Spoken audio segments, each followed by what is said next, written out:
Okay. Oh, Really we are nervous. on. Okay. Hello, everyone. Um, Yeah, hello everyone. Welcome to FMC Live Yeah, 2025. we are, yeah, Okay, you want to introduce yourself first? NA, NA.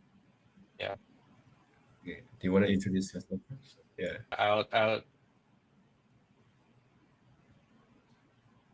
No? Okay.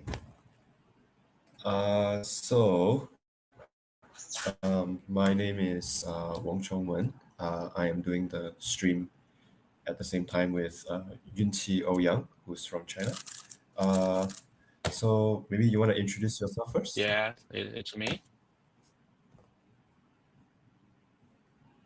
Any? Can you hear me, by the way? Are we okay on this? Is there some lag going on? Hello?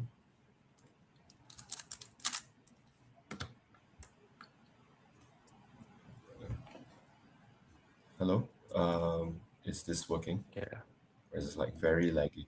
So the attempt has started. Has it started? The Yes, I attempt, think it has started. I think Yes. so. Yep. It's definitely started.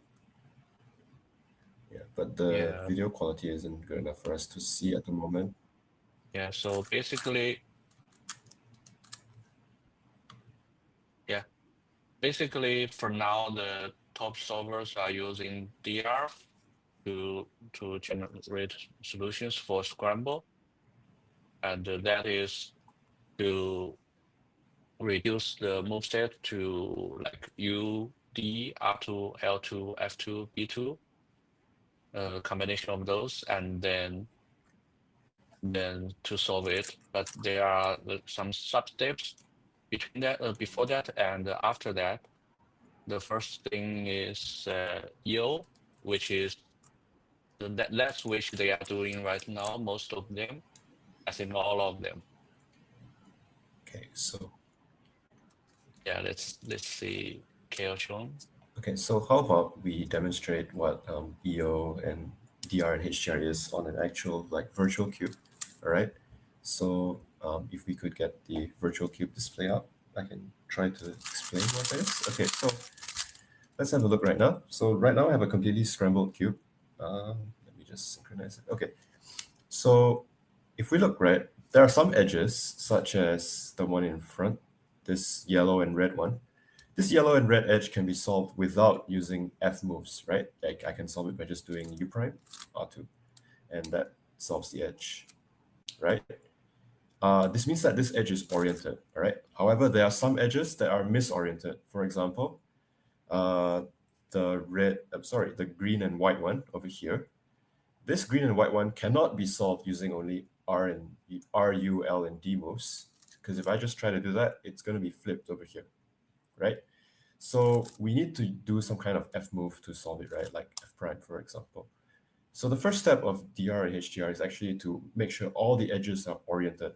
So for example, here on the scramble, I see that, I mean, in this random hand scramble, not the actual scramble, I see that there are 6 bad edges. And if I do 4 moves, I can actually orient all of them into a very nice looking state. So like all the edges are actually oriented now. So every edge cannot be solved with only R, U, L, or D moves, right? Okay, so um, after this step, what most people will do is something called an RZP. Although it's a bit of a strange term, it doesn't really mean like anything sensible in English, but like it's some Polish term. But anyway, what this step does is, because look at this cube now. There are a lot of pieces that are not oriented correct. Oh wait, actually before that, let me just show you what a DR state looks like, because I feel like that's more important. So let me just get it to DR first. This will take a while. Okay, so this is what a DR state looks like. I should have shown you this first. Okay, let's have a look at the cube. There's a bit of lag going on. Okay, so the top is completely white and yellow. the bottom is completely white and yellow. And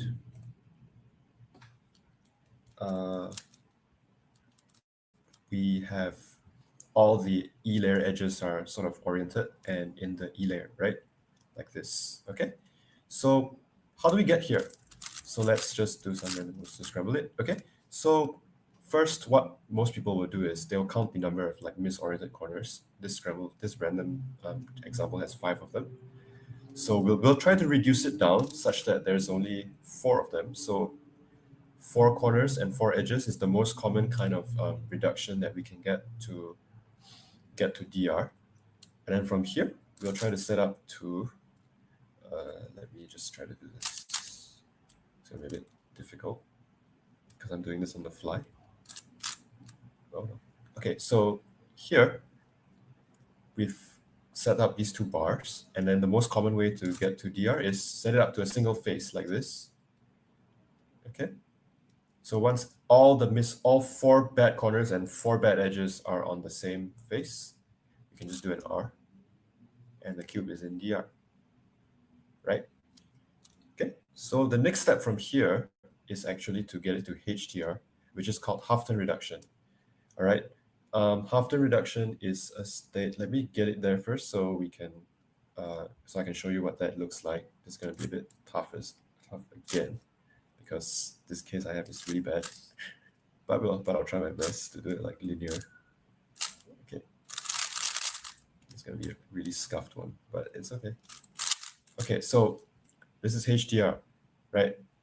You notice that every face just consists of pairs of opposite colors. And more importantly, the corners themselves can be solved with halftones. Okay, so once you are in this stage, we can just solve the rest of the cube using only halftones. For example, like this, right? So it's very efficient to solve the cube from here. So this is what most of our top players will be trying to do. Though we are just in the EO writing stage at the moment. They're trying to write down as many EOs as possible so that to maximize the chance that one of them will have a good DR and a good final solution. Okay, so let's just let them cook for a while and see what they can come up with.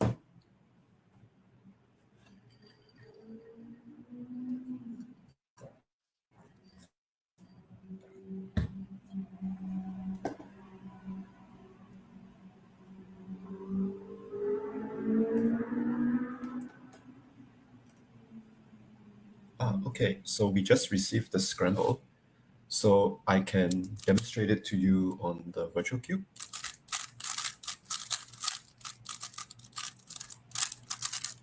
Okay, so here's the Scramble right now on the virtual cube. Let me orient it a bit more ideally. Okay, so just looking at it, I can't tell if it's good or bad, but let's count the bad edges. So we have 6 bad edges on green front. We have 4 bad edges on 4. Yeah, we have 4 bad edges on red front, and on 4 bad edges. Yep. Red front. And on white front, we also have 4 bad edges. And that's 4 on white front. Okay. 4, and right away, I think I can see that there's at least a few form of EOs at the using the green front, using red front, using white front. Yeah, there's a few form of EOs as well. And on inverse is also a form of EO. So while our expert team runs the analysis, let me just try to do a few random things and see what we can come up with. Okay. So on on red front, we have this form of EO, D prime, F, B prime to put all the bad edges on the L face. Then we can just do L to orient everything. But this case doesn't look too good to me. So I'm not sure how to continue from here. So I don't think many of our experts will be using this one. Of course, there's a chance that I may have missed something because I'm just looking at it very briefly. So let's see how that works. maybe I can take, now let's actually have a look at the inverse scramble. Right, so one other thing of FMC is that, oh no, that's not right. Right, give me a second. Okay. One other thing about FMC is that we can actually use the inverse scramble, right? So let me explain how that works. So, in normal FMC, what you do is you do the scramble, and then you just write down a solution, right, to the scramble. However, in FMC, because we have the power of like 1 hour and rescrambling, you can actually on a solved cube, just like a solved cube, you can actually do the inverse scramble to get a scramble that's related to the original scramble but has a completely different state, and you can solve that instead. And if that gives you a better solution, all you have to do is just take that inverse scramble solution, turn it around, and then that will solve the normal scramble, right? So let's have a look at the inverse scramble and see what cases we can get. Okay, so looking at the smart cube, you can see on the screen here. Of course, all the bad edge counts will be the same, but their layouts will be like ever so slightly different. Actually, not ever so slightly, they'll be quite different. Okay, so it's still the green front on inverse is still a 5-move EO, so not too much of an improvement there.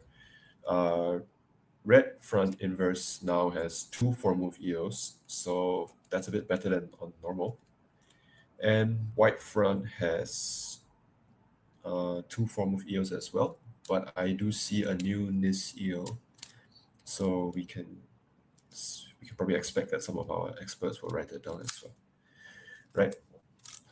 So let's look at, we already have some analysis by the NISI experts. So EO in 4, we have a total of 1, 2, 3, 4, 5, 6, 7, 8, 9, 10. We have a total of 10 4-move EOs on this scramble, which is, I think, a bit less than what you would usually get on a scramble with an EO count of 6, 4, and 4. Because these 4 bad EO cases are not the best. They have quite few number of EOs. So usually you would expect a bit more, like maybe 20 4-move EOs on this kind of scramble, just an estimate. We have an interesting EO. We have 2 interesting EOs over here. One of them is on normal. If you do, so these are EOs that involve 2 moves on normal and 2 moves on inverse. Okay. A bit difficult to show you them right now because like this doesn't work well with these smart cubes, but we have one on green front and one on white front. These EOs are actually surprisingly easy to miss, even if you are quite experienced in FMC. So let's see if we'll see if any of our top players get it down. If we could get a higher quality image of their working sheet, then maybe we can try to analyze them. But I think it's only been like 10-ish minutes. Yeah, they should be done with their EO phase already, actually. So we should be able to get these like high quality screen grabs of each of their working sheets, and then we can see if they found all the 4-move EOs or not.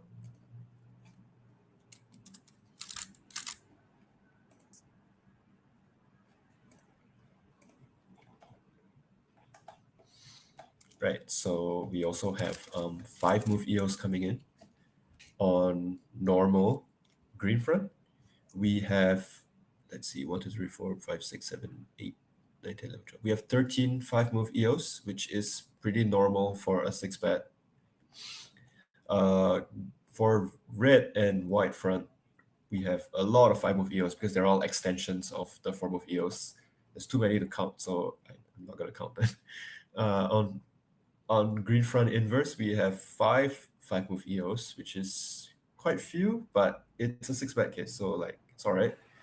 Okay, and of course, like loads of extensions of the 4-move EOs, which I'm not going to count because there's too many, but like a lot of options to choose from. So we'll see if, okay, so we have these, right? So I have Brian Johnson's sheet right now. he seems to have found one. Yeah, I think Brian Johnson didn't find the two like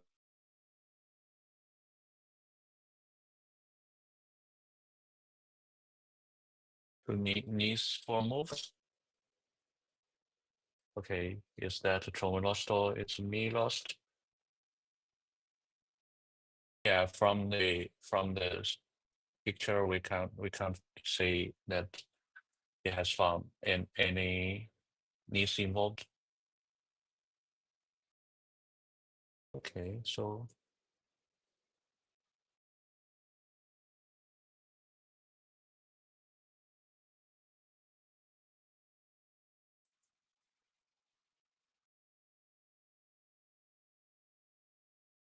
try something on there.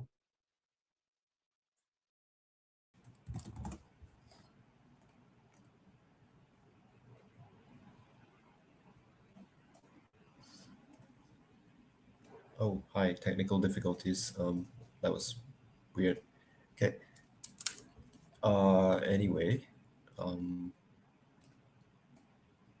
let's see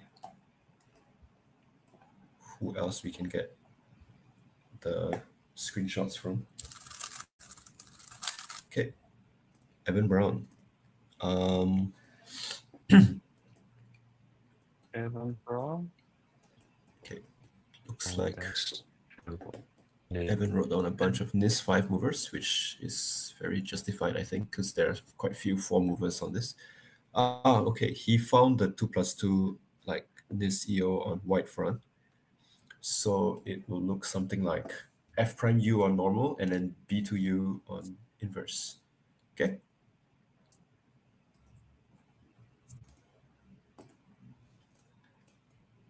Right, and he also, let's see, yeah, he also found the 2+2 NIS EO on normal, which, I mean, not on normal, on green front, which is L2F on normal, and then switch to inverse, LF.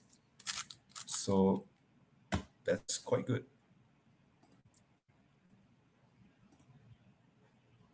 Okay, let's look at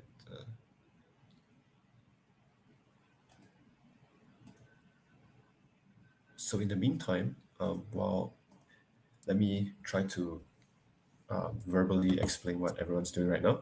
So what these players are going to do right now is they are going to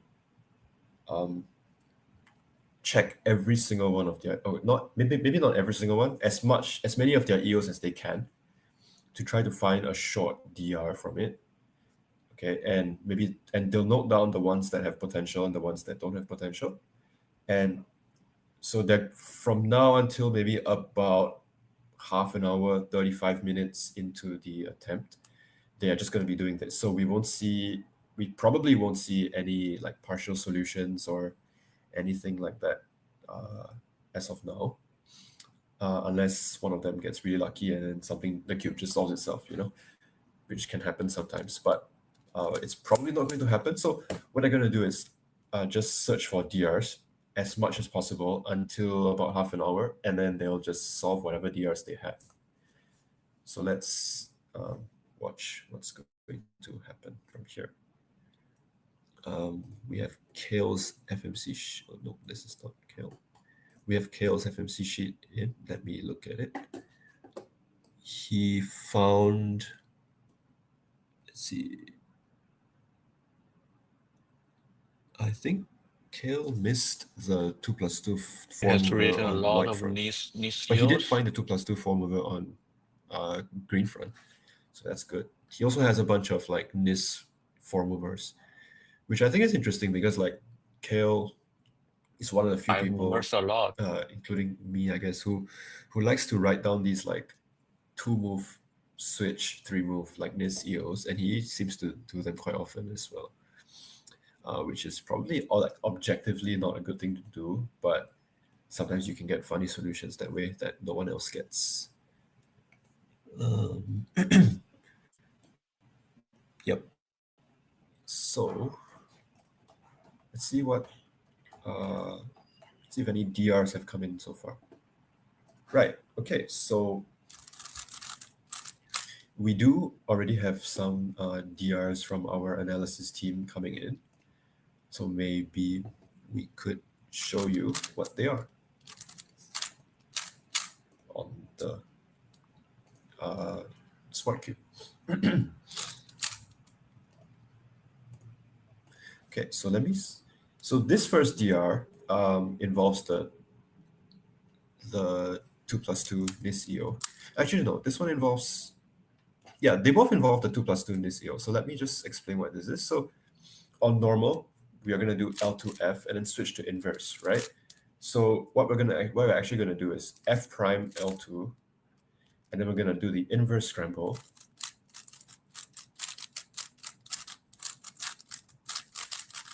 Okay. And then we're going to do the rest of the EO, which is LF prime. Okay. So now we have EO on inverse. If we look at red DR, we see that this is, let's see, 1, 2, 3, 4, 5, 6. It's 7C4E, which is like not any simple case that most people will know how to solve. But you can notice that because, okay, these two bars, so on the right-hand side of this cube right now, we have this orange bar at the bottom, and then this like red thing going on up here. If we do a demove, it actually reduces it to 4C2E because now there's only 1, 2, 3, 4 corners misoriented, and only 2 edges misoriented, which is this blue and white one over here, and this red and white one over here.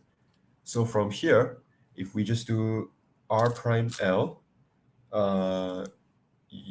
U prime F2, right? Yeah, okay. D prime L to D, we actually get DR in 10 moves, which is quite good. And I think maybe almost everyone who writes down this EO will probably find this DR. But let me check what corner case it is. I think this is a 3/4 10 case, which is actually quite good. So Yeah. who It's a knows? 3/4 Depending on the yeah. finish, I think some people might end up using this because this is a 10+3 DR. Okay, so let me show you some of the other DRs.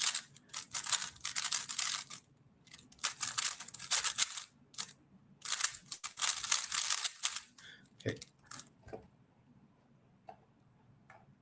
I think let's see. Okay, right. So this other DR we have actually uses the other 2+2 NIS EO. So you see, I guess those people who missed the 2+2 NIS EOs won't be able to find these DRs. Okay, so on inverse, we are going to do B2U. So to switch to normal from there, we need to do U prime B2, then the normal scramble.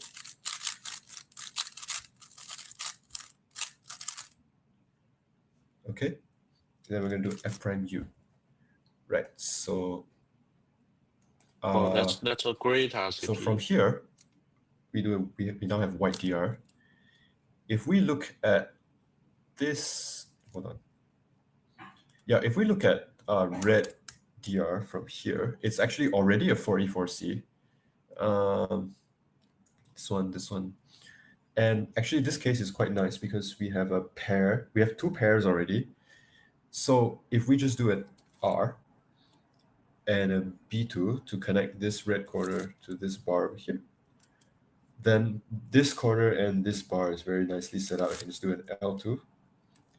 Now I have these 2 big bars over here that I can just connect with L, R2, B to get DR in 10 moves. Let me check what corner case this. Okay, no, this DR is also bad actually. It's let's see, it's a 5/4 10 DR. So I think it's a 5 this DR kind of sucks. Yeah, Okay. 5/4 Let me check people's yeah. working sheets and see if they found anything yet. Let's see. Okay. Honestly, I can't really view the stream quality right now, so I'll look for the high quality images. Yeah, the stream quality is not too great on our end. I hope it's great on you guys' end.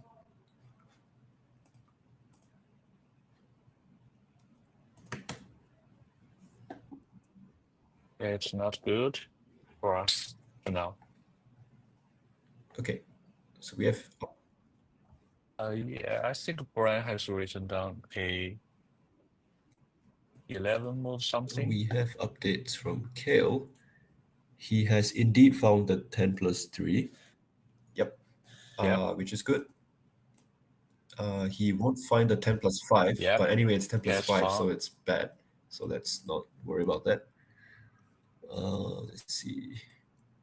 He has some like pretty long DRs written down as well, which I don't know if that's a good thing or not.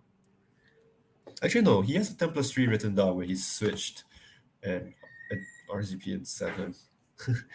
That's kind of interesting. So it's going to be L prime F on normal, switch to inverse, F to LF. So maybe if the Nissi team could help us analyze this DR to see what the optimal is, that'd be interesting to see if Kale like finds it, because he does this weird 2 plus 3 in this EO, which few people would check, and then he does a 7 to JZP and then he switches that. So that's going to be a very interesting solution if he finds it. Let me see.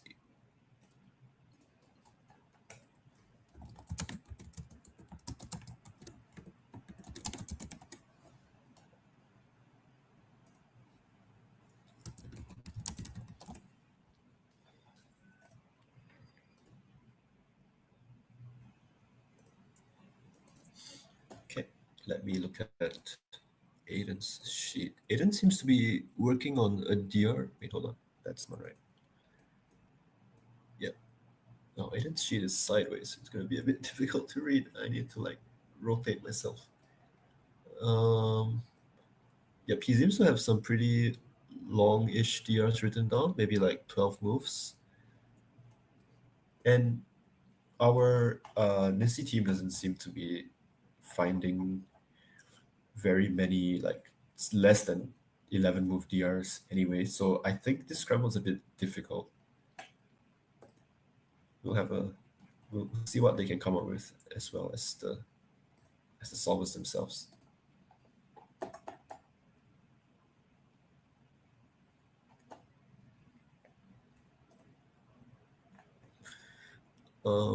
Right, we have Brian's sheet as well. Brian Johnson from let's see. Yeah, he has some 11 move DRs written down as well, but I think the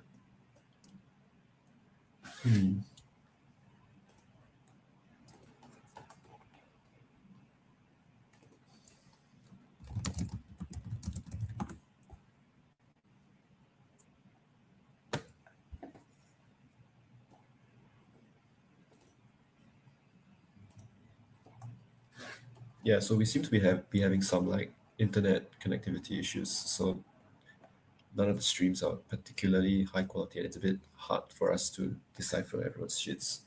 So please bear with us.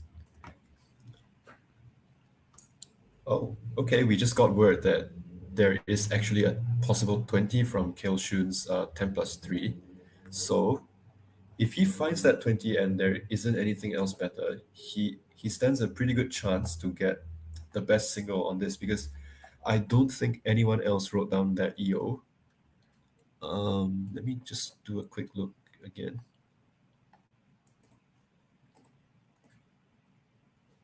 Yeah, I don't think anyone else wrote down that funny EO. So you see, I think Kale's interesting habit of writing down those EOs will pay off, which gives some validation to me doing that as well. Let's see.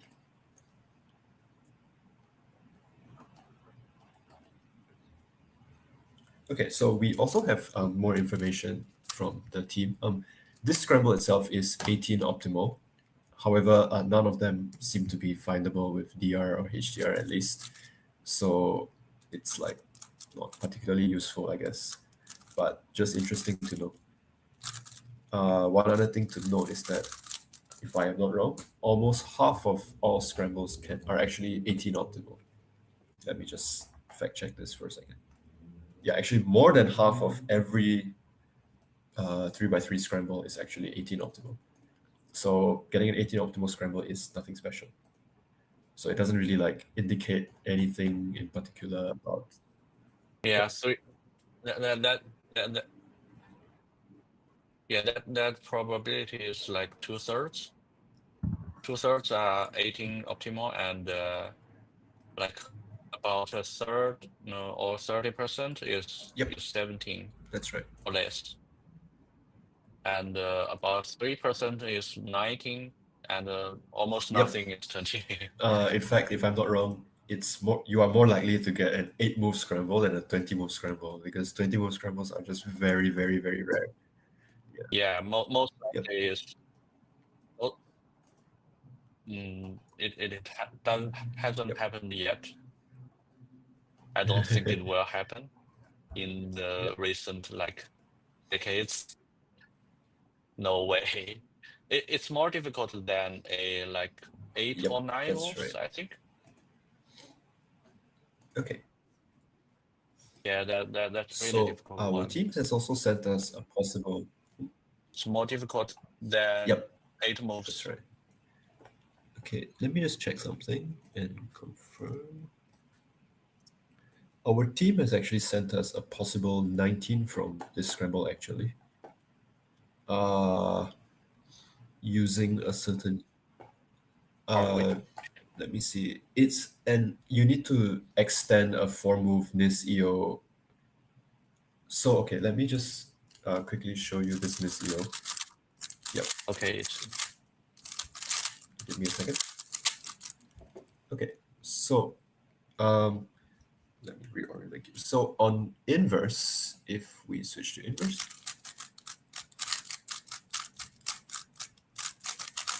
right. On inverse, if you look at white front EO, we actually have 3 bad edges that are on the D face already. So if we just do a D on inverse, we actually reduce this cube to 2 bad edges, okay? And if you switch to normal from here, give me a second. It was a bit annoying to like show people this stuff, but we just have to bear with it. Oh no. Oh boy. A mess. Okay, so if we switch to normal after doing the D move,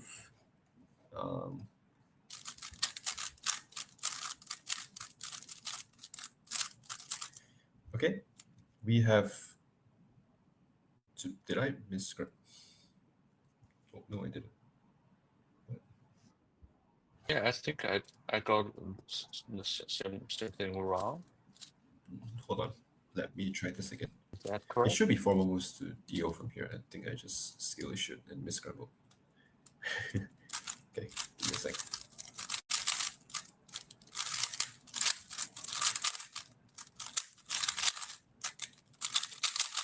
Okay, so do a D on inverse. The scramble.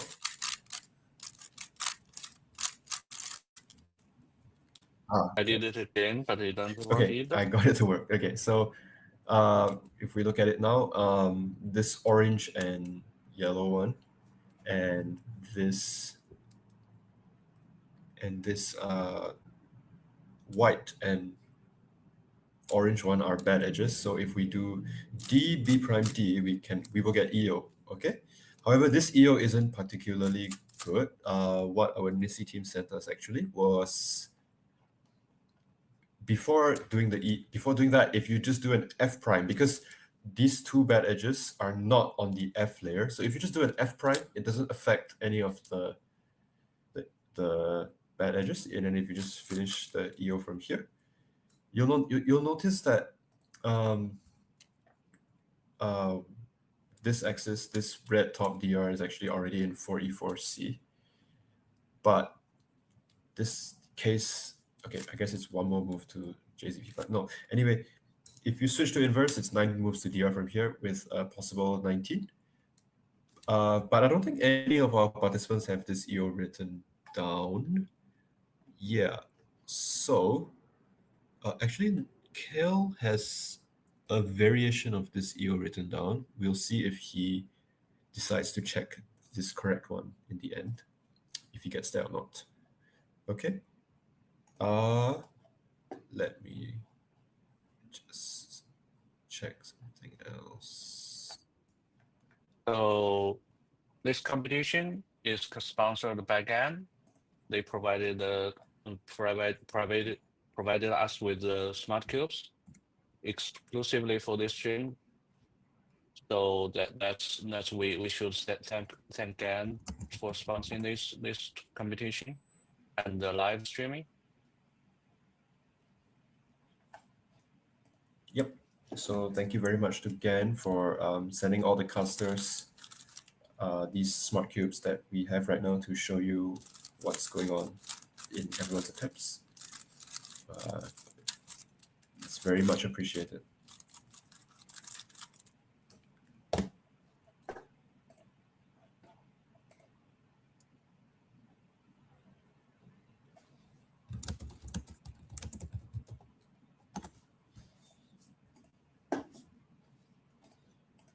Okay, so let's see, what timestamp are we at right now in the attempt? It's about half an hour. Yeah, I think they have 20, Yep. 20 minutes left. So Okay. I think 20 minutes left. So maybe most of them are solving the part Yep, after that's DR. right. I think so. Okay, so Yeah, so usually you will do 40 minutes max almost for finding DR. And the remaining 20 minutes are solving anyone we think it looks better.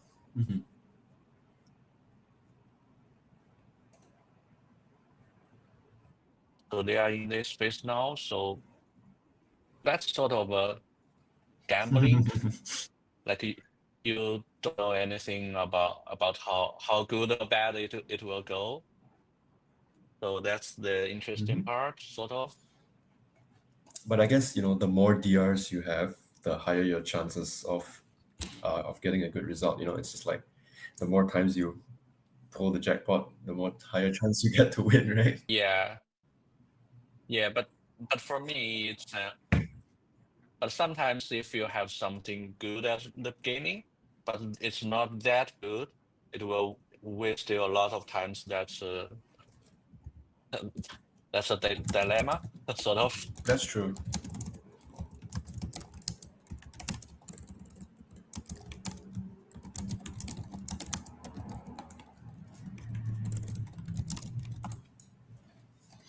Okay, let's see what Evan is up to right now, because I think his stream has the highest quality.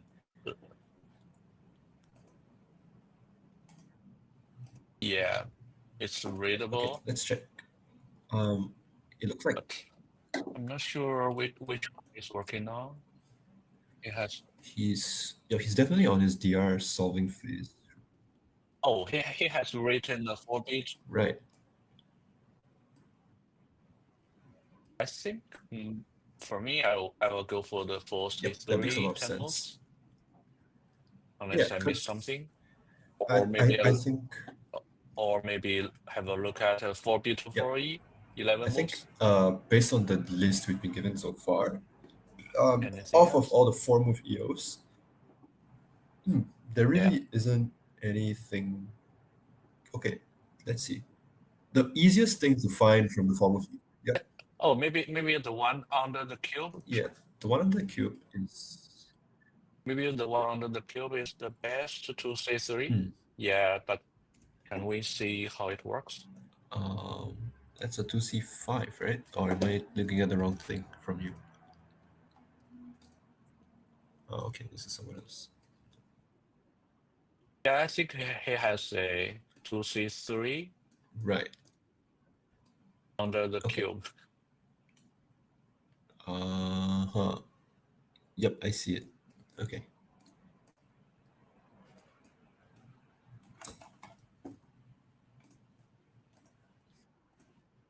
Okay, update 2C3 BDUL. is there? Is it?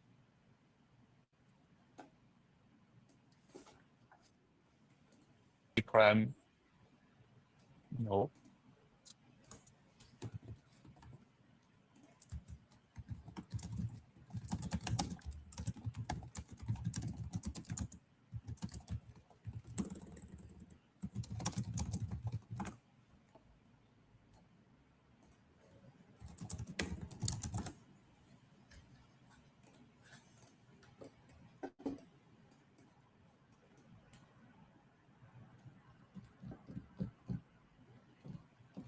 Yep. I think the EO doesn't exist there. I see that this 4C3, hold on. Okay, yeah, the whoever decides to work on the whoever decides to work on 4C3? that 4C3 and 10 from the 2 plus 2 NIS EO is kind of they're a bit unlucky because the optimal EO, the optimal finish for that 10 plus 3 is using 5 quarter turns. So and it's only 23. So it's kind of a trap. Let's see, like it's probably not good to work on this, but some people would end up working on it. Let's hope no one falls into this trap. Ouch.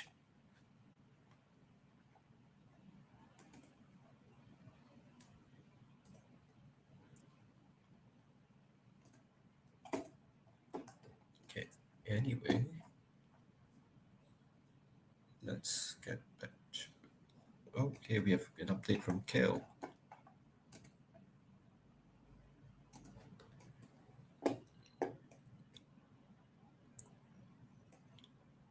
Kale wrote down he Uh, no, I don't think so. solution? He wrote down some like partial skeleton stuff. Oh, Wait. yeah, Oh yeah, I yeah. think we have this. That's a full That's right. move EO. Or Could we try to get analysis from that? Because B prime D, U prime L. Yep, that's right. So the DR that Kale has written, Kale has this like 11 plus 2, which I believe has a 14 move HDR according to his sheet. However, I'm not sure if the optimal finish actually oh, that's yeah. 14 already. However, I'm not That's sure if the nice. optimal finish actually uses that or not. But this DR is 22 optimal if Kale decides to pursue it. However, he does have a DR that has a 20 optimal. Let's hope that he gets to checking that soon. And if I'm not wrong, the finish for that is actually pretty easy to find. So we will see. Yeah, so based on looking at the live feed, I think Kale has not started working on that 10 plus 3 yet. So we can only hope that he will find it. Yeah.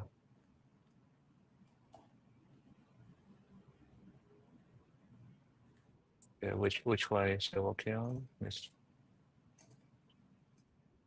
Oh, we can't see his cube.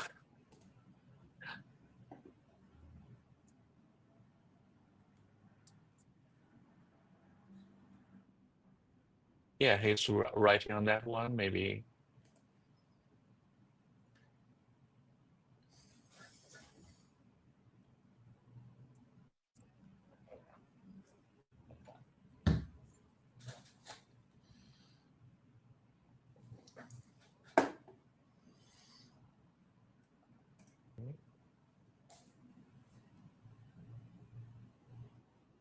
Is that a 16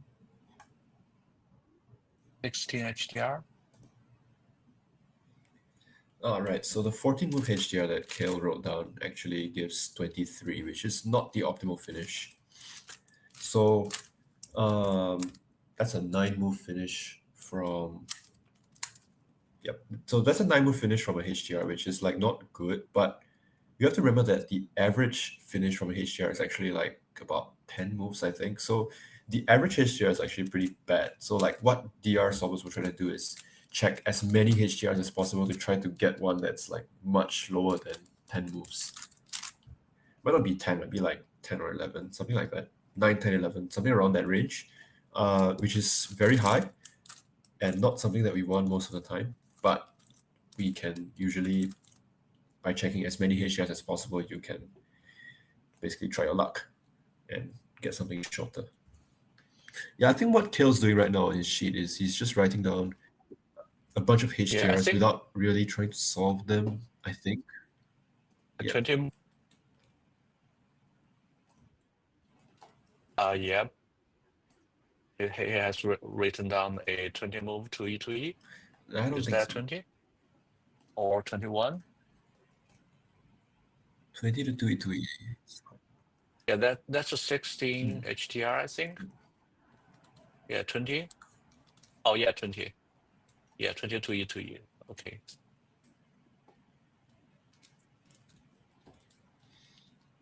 Oh, we also have 10 move DR from the 4 move Nisio, actually. Like the, you know how earlier I mentioned that if you do an F prime instead, you can like get a 9 plus 3 that has a 19 optimal. If you just don't, if you do the original form of EO, it's actually just like 10 plus, I don't know what, it's a 10 move DR, but it has a 22 optimal according to Mallard, which is a very reliable online solving tool to help you check your DR finishes. I mean, not to check the Scramble for DR finishes. So we'll see what everyone else is up to. We're currently just looking at Kale at the moment. Has he written down 10 plus 3? I hope so.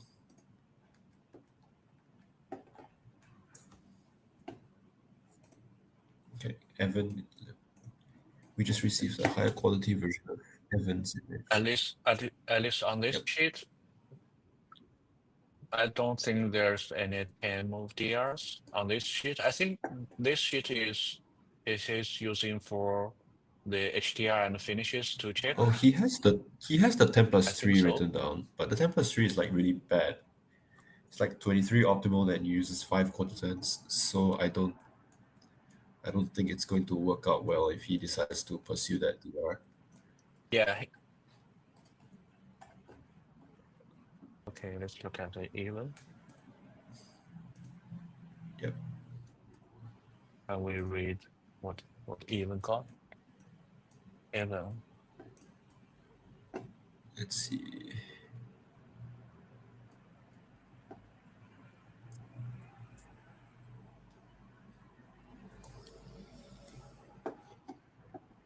Okay, the most difficult thing is to read their handwritings. Yeah, it's a bit of a, you know, Yeah. especially when you're trying to write as fast as possible. Sometimes Okay, maybe the Brian one. the quality of your writing just Yeah, Brian has a good handwriting, but the picture quality Yeah. is a bit low. That's right. Yeah, the handwriting So is very we'll good. try our best to solve the stream quality issues like between attempts. You know, after this attempt, we have a short break. We'll try our best to see if anything can be done about it. We Yeah. should do that. You can also see a lot of like interesting styles of solving FMC. You notice that Kale is just using 2 pieces of paper, Brian's using 1, and Evan uses like 3 or maybe even more. Yeah. Actually, more than 3, right? Yeah, it looks like he's using more than 3 sheets of paper for his working. And some of them are writing landscape and some Yep. are writing portrait. Yeah, that's Yep. I personal personally. preferences. Yep. Go on. Yeah, me myself will write Mhm. landscape mode, Yeah, I use landscape, and I only use. and usually I will use only one. But how many sheets are you using? I use usually? 1 sheet of paper and landscape. That's all. But then again, like I have pretty small handwriting, so I use. Yep. Yeah, even difficult for yourself to read after the comp. You said that. Depends. Like maybe. You don't know what you Hmm, wrote. that's true. Yeah, we don't have a bunch of. I think if I'm Yeah, not I wrong, like think Levi's camera is missing at the moment, or like it went down or something. So that's a bit for sure. Wait.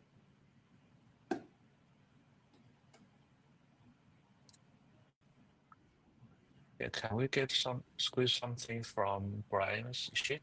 I don't know what he's. It's a bit tough to see what he's up to.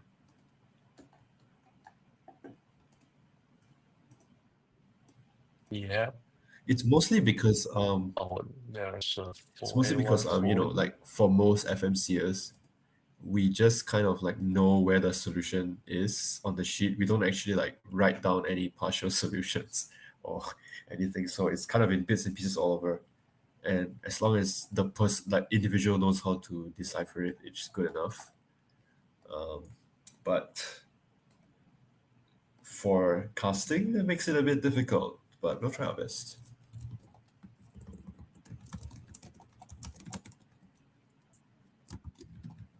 Yeah. So how many minutes left? I think 5 minutes.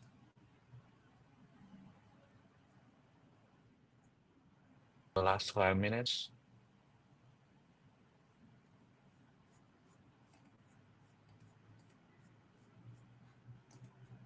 Okay.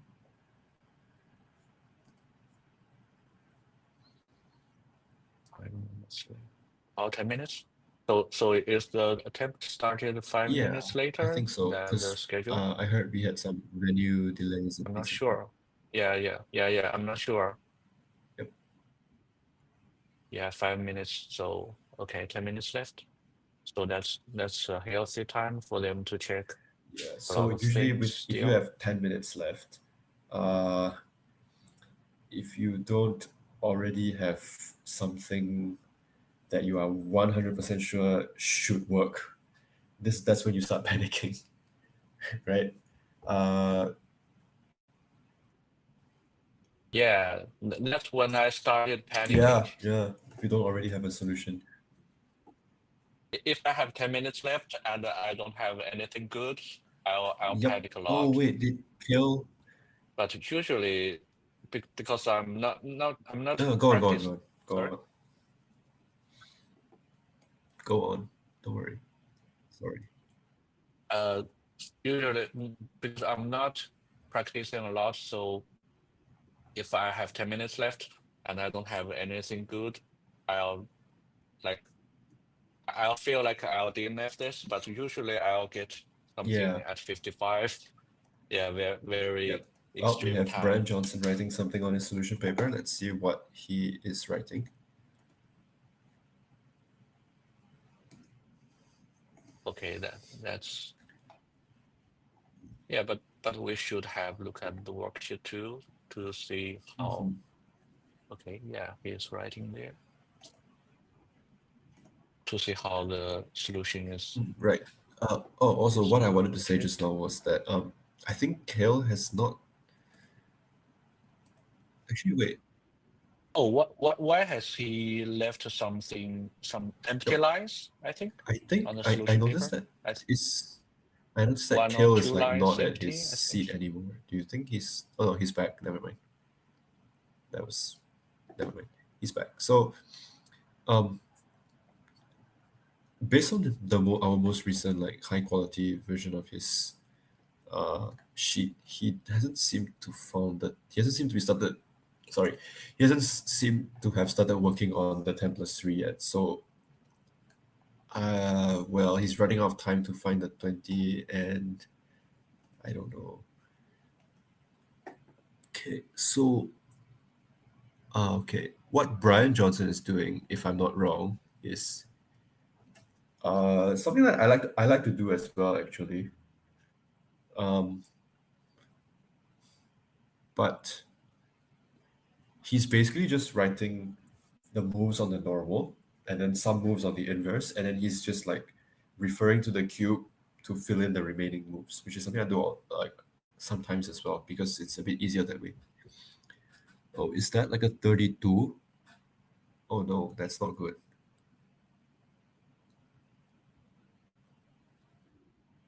Minus Yeah, or Brian anyone Johnson else? wrote down a 32, it looks like.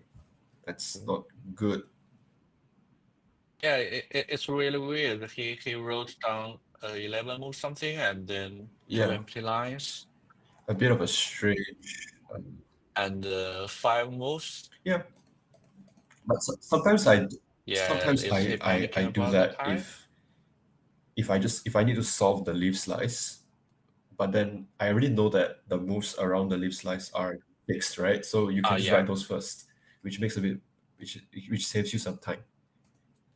So it's a good strategy that yeah. you can people can implement. Yeah, So that's the yeah, needs yeah, moves yeah. later. Yeah. Oh no, did Kale's camera just turn Reverse off? moves, sorry. Yeah, yeah. Okay. Oh no, Yeah, everyone's internet I seems to be just like can't going see. down right at this exact moment.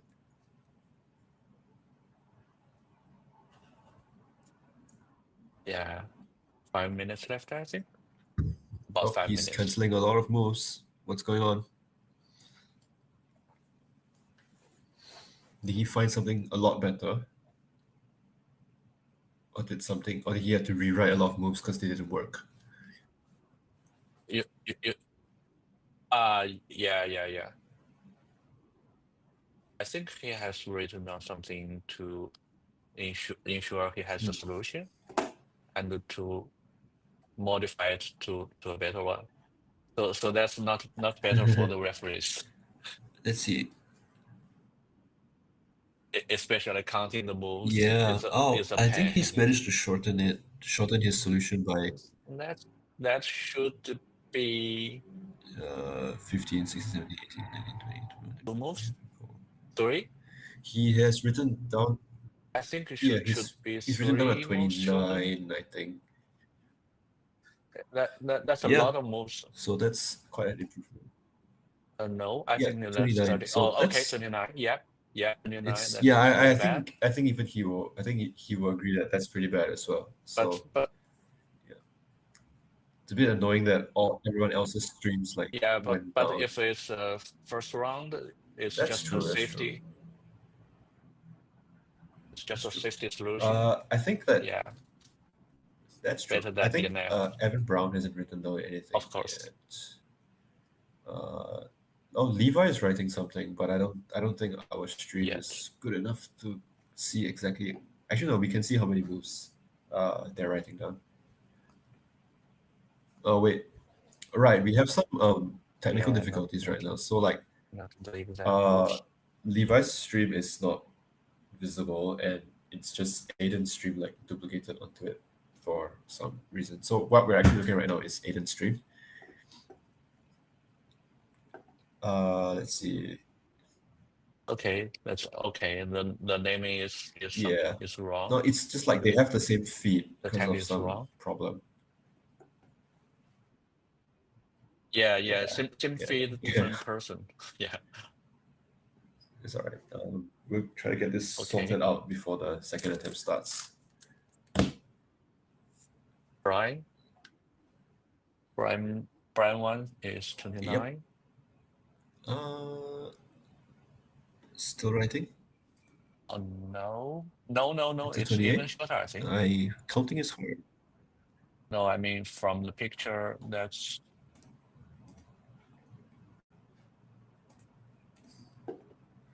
Oh, Aiden Brian wrote 28. down Yeah. at 22. Let's see if it works when he checks. Let's 22 see if it works looks like when a they 22. check it. Okay, seems to be good.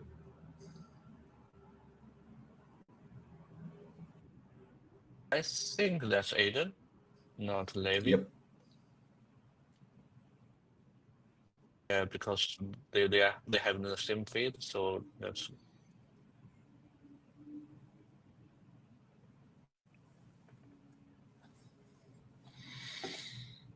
Is that a? Oh,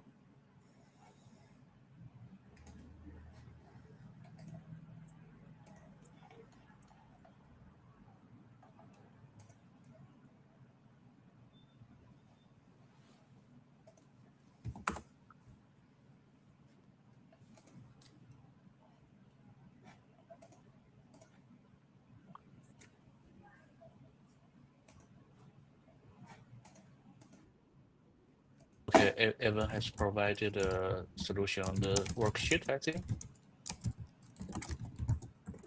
That's too small. I can't see it. L to F prime. Okay, let's check it.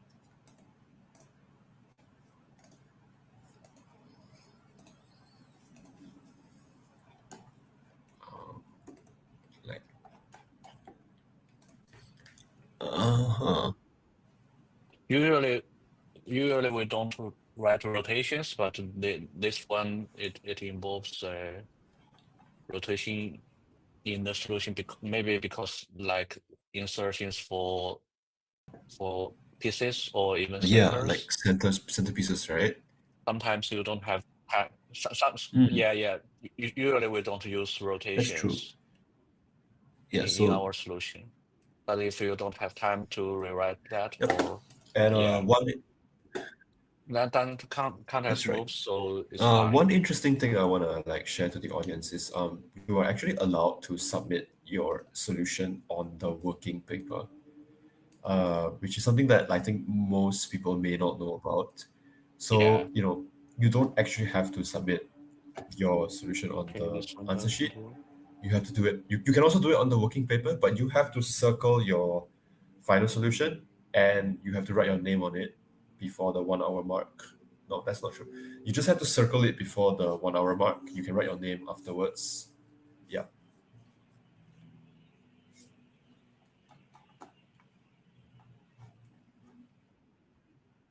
Yeah, one interesting thing about the rules is the regulations is that like 2 or 3 years ago, or even 1 year ago, I forgot. You can't if you forgot to write down your name, you got a DNF. But after like last year or this year, I forgot, you can write down Yep. your name after the attempt under the watch of a judge or the Okay, so let delegate. Yeah, that's better for the competitors if they didn't have time or that's right. forgot So to let's write down their count. Let's names. count Evan's solution. 1, 2, 3, 4, 5, 6, 7, 8, 12, 13, 14, 15. So Evan Brown wrote down 24 from the 10 plus 3 DR that we mentioned just now. Yeah, he wrote That's right. that So to the the four. optimal Yeah. finish is 23 using 5 quarter turns. So probably 24 is the best you can do using the 3 quarter turns that Evan used. Yeah.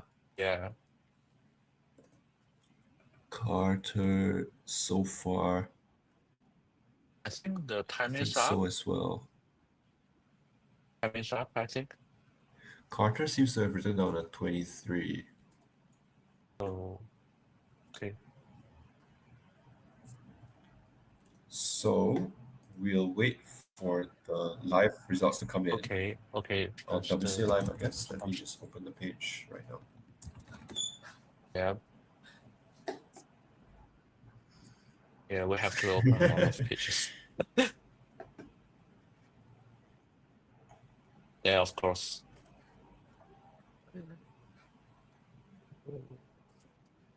Where's the count? Where's the It's count? here.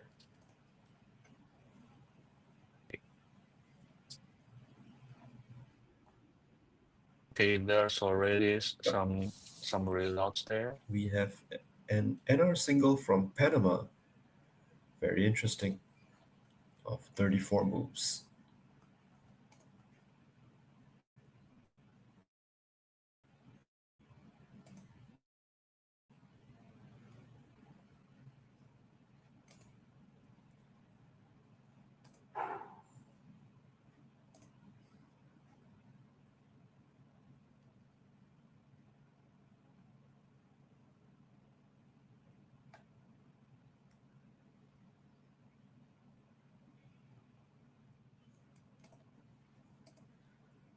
Okay, let's look for interesting results coming in.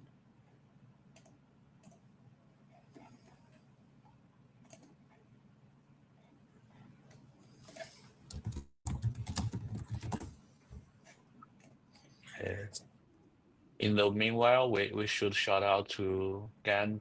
Thanks GAN for sponsoring this Yep. comp. and sponsoring the live stream for their cubes are That's right. working very good, and it's very Mhm. convenient to show the moves in the stream.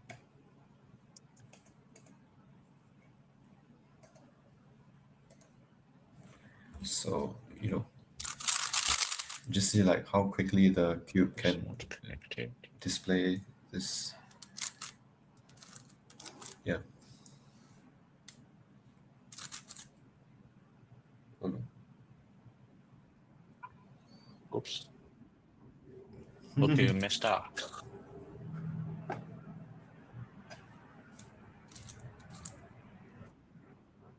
You Yeah, lost my cube connection. lost connection, but it's all right. It's because my phone like died.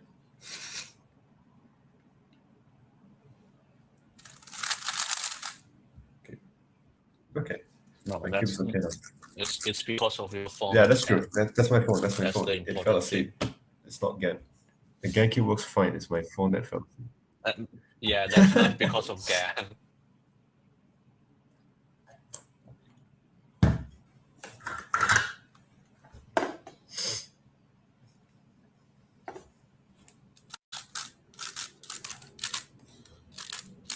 Okay.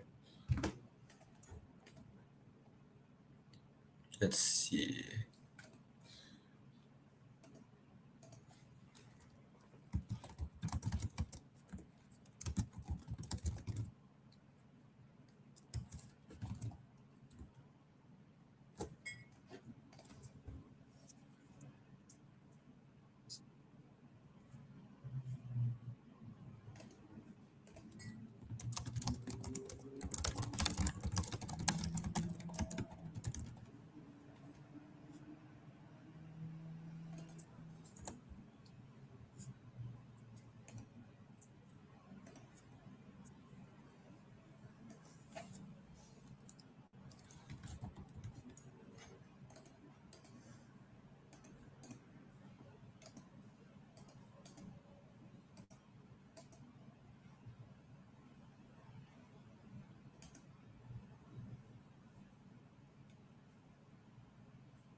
Yep. Okay, so as of now, we are checking everyone's results and entering into WCA Live, and we're going to take a short break. So we'll come back in a few minutes. Okay, so let's take a short break. So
Hello, we are back. Welcome back. So, they just distributed the scrambles for attempt 2, and they should be starting the next attempt soon. So let's quickly go over the results of what happened in round 1. Let me pull up the play live. Just 1 second. Okay. Aiden, Okay, so Levi, and Walker got currently we 21. have 3 people with a 21. We have Aiden Bryant, Yeah. Levi Gibson, and Walker Welch, right? So, uh, if you remember during the live stream for the first attempt, we mentioned that Aiden Bryant got a 22. Actually, looking closely at Aiden Bryant's sheet, I think they actually canceled off like one of the blanks, so their 22 was actually a 21, which we didn't notice during our commentating. So that's a mistake on our part. We apologize for that. So yeah, so Aiden Bryant 21, Levi Gibson 21, Walker Welch 21.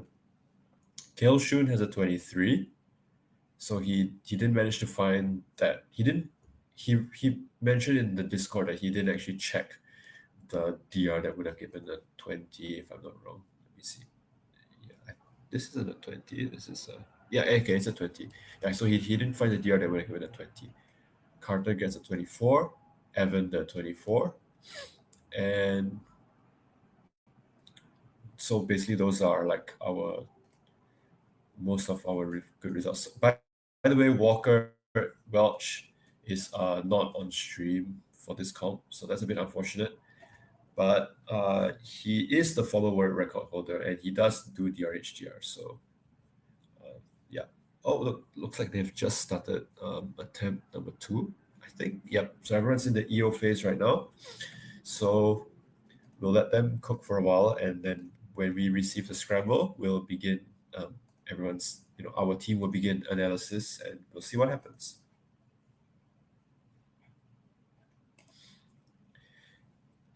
Are we going to have a look at the Walker's solution? We got that in the attempt two channel.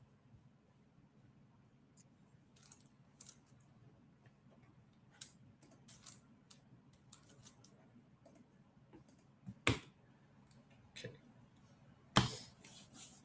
So based on everyone's results on the first scramble, I would think that it's not that good of a scramble, and you pretty much have to check like the correct like 5-move EO, or so the correct extension of a 4-move EO or the correct 5-move EO to find the good solution, which is like not something that you would really associate to an easy scramble, because an easy scramble usually has a lot of 4-move EOs, and you don't have to check 5-move EOs to get the best result on that kind of scramble.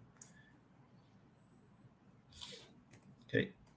Yeah, are So we going to have a look at the basically at the Walker's moment what we're solution waiting for right is now? for Because they are writing every EOs. venue to start the attempt first. So, as much as we try to coordinate starting the attempt at the exact same time, we can never be like, it's a bit difficult to do that. So there might be like plus minus a few minutes of delay between each venue. So as soon as the last venue reports officially that they've started the attempt, then we can get the scramble out and we can start analyzing it for you guys. Okay. But we'll see if it's possible to see anything. Yeah, it's not possible. It's really hard to see anything going on in the individual streams right now. The quality is just not there.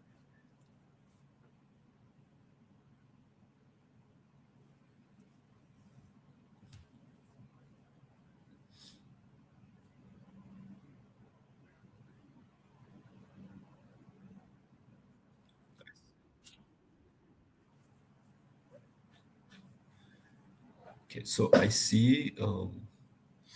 Let's see. Yeah, I wonder if landscape writing or portrait writing is more common among DR and HDR users. I have no idea about this. What do you think, Yunqi? Sorry, what was that? The working sheet?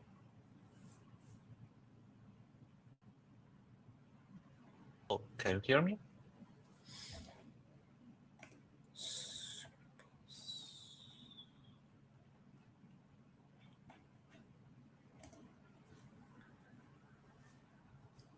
Right. Okay, so in this attempt, right, we actually finally have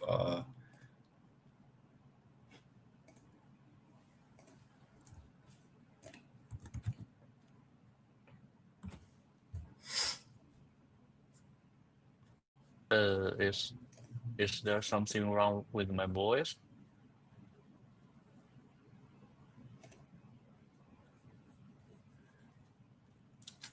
Yeah, but Chongwen can't hear me. I was asking him to like, okay, let's have a look at the workers solution. That's basically a inverse solution mostly. So we are so we actually have Scramble so in let's now. do the Let's okay. have a look at this. The Scramble is here, so we are going to the second attempt first.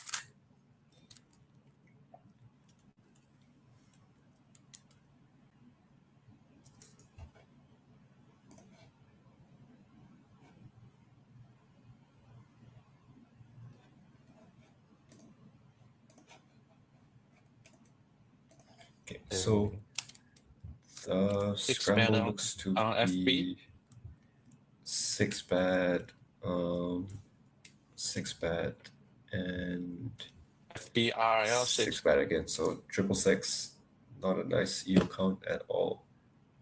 Yep. We'll see what the EO analysts can come up with.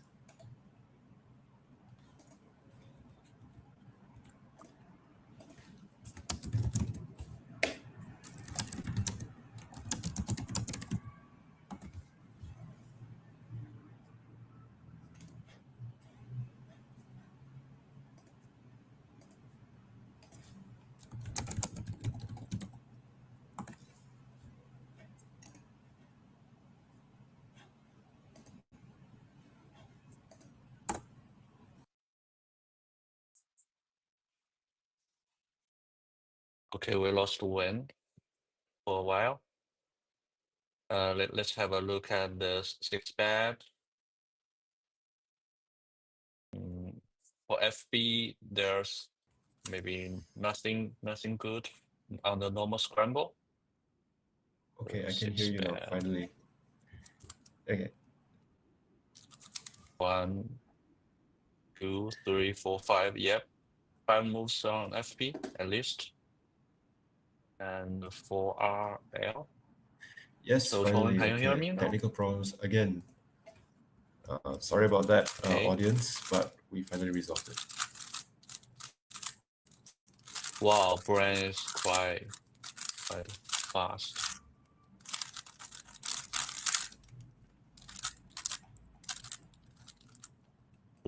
This Scramble shoot looks very bad. I think so as well. Only four move Right. EOs. And okay, so For 4 moves, wow, that's quite a few. So if we can get the cube on screen, I can actually explain a little thing or two about like how the Scramble is. 1 second, let me get my cube ready. Hope it's ready. Okay. Oh, no. Okay. Anyway, let me go to the inverse Scramble because that's where the 4 move EOs are. Yep. Yep. So here I have the inverse Scramble. The only 4 move EOs are actually on inverse and on green front. So on green front, right now you can see that all 4 bad edges in front are misoriented. So we have 4 bad in front. And then at the back, we have this blue and red one, and this red and green one are misoriented. So this is a form of EO. We can solve it with, for example, R2B, R2F, right? Okay, let me just undo that. So that's basically to make a misaligned 3 bad edges on each face. Correct. Then go into a 3 mover. That's right. So yeah. The problem with these types of form of EOs is that this doesn't change the bad edge count on the other 2 axes, right? Because it doesn't have any U moves. It doesn't have any like single L moves in it. So because this scramble is 6, 6, and 6 bad, after you do this EO, both of the 2 axes will be 6 bad anyway. So for example, let me show you. If I do R2B, R2F, you see that there are 6 bad edges. There are like 3 wrong edges in the E slice on white top, and if I go to red DR, there are also 3 wrong edges in the E slice, which means that it's probably not going to be that good of an RZB case out of these EOs anyway. So these form of EOs are probably not going to be very good, although there is a chance that there might be something off of them. We'll have to wait for our team to analyze it and see what they can find for us. But I don't think that any of our top solvers will miss this form of EO because it's like quite a standard one to find. And yep, indeed. Let's see. Louis Isom has found both form of EOs, and he's written down a bunch of 5 move EOs as well. That's good. Yeah, so we received word that other than on green front, there are not that many 5 move EOs either. So on, in fact, let me see. On white front, on normal scramble, there's only 5 move EOs, and there's and there's 0 of them on the inverse. So that is quite bad. Red front, normal, we only have 2. And on inverse, we also have 2. So that's 2 on normal, 2 on inverse. Yep. That's very little. Not good. That's really bad too. Yeah, and on normal green front, very bad. Normal green front, we have quite a lot, which is like probably the saving grace of the attempt. Yeah. 10, 12, 16, 20. Yep. 25 movers. That's right. And on inverse, of course, because we have a 4 move EO. And on the inverse, because we have a 4 move EO, there are a lot of extensions of the 4 move EO. So there's like too many of them. There's a lot of them, so we don't have to. There's too much to count. I don't want to count. 23, not very much. That's true. Yeah, just 23. 23? That's. So there's more than 23, right? That's not quite a lot. 23, oh, normal, is it? Oh, sorry, I didn't see that. Yeah, there's a lot more on the other page. No, I mean the inverse. Yeah, exactly. a lot. So. Yeah. Sorry. So there's a lot of them.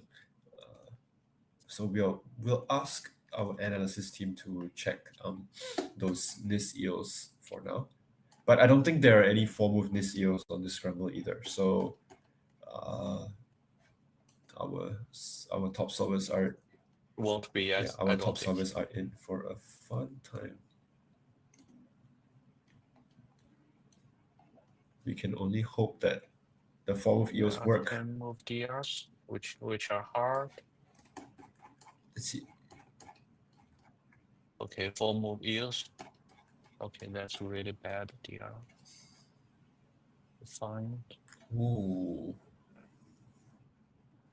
By the way, the scramble is 18 optimal. There's only 1, I think. I don't think that's something easy to find. Yeah. Yeah, I think there's only 1, if that's correct.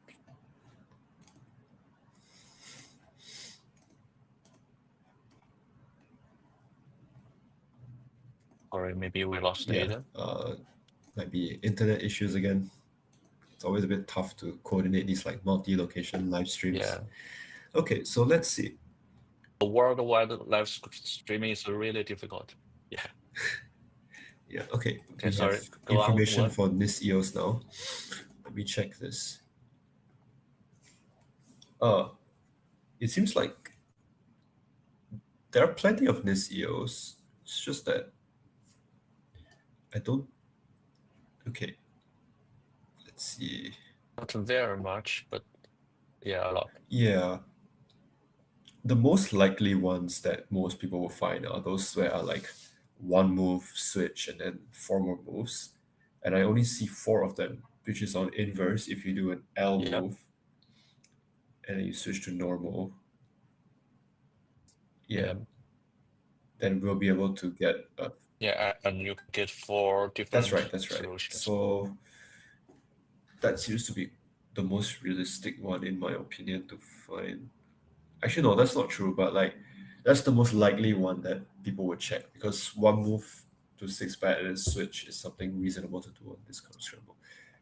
But I think that like a good number of our participants will also end up writing these mixed like 2+3 EOS. For example, you can do UB on normal to reduce it to 4 bet, then you switch and then it's 3 more moves to EO from there. So something like that might end up with writing those EOs down. So let me just check. But if you know there's not many 4 movers, will you write down those Oh, things definitely like I 2 will, plus 3, because 3 if plus 2, something? if there's not a lot of EOs, you notice that your paper is like very empty. So you realize that you should probably write down more stuff. Yeah, then you might Yeah. just purposely force yourself to check a few of these EOs and you'll probably find a few of them. Okay, let's see. Yes, you see, so I think based on what I'm looking at the moment, everyone's kind of just writing down randomness EOs at the moment. So you can tell that this scramble is Yeah. not good. Yeah, they have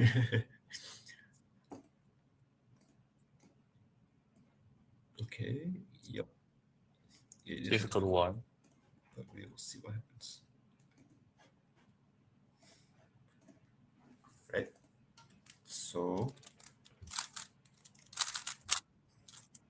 Okay, as the players are working on the EOS, the difficult EOS, we have to shout out to Gan for sponsoring the competition and the live streaming. Their cube is very good and working good when showing the every phase when we are live streaming. The gyroscope works well. yeah, And thank you very it's a much, very Gan. unique experience for me to be able to show everybody what DR and HDR is like through the virtual cube itself. So I'm having quite a lot of fun doing this. So thank you again for making this possible.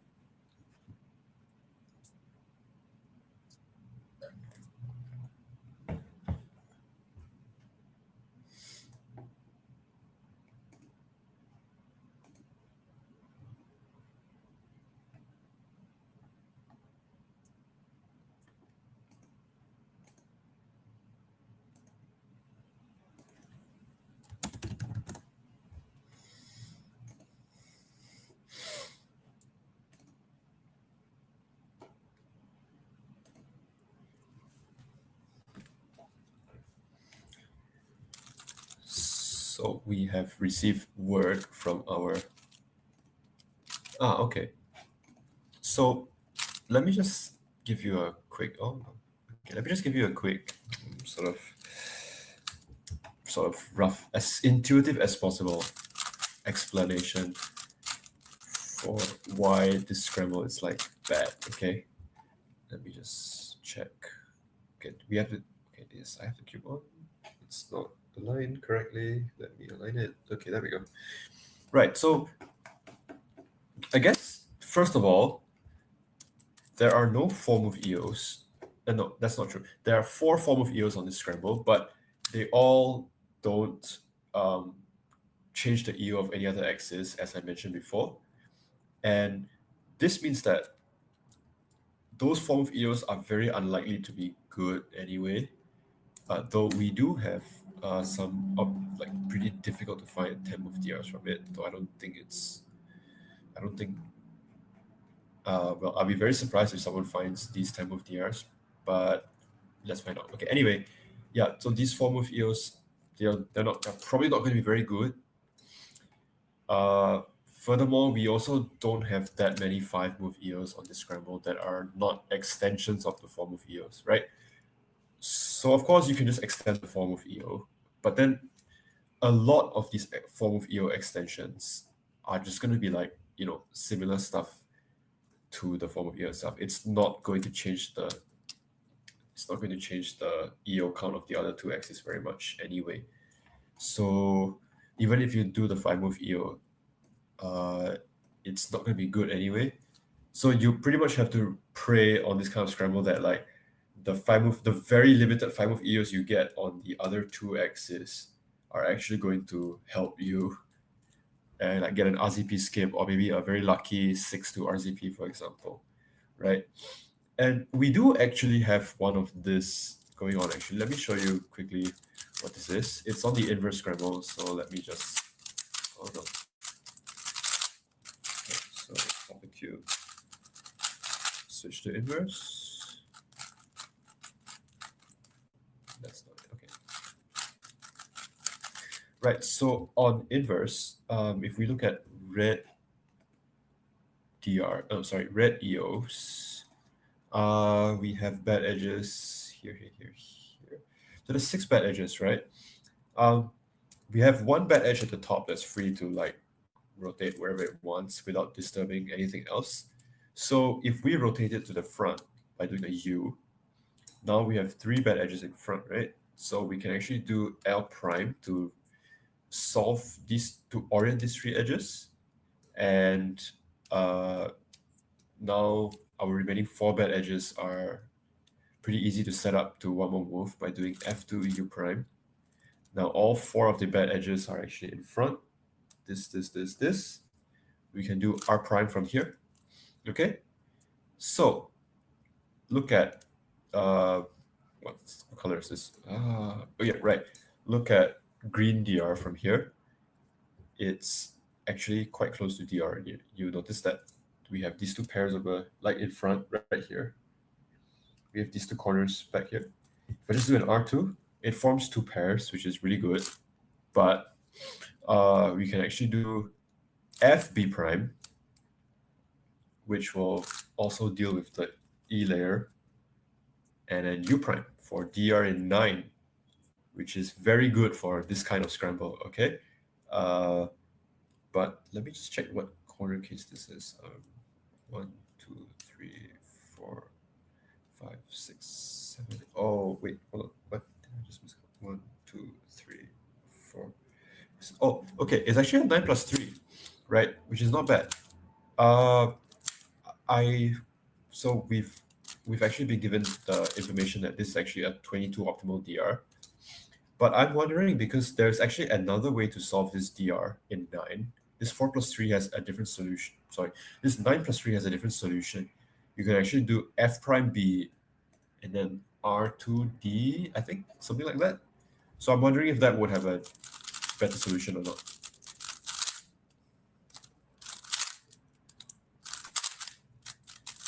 Let me solve my cube. No, that's not that. Okay, so while we wait for our Nisi team, who's hard at work trying to analyze this, trying to find any possible solution out of this Scramble, we will look at what our team, what we're looking at. Right, Brian Johnson has actually found the correct 9 plus 3, actually, the one that I just showed you guys. So, honestly, if I am doing this attempt and I see this 9 plus 3, I am going to be like, okay, this DR will be the one. I think this is going to save me from a doomed attempt. So I feel like most people would have this feeling as well if they check this. Okay, looking at Kale so far. Kale, does he have? Yeah, Kale has the. Wait. I think Kale has the. I think Kale has the EO written down. He just hasn't gotten to checking that yet. Um, yep. So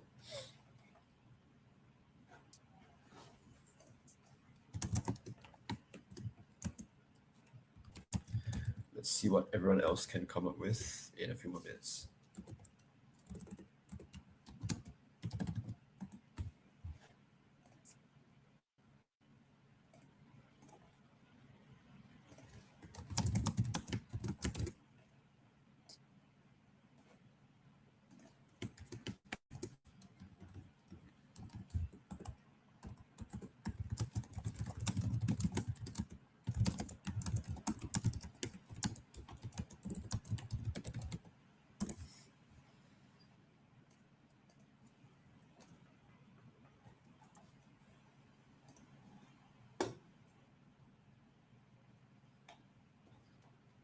Okay, so looking at Louis Isom's sheet, you can actually see that he's also found the 9+4 C3 on this scramble.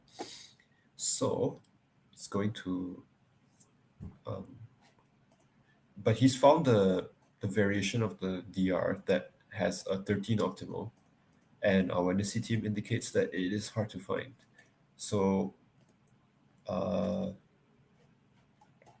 hmm.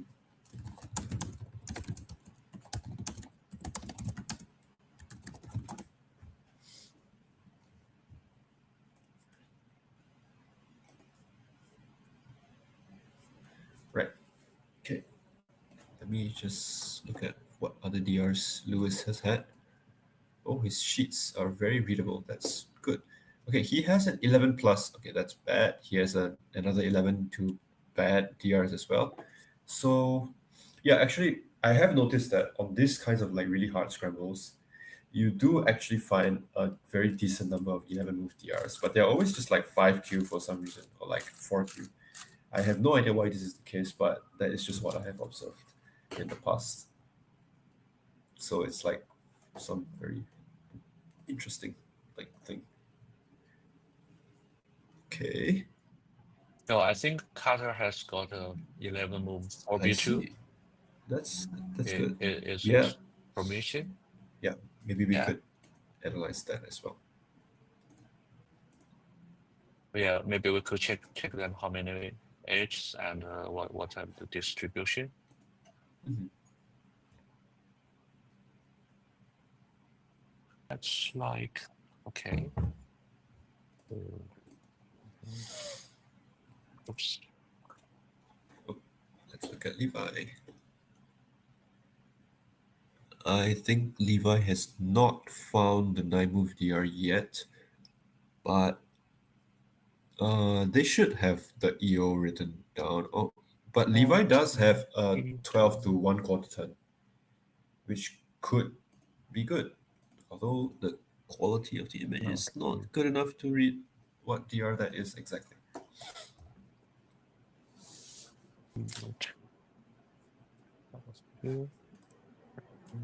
What's that? That's a total miss.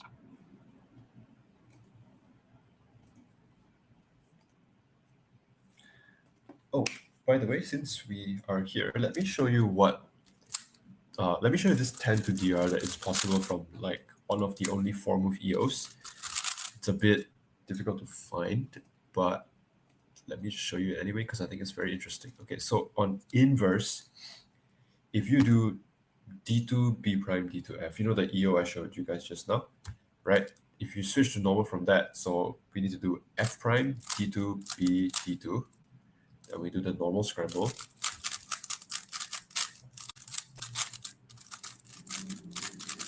Right. So if we look at red DR Okay. from this, okay, you need to do, first of all, you need to do an R move, which even I, as a somewhat, like I would say I'm a very experienced solver, I have no idea what this does.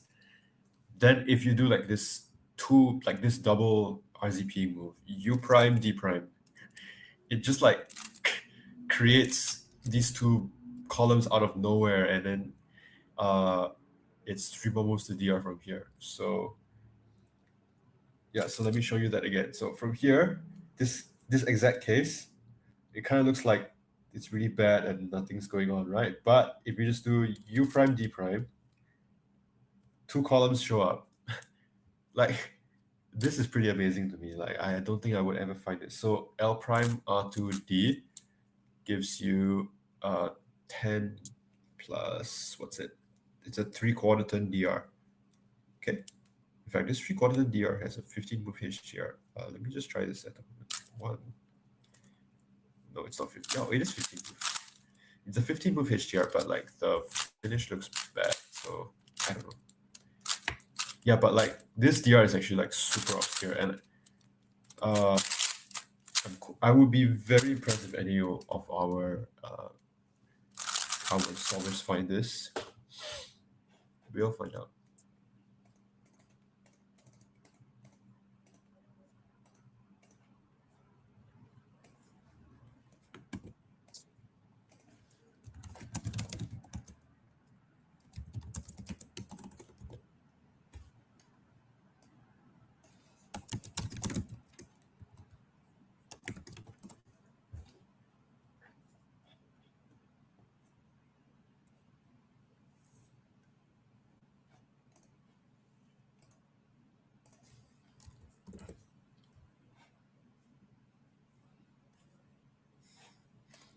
I see. So Mallard from our DR, Mallard from this Scramble, I should say Mallard is a software developed by,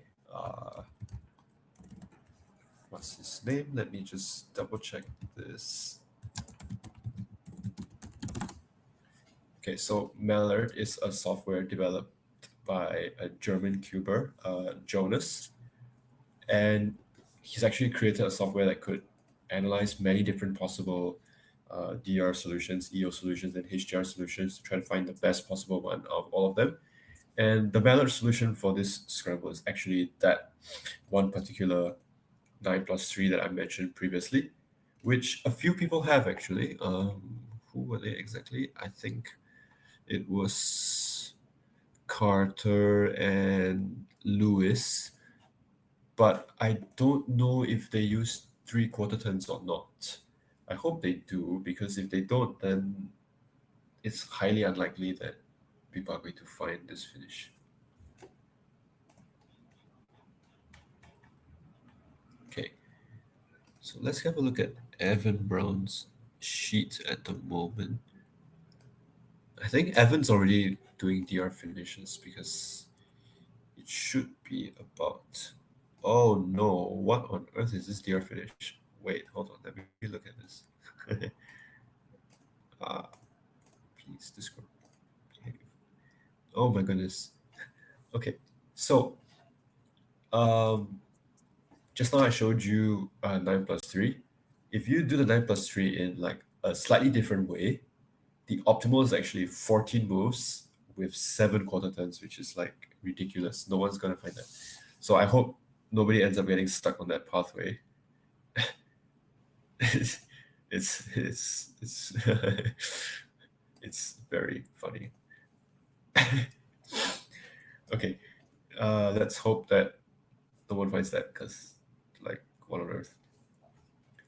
Okay, Carter actually has a 12 plus, what's it? 12 plus 2 written down. Yep. And this DR is 23 optimal. Sorry, let me correct myself. Carter has a 11 plus 2 written down. Yep. He has an 11 plus 2 written. You have an 11 plus 2 written down. And it's actually 23 optimal with 4/4 turns. It's actually quite easy to find, but you need to sort of check 4/4 turns on this DR. And like, you might think that, okay, extending by 2/4 turns is very unrealistic, or like, why would you do that? But surprisingly, for this subset 4B2, let me check. Was it 4E? I think it was 4E. Let me just double check this. Yeah, it is 4E. Yeah, so for 4B2 4E, the optimal It is solution. 4E. Yep, that's right. So for 4B to 4E, the optimal finish requires 4 quarter turns, if I'm not wrong, like more than half of the time. So, if you are ever working on this subset in future, you should always try to consider doing 4 quarter turns. Otherwise, you might miss optimal.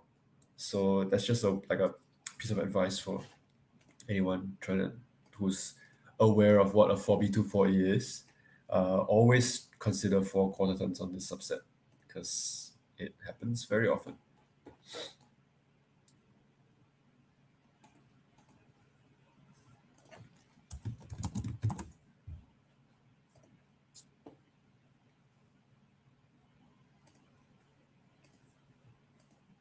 Yeah, the chaos 11 plus 2 is a 4E, and it is very blocky too.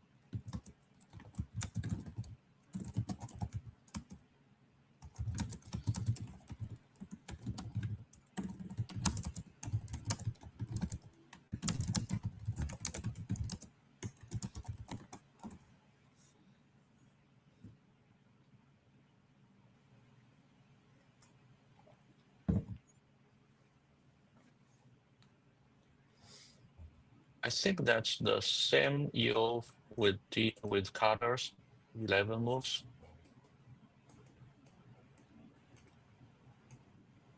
Oh no, not exact the same, similar one, but different. Okay. And this one is very blocky. Right. Kale has found an 11 plus 2 Okay. that is different from anyone else's. And I think he's already written down a successful 23 from it. Yep. Is it? Yeah, it looks like a 23, but Is it 23 finish or Let me- something? let me Yeah, just- it is. It looks like let me 23, just but I'm not quickly sure try it on if a it's cube. R finished. after U to R to U prime. B T prime R U prime B.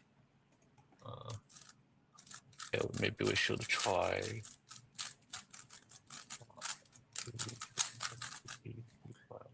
Okay.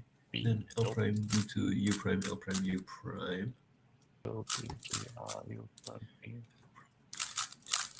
Oh wait, no. He only has a 23 to leaf slice, which may not be a 23 guaranteed at the moment yet. But yeah, he does have a 23 to slice. So, I feel like based on the structure he has at the moment, it's probably not going to be a +2, hopefully.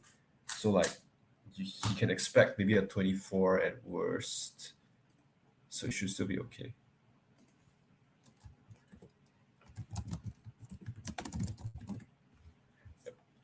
So I mean, I haven't really tried to solve the slice yet, Wait, but so if anyone could try to analyze that. Okay, let's see what else he has written down. I think if Kale. it's a 2 QT solve to HDR, it's less likely to get like a +0 slash solution. That's Less true. like That's less true. likely. If you have more QTs, if you have more QTs, you have more But opportunities. his solution also has a lot of like R2 half turns in it, so it might be possible to make something work in that regard. But well, Yeah, maybe the VR applies here. okay. Good. So our Nissi team has Like there's only one that's pair true. of That's true. QT. Yeah.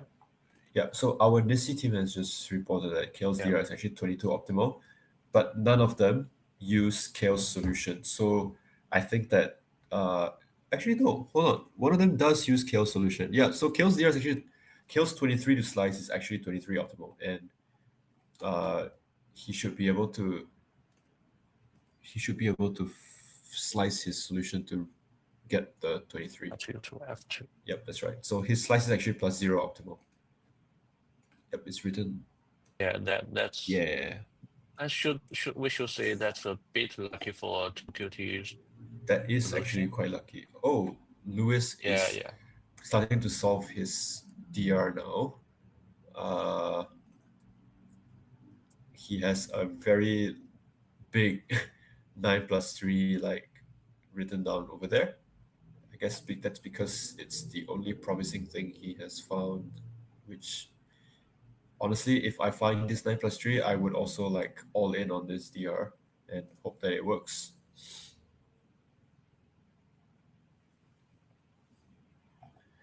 Yep.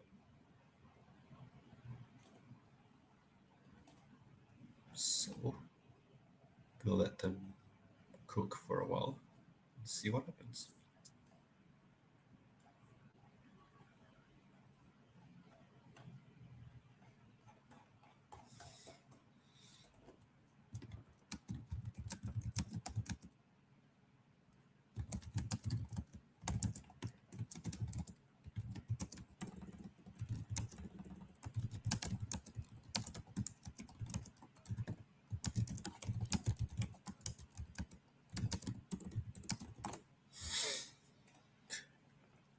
Yeah, we'd like to give a good big thanks to GAN for their sponsoring sponsoring of this live and the competition.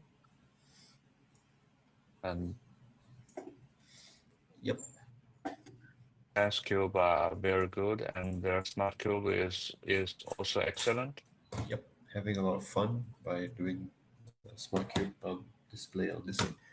Okay, so I think um, Carter may have some kind of backup written down, but it's a bit tough to see because it kind of like goes off the sheet actually. So I'm not sure how many moves this is.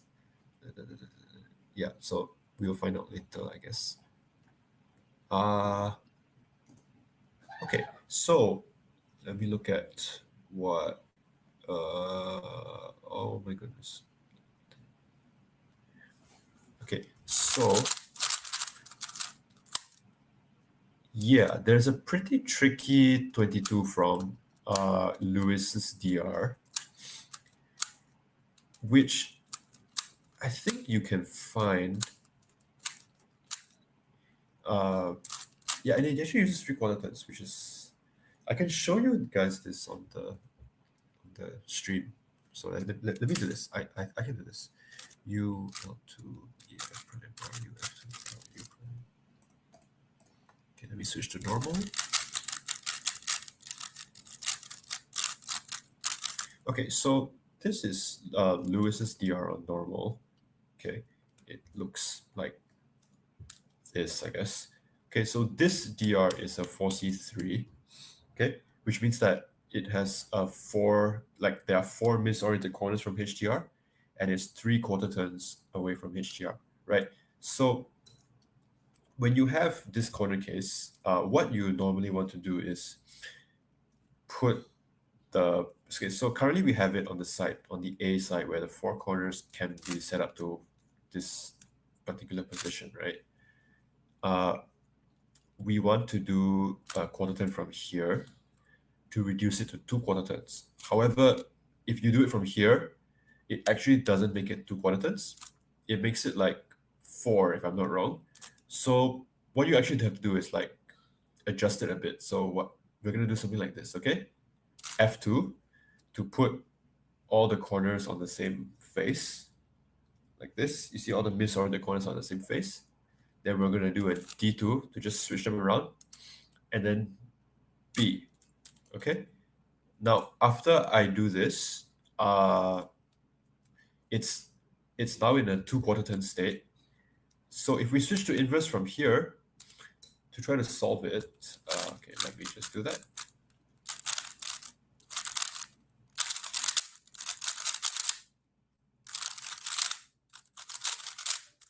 Okay, so B prime D2 F2.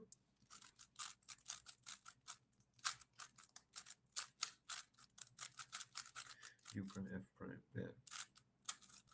Okay, so I've switched to inverse from the like 3 moves that I did on normal off of the 9+3 that I showed you just now. It's now a 4C6E, 2 quarter turns. So when you have this 6E case, you should actually sort of switch your perspective around and only look at the good pieces, all right? Which are this corner, which I have facing the camera right now, this corner, which I have facing the camera right now, this edge, and then looking at the other side, we have this corner, this corner. Let me get this one, and this one, this edge, right? So this particular shape looks kind of weird, but it actually has a 5-move solution. If I just do a B to reduce it to 1 quarter turn, and then an R2, you can see that it's just U2, D2, B away from HTR, right? And looking at this HTR case, actually no, not B, it's B prime, right? If you do a B prime from here, if I just take this pair that okay, you see this pair that's right here? If I do a U2, it will join up this pair with this square back here. And then I think that it doesn't take much of an expert to find the leaf slice solution from here. It's just R2, F2, R2. So that's a 21 to slice. And if any of our top players find this, they will most likely find this 22 solution. So we can have a look at what's going on in the, let's see, we can, let's see if any of our top players have found this so far. If we could get Lewis's one in higher quality, let's see if he might have found this or not.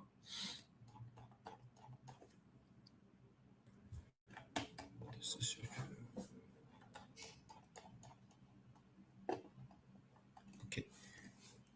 So Lewis has found a 23 to slice, but I don't think he's found the correct HTR for the 21 to slice.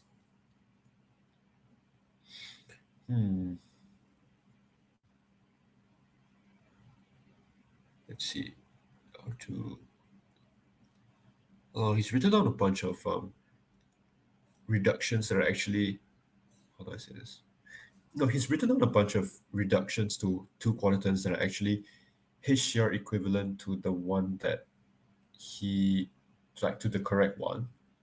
But it has like an extra turn in it. So he wrote down D2, F2, D2, F. But all you need to do is F2, D2, F. So he has an extra D2 in there that he shouldn't have.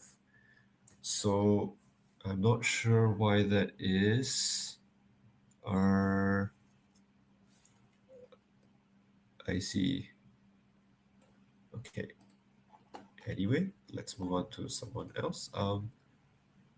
Who is this? Oh, that name is too small. Can't read it.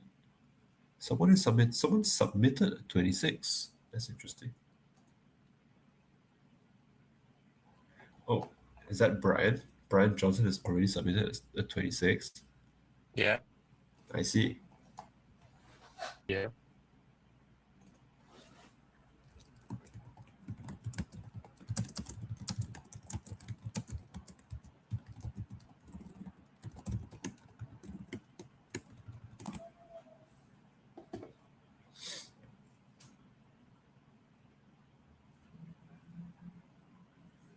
Huh. Okay. So who else found this 9+3? I can't remember. Do we have Kale's sheet? I think Kale might have found. No, not Kale. What was it? Carter might have found this 9+3 as well. So I want to see what they're working on. Let's check this. Yep. Okay, so Carter has found this. A 23? Yeah, that's a 23, but I don't think B2. I don't think Carter, like on this sheet, Carter doesn't have the, what was it? Carter doesn't have the 9+3 written down. So maybe they're working on it on another piece of paper. I'm not sure.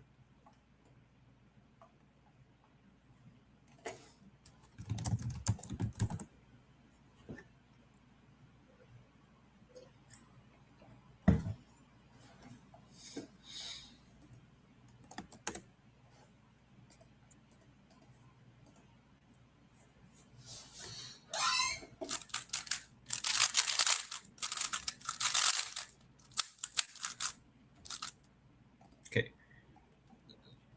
I think we just got Kale's FMC sheet in. Other than the 23 that he probably will be able to find, let's see what else he's got. Okay, I think. Wait. Not so anything else. Yeah, I don't think he has anything else written down actually. Yeah, That's interesting. like some film move. Yeah. So I think he didn't write down the EO for the 9+3, which is quite surprising. Huh.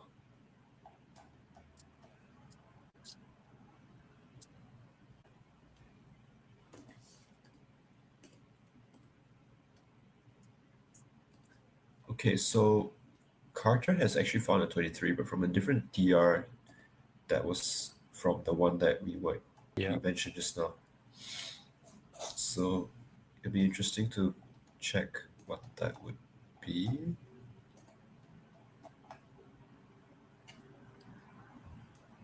and will be D2, BR2, BF2, L2.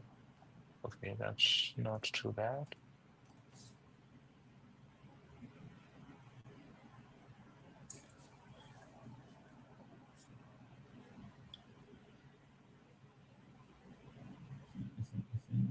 So that's an F or something.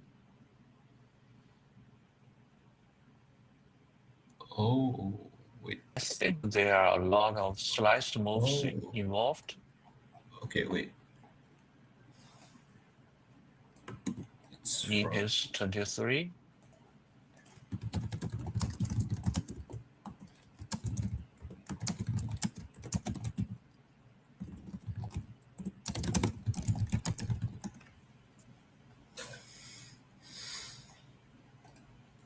Okay.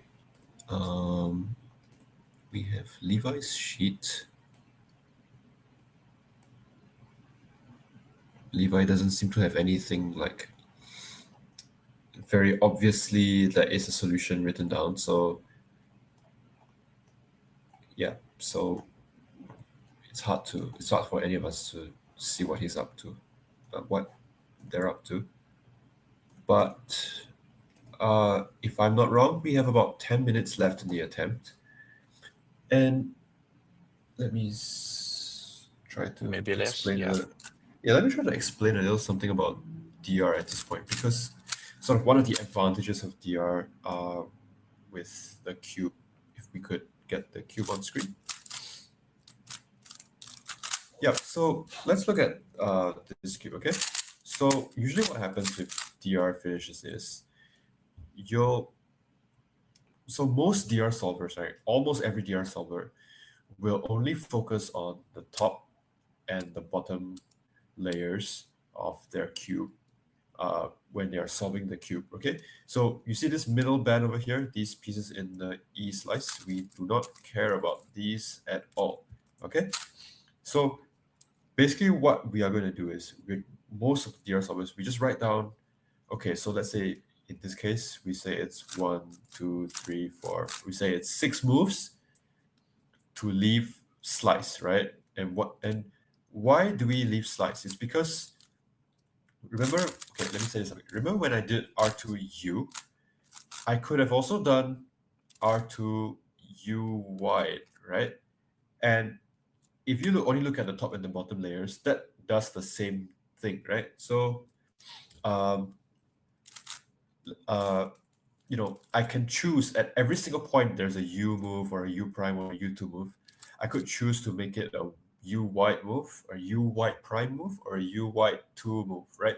And this will actually influence the middle slice in like so many different ways. And usually it's possible to solve like the equator in either zero moves or one move, or in a really bad case, two moves, right? So we don't actually have to. So basically, once you get into DR state, you only have to solve two of the layers. The third layer just effectively solves itself for free, almost for free. Okay, and at like the top DR level, I think most of our experts here can actually get the DR, like can actually can actually deal with the leaf slice in maybe I would say about 5 to 10 minutes, probably less. Which is why most of the time you see that uh, these people don't actually have any concrete solution written down until maybe the last like 10 minutes or 5 minutes, because they know that they have practiced so much, they're quite confident that they can actually solve the slice within 10 minutes and get a working solution down. So they usually just leave it until the very end, and then they just solve like the best ones that they have. So that's like a way to like maximize the time that you have left, right? Instead of, you know, wasting your time on a leaf slice solution at let's say half an hour and then wasting 5 minutes when you could have spent that 5 minutes finding something else. Yep. So it just as I say 5 minutes, we actually have about 5 minutes left. So we'll see what everyone's up to now. It seems to just be a mad rush, really. I think at Maybe 5 minutes. even has got the 22. Yeah, he might have. Wow. Even has written down of 22 on his Oh rules. yeah. This 22 is actually exactly the same. Wait, give me a second. Is it actually the same? Yeah. Evan's 22 that he's written out is the same as. Hold on. He's written out a 21 to slice, which is the same thing as the 21 to slice that I showed you guys just now.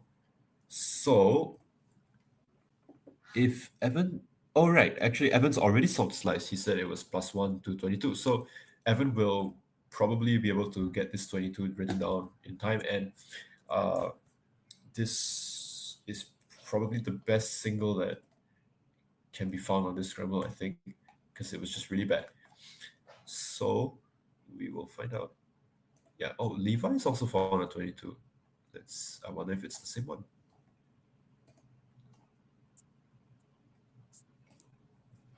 Yeah, Levi's has a let's see. Levi's 22 is the same 22 that like we were mentioning just now as well. So I think that yeah, so I guess our Nissi experts underestimated the pros here. They mentioned it was hard to find, but you know, I guess two people found it at Yeah, least. two of them at least have found this hard to find optimal. Oh, but I guess in some sense, like if the Yeah, scramble is really bad, they're you have more crazy. time to dedicate to this one particular DR, so there's a higher chance of you finding this finish. You know, Yeah, it so is a short DR and it looks good mm, at least. that's right. It's like a really short DR for how bad this scramble is. So you know, you it makes sense Yeah, to like 5 move all yield. in on this. The 9 move DR is very short. Yeah. What has Kill written down here? I don't think that's. Oh, Kill has successfully solved his DR that gives a 23 that we mentioned a while earlier just now.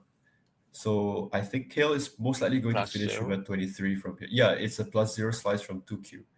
It's a bit lucky. But I Yeah. think he's most likely going to end up with this as his final solution at this point in time.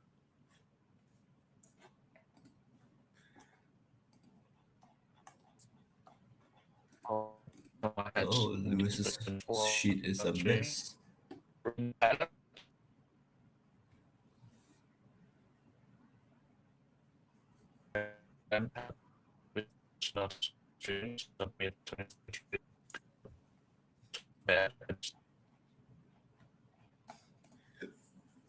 Lewis's sheet is a bit chaotic at the moment. I can't really make anything out of it.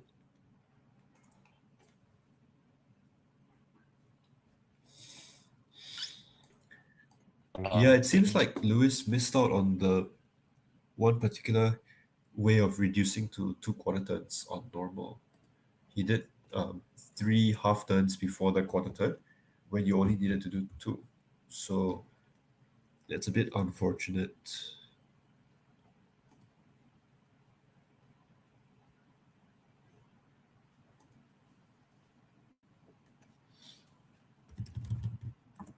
Okay, so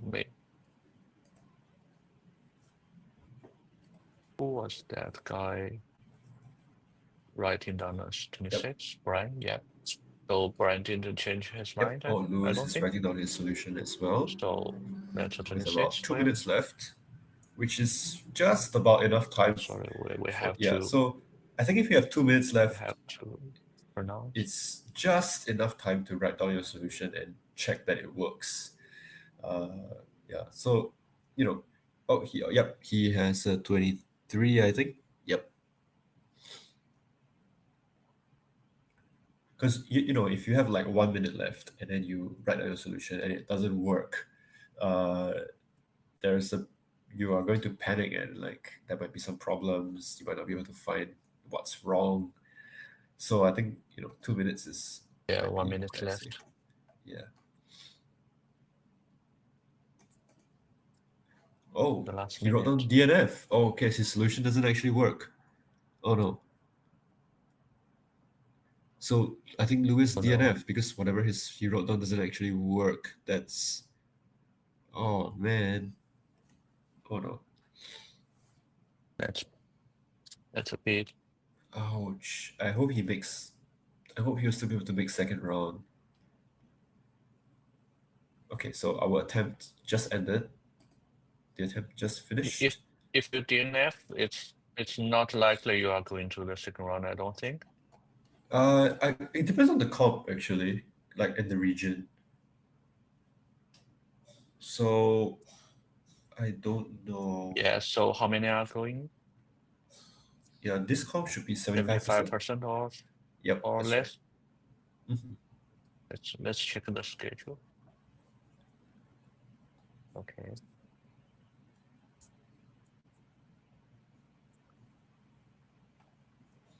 25%. Okay, there are a lot of DNFs already, so maybe that should survive. Yep. So I think in this solve, uh, Levi and who was it? Carter? Levi and Carter are in the lead for this attempt with a 22. And I'm just checking some other discords right now, but we have some other analysis going on, and someone mentions that like there are a few 21s possible, but they are like very difficult to find because you need really long DRs and very short finishes, which is like not something that most DR people would go for. So I think 22 is the best that you can realistically do on this scramble. That just goes to show how difficult it is It's because a really on hard almost scramble. yeah on almost every scramble you most of those like computer analysis will be able to find like a 20 or a 21 or a 19, but this one Yeah, just this one just doesn't have anything. that's why it's crazy. Yeah. Okay, the attempt is over, So right now we'll probably just and wait let's for. wait for the results. The Yep, results, yep. yep. So Lewis confirmed to be a DNF, which is very unfortunate considering Yep, he found the 9 plus 3. Ouch.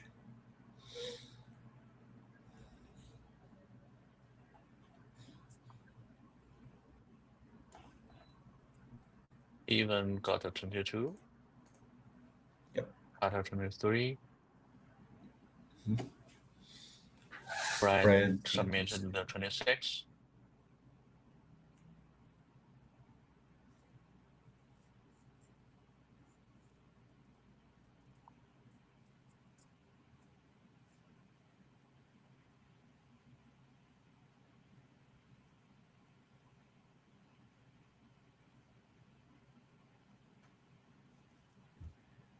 Uh, let's see.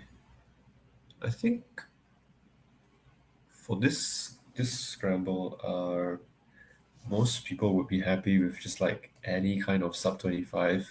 Honestly, like most of our top people, they would be quite happy with finding any 25. Yeah, I think okay. First two scrambles. The first one was a normal kind of bad scramble. The second one was like a very it's like the very bad of like bad scrambles. So, you know, let's see. In terms of like for example, there were 21s on that scramble that were findable because people, clearly found them.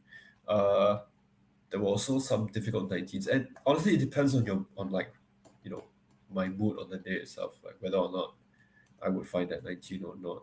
Just depends on like did I decide to write down that extension. But I don't like it when uh your fate on the scramble comes down to like did you feel like writing down this particular fine with EO? That's just a bit annoying to me, right? So I really don't like those kinds of scrambles. Um, and like honestly, I kind of feel bad for Lewis for that scramble because like sometimes yeah, official FMC is very difficult. I don't know why, but like there are people who average very good at home, and then it all kind of just falls apart when you go to competitions. It's a thing. Like it's like you just forget stuff somehow, and even though you know it all along, it's not even like Yeah, the due cube to the locks up. nerves and Yeah, yeah, yeah. Or like you just miss yeah, stuff. and For maybe example, the like time pressure. that's right, that's right. You just miss stuff. For example, like formal finish, and you just like don't find it for some reason. It's like it I feel like nerves in FMC is like slightly different from nerves in like other forms of cubic in the sense that you just have like very small skill issues like let up all the way, uh, and then it just like accumulates into like one big mess at the end, you know. Okay, so Yeah, so maybe that's a wrap for the first two attempts. yep. And me So and Chong are going off. yep, it is like 1:50 a.m. in Singapore where I am. So Rodney and Ben will come through. Where's Ben? I didn't see him yet. okay, but I think we'll go on first, and then Yeah, we'll go on Rodney is break. waiting here. Me and Yep. Chong are going off. Yeah. Yep, the Yeah, stream will thank go on you break. guys. Yeah. Yeah, the Okay, streamer thanks for will watching, go. everyone, and I Yeah, hope that thanks for watching.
Hello, everyone.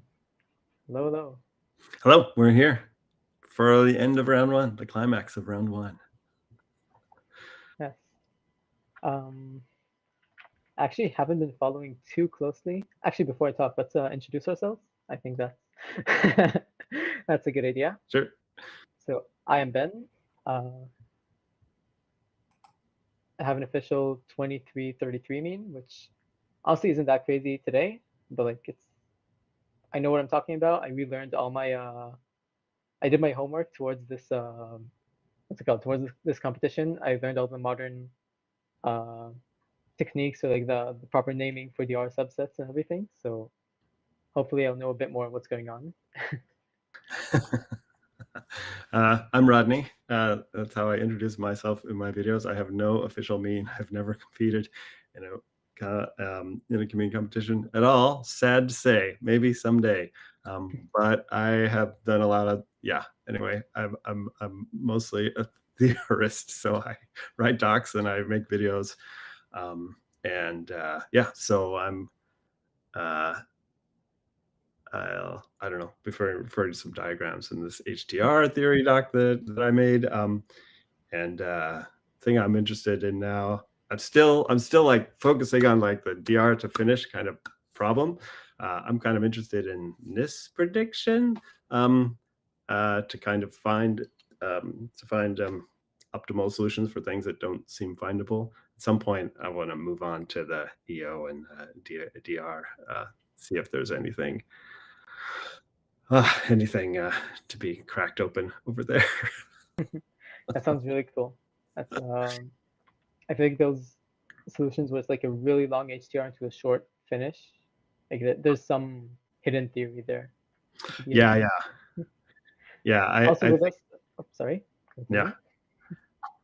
I think there's definitely something there because like, especially if you think in terms of the additional number of moves on top of like what the optimal corner solution is, there's like not that many choices. There are lots of choices for the corners, but given the corners, there's not that much choices to actually finish the whole cube. So I think it's easier than it seems at first, but you have to know the corners like down cold. Also with us, we have Sebastiano, who's not mic'd up, so you won't hear him, but he is helping us with the analysis of this attempt and providing solutions or solution tidbits to see like what the competitors might find.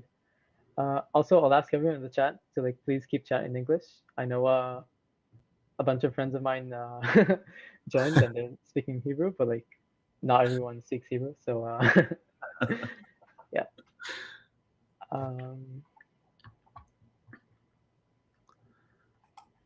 Yeah, I guess one thought I had from the last Scramble was that there were so few EOs on two of the axes.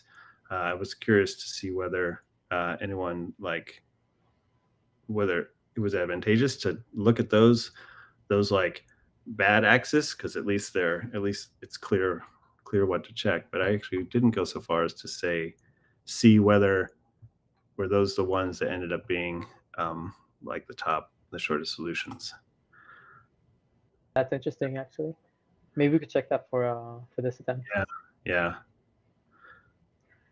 It seems to me that like if you can find a decent start on a bad axis, that would be really good, since to get DR you need to solve EO on two axes. Like you have to solve corners too, but like your end state is having two EOs solved. So if one axis is easy and one's difficult, and you get the difficult one in a short number of moves, then your continuation might be like easier on average there. Yeah, that's a good point. I did some simulations with Nissi. Actually, I was trying to decide, is it better to just like pick a few more short like EOs from the easy axis, or is it better to get longer EOs from the hard axis and mix those in if you have your choice? Anyway, I need to do some more, but I'm gonna stake out the position that it is actually better to check a variety of EOs, even if you're checking slightly a variety of axes, even if you're checking slightly longer. That's a good point. I think I don't think I do that myself too much. Like I kind of force the the easy EOs. Mm-hmm. That is a really good point. All right, let's look at the. I haven't been following the standings too closely. I know this is round 1, so there's like nothing too important going on, but it seems like in first place we have Levi Gibson with a 21.5 mean of 2. That's pretty cool. Some other means, I might say them out of order since WC Live lists by single, but Aiden Bryant has a 22.5. Even Brown, Kilshun have 23 flat. That's all sub my my PR, so that's pretty good.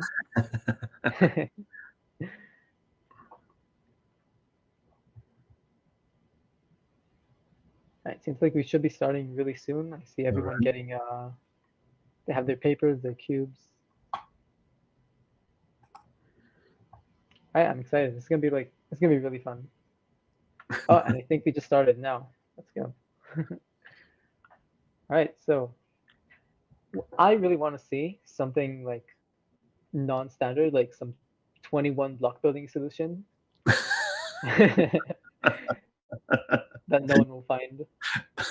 That'll be hilarious, in my opinion. That would be yeah, good luck looking for those, I think.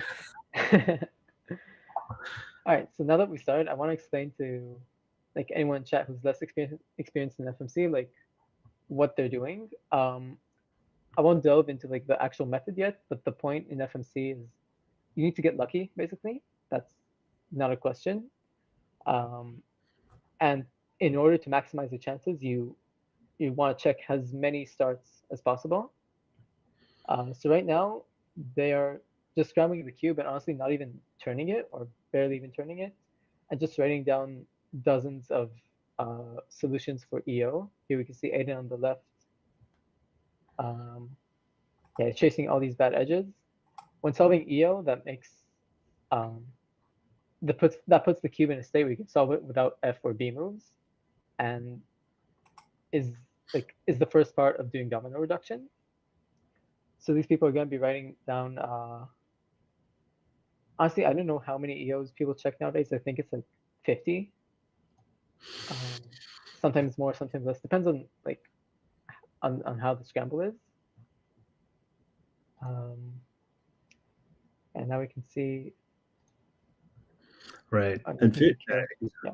I mean, 50 is a lot, but there's this big jump between 4 move and 5 moves. So you're going to be able to check all the 4 moves, but you have to prioritize somehow the 5 moves to check. And I haven't heard anyone give it like a real good description of when they're going to like, okay, this is enough 5 moves. And there's also the question of like 4 moves that can be with an insertion turn into 5 moves versus a completely fresh where the minimum is 5 moves.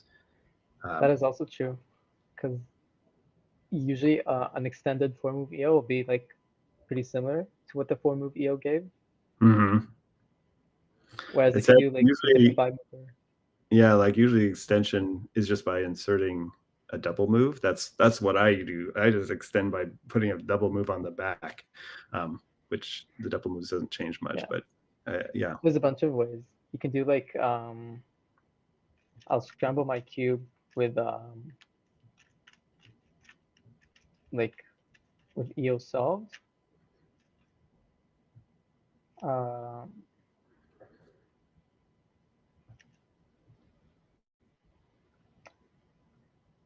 Yeah, you can do, for example, in this case, let's see if I can show you. You have, I can't point at the cube because because it's in the app. So we have the yellow red at the top front. This one, the blue white. This one, white green and white red. These are all bad edges. The way you solve for bad would be to put them all like on the front face and do an F turn. Right now we have 2 of them already, this yellow red, the blue white. So you can do something like D prime F2 R2 F, or you could do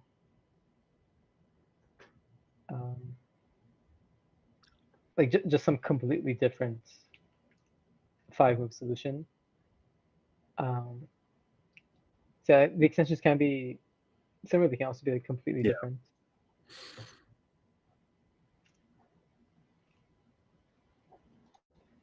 All right, it seems like we have some stats on the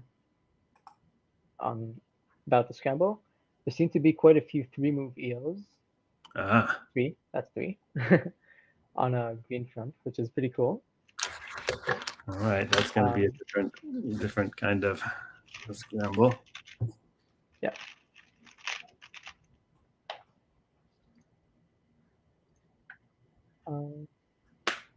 Wow, that is a lot of EOs in 4 on a green front. I assume a lot of them are just extensions of the 3-mover, or some of the 3-movers. Wow, that is a lot of 4-movers. Honestly, on this scale, I don't know if people will check 5-move EOs because I have so many. There's enough. Yeah.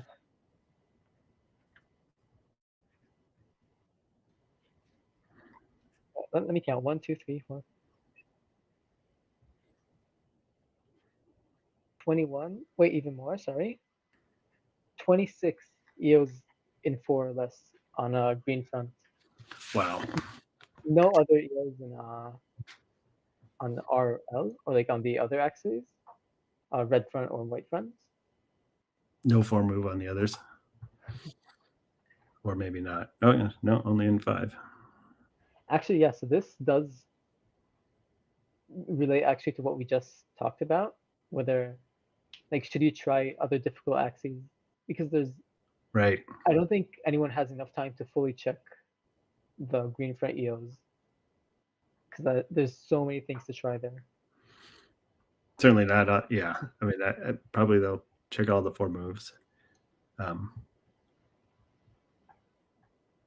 But if you have to decide between, I mean, yeah, if you have to decide between extending one of the 4-move FB EOs or trying these 5 moves, especially because they're not NIS. Yeah. I see a question in chat. How much time the solve should go to choosing an EO? It really depends on the scramble and basically what you find. I think most of the top FMC solvers, they start solving their DRs at worst at about like 35, 40 minutes or so. But it really depends. If you find a really good start right away, then you might just finish it, write down a quick 23, 24, and have a nice backup solution. And then you can go way riskier with finding EOs.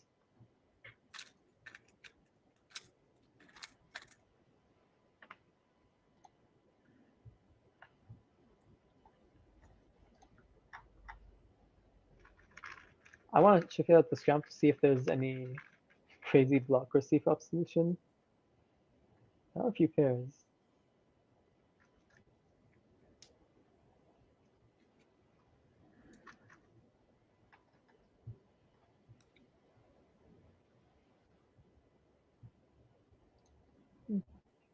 I don't see any like obvious crazy CFOP double X cross anything.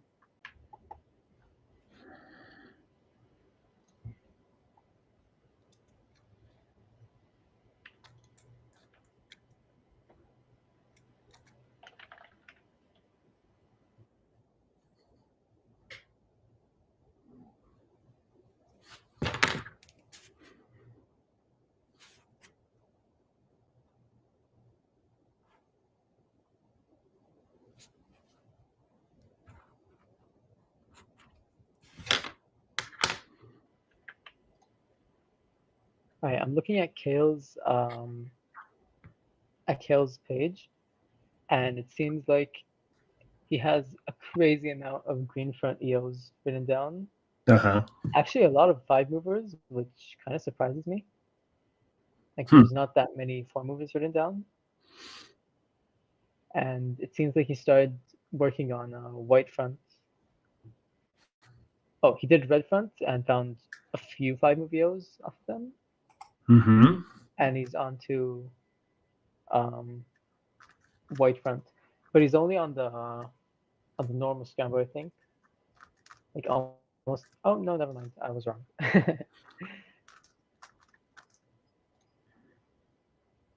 Meanwhile, yeah, Lewis has basically only 4 movers written down. Right? We can also see from his page that the scramble is 4 bad, 6 bad, 6 bad, which makes sense. 4 is by far the easiest. I don't know if by far, but it is usually the best EO count you can get. Yeah.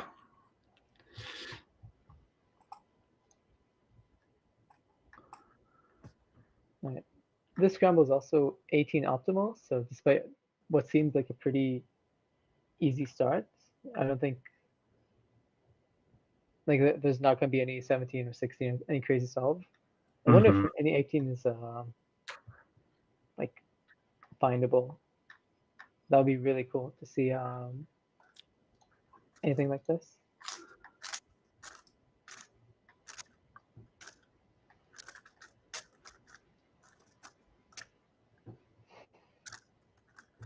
Seem also to be like a bunch of 10 move findable DRs off of the green from start.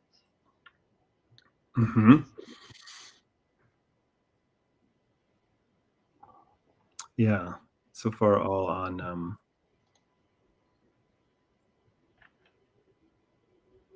nothing on normal only.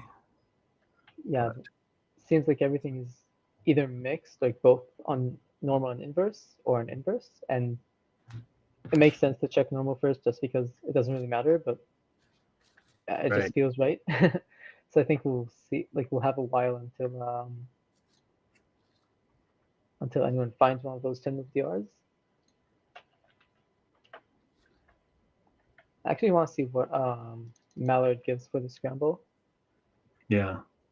Oh, I used it wrong. I couldn't find any solution. Why is that? Oh, stupid.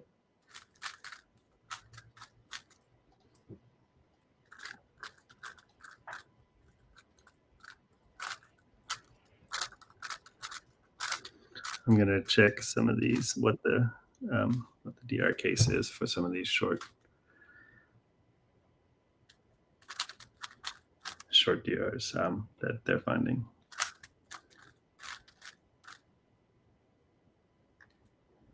Mallard actually is kind of struggling to find anything good, so I'm trying to like play with the settings a bit. But right away, it's finding me like 24s, 23s. So I would expect something better from the scramble. I would expect probably a 21 or 22 from these guys.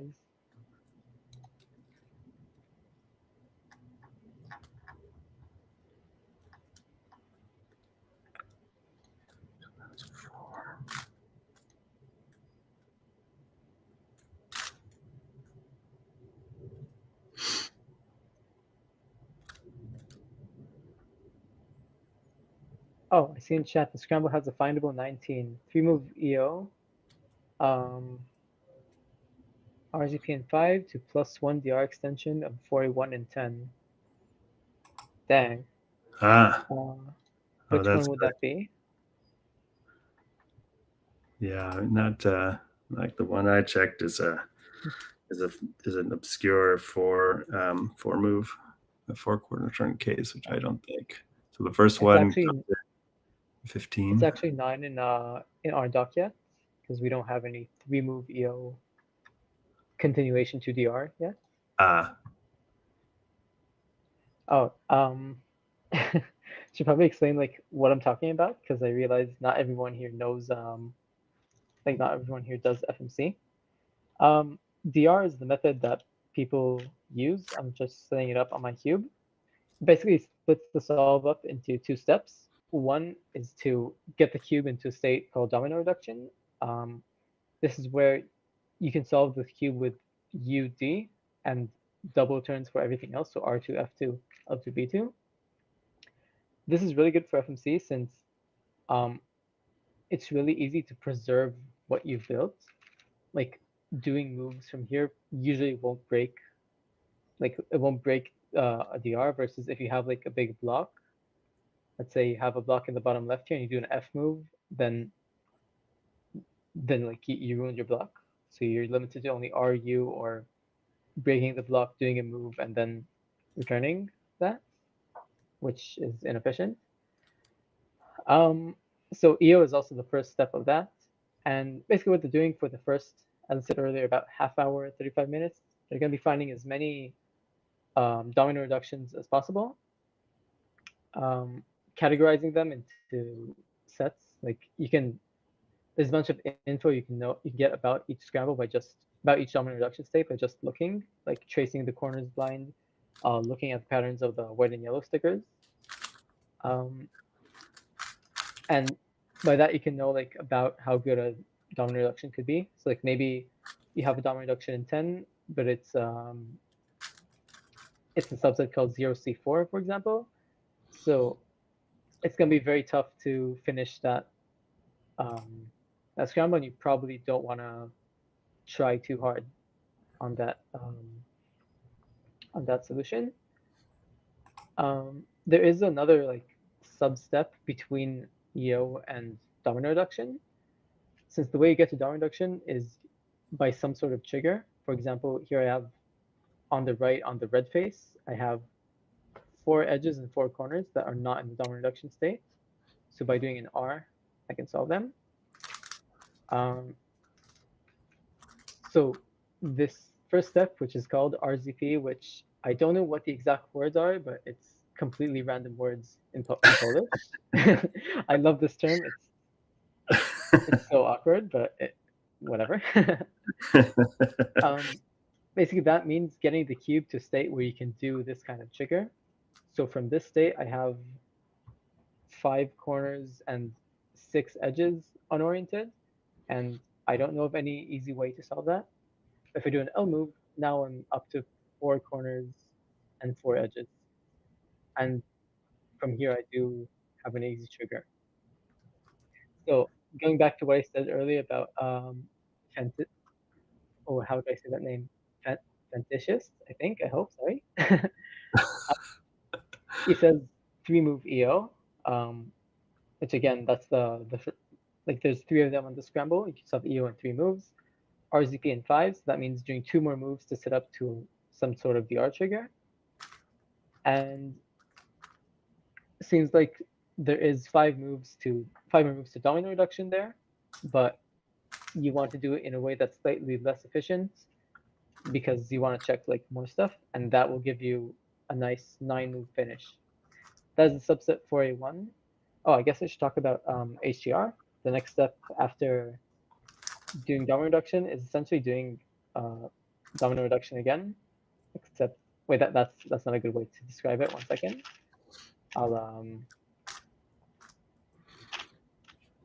Yeah, the next step I set up on my cube here is to get to a state of half turn reduction. You can solve the cube using only half turns.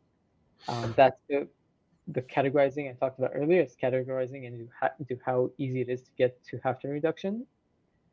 So the set that good domino reduction is 4A1, which is it means you only have to do 1 quarter turn, like 1 U move, and then you can get the cube into HDR. This sometimes is really like awkward to pull off, but if there's a 9 move solution, it probably is pretty nice. Yeah.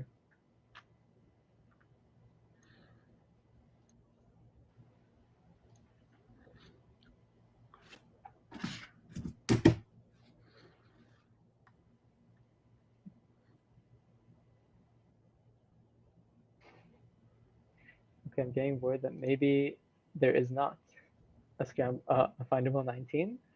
I guess we'll see.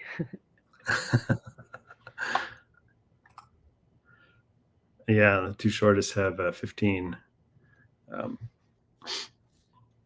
continuations, so they're probably ones that people would look at and immediately abandon, even at 9. Yeah, I want to look at some of those because 15 optimal is really unfortunate.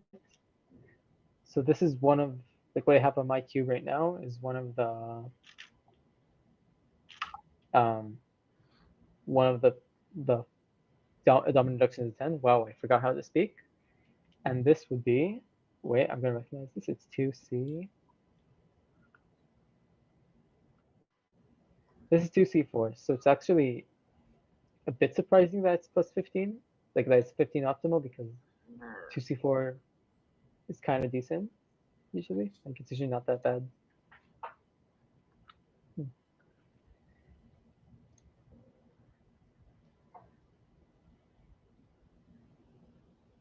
Let's see how our competitors are doing.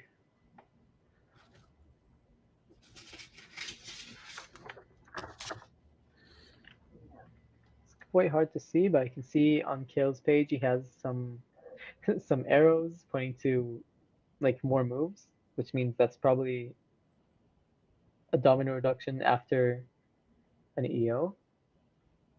Very tough to see what it actually is, unfortunately.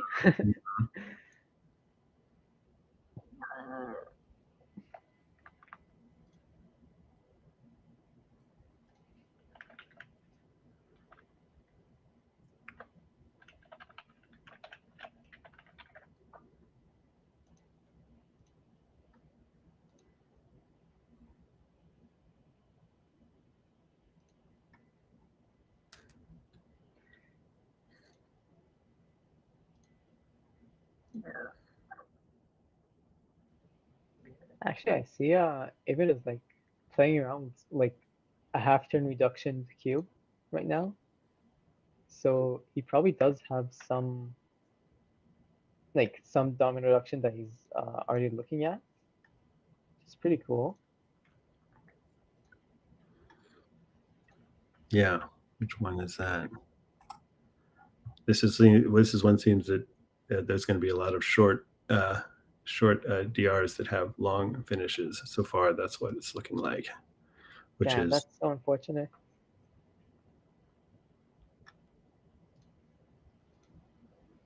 I guess that does make sense.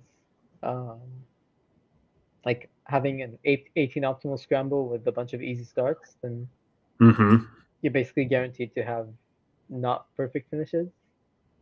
But dang, like 1, 2, 3, 4, 5, 6, 7, 10 move DRs, and they're all at least plus 14. One of them with an asterisk, because technically you can solve it in 13 moves, but with the 6 quarter turns, which is just not something anyone would do. right.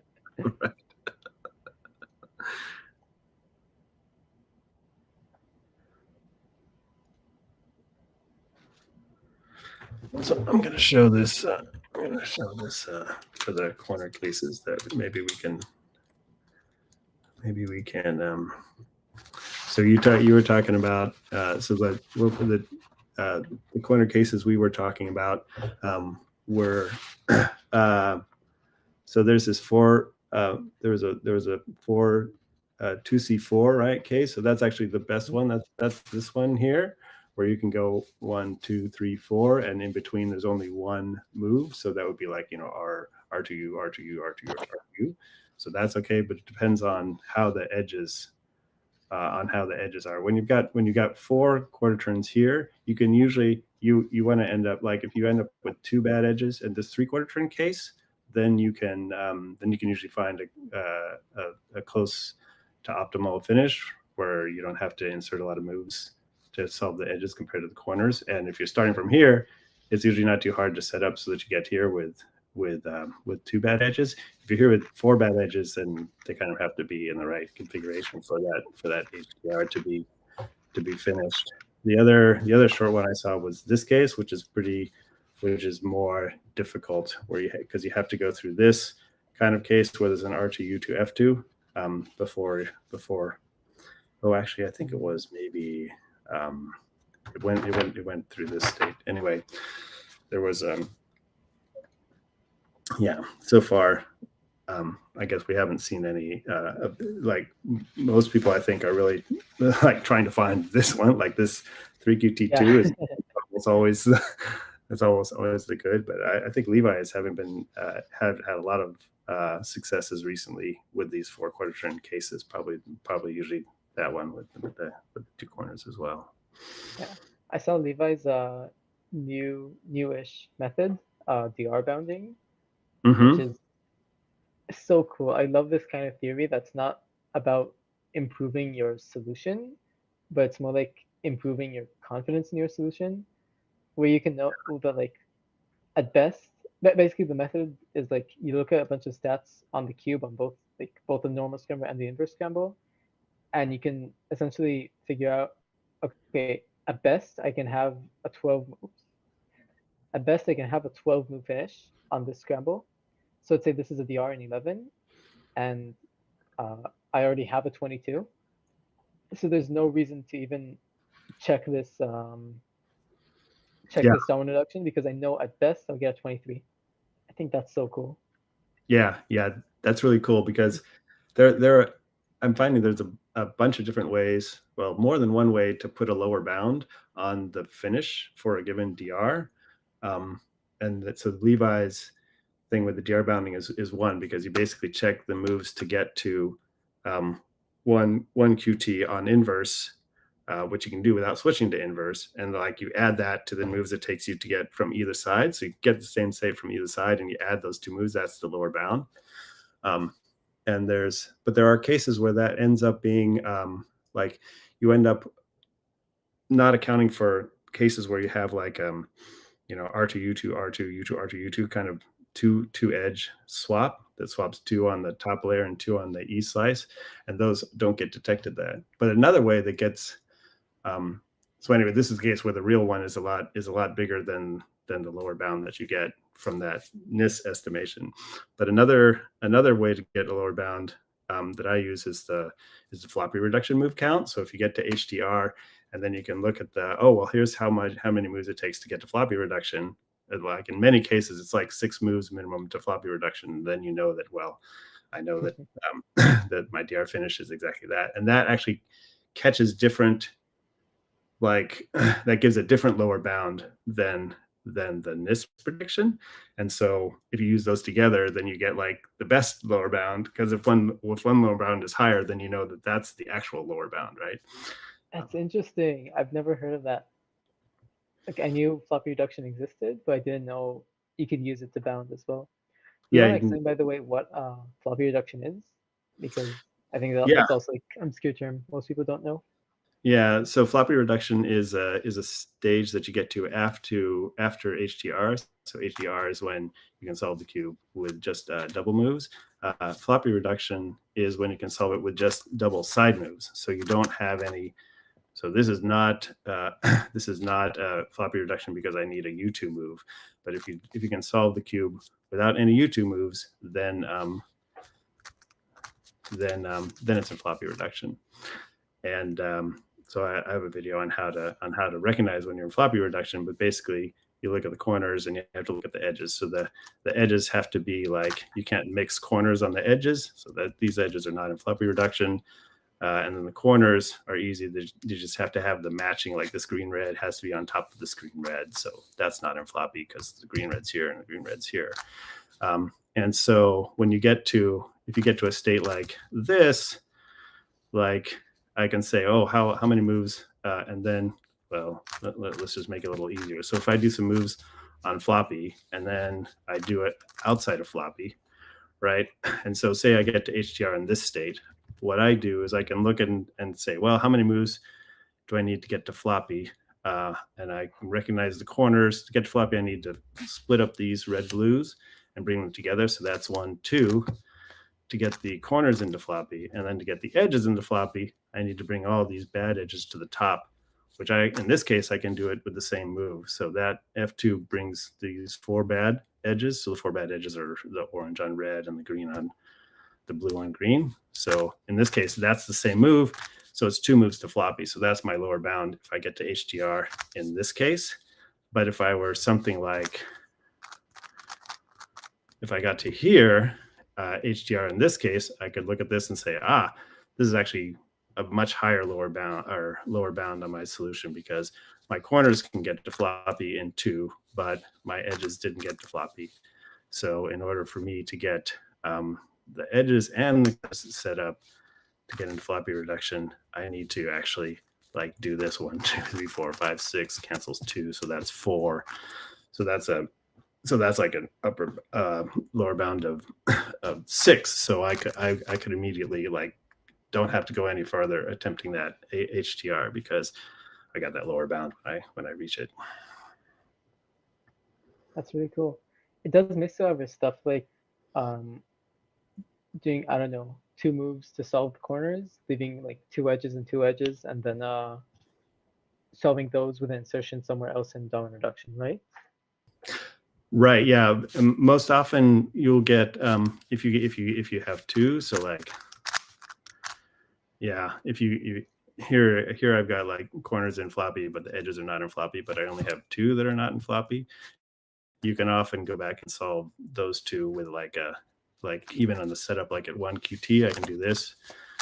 Right. I could insert it there, and that usually cancels 3. But depending on what the trigger move is, it might actually cancel. It might actually be like a 6 minus 5. So you can actually correct those 2. And I mean, I think people often will look at that if they solve the full cube up to 2, but I will look at doing that in order to get to floppy reduction. So if like I get to the corners and the edges are 2 away from floppy reduction, then you can go back and you can often fix those 2 corners for just like with a 6 minus 4 earlier in the DR solution, and then start from floppy or start from 2 away from floppy. Interesting. That's really cool. If we look at see what's going on in the yeah, we haven't been following the attempt very much the last few minutes. It seems like there are a few 11 move DRs which are like decent, which don't have awful finishes. Lewis unfortunately has an 11 move DR, but that is plus 14 optimal, which means a 25 at best. Mm-hmm. Yeah. But we do see a possible 22, a possible 23, both off of 11 move DRs. One of them is on a 4 move DR from green front. Mm-hmm. Yeah, so far all these short DRs are having 13, 14, 15 This moves. one actually looks the best DR, the one leading to a 22, actually looks pretty not that complicated. After the 4 move EO, you have to find like to check this 4 move EO out of the 20 possible ones. You just have 1 move to 4 edges.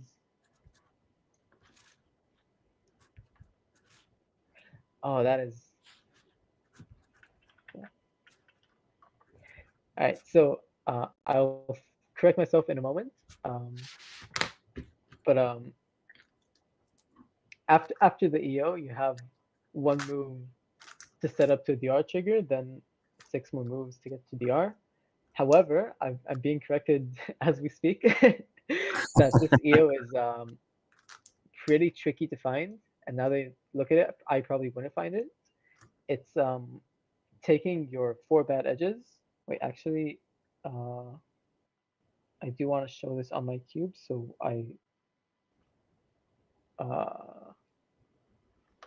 let's see.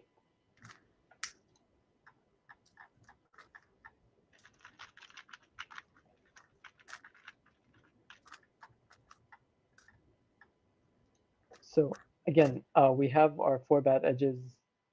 Oh, my orientation is desynced, so I should fix that. 1 second. Where do I do this? I forgot.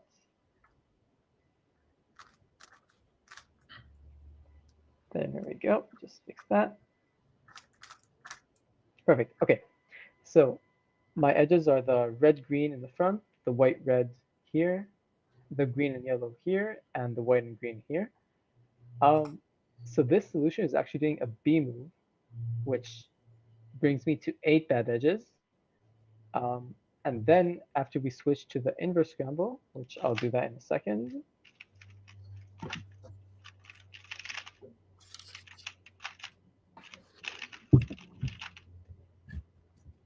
I'll do a B move, and then I'll do the inverse scramble.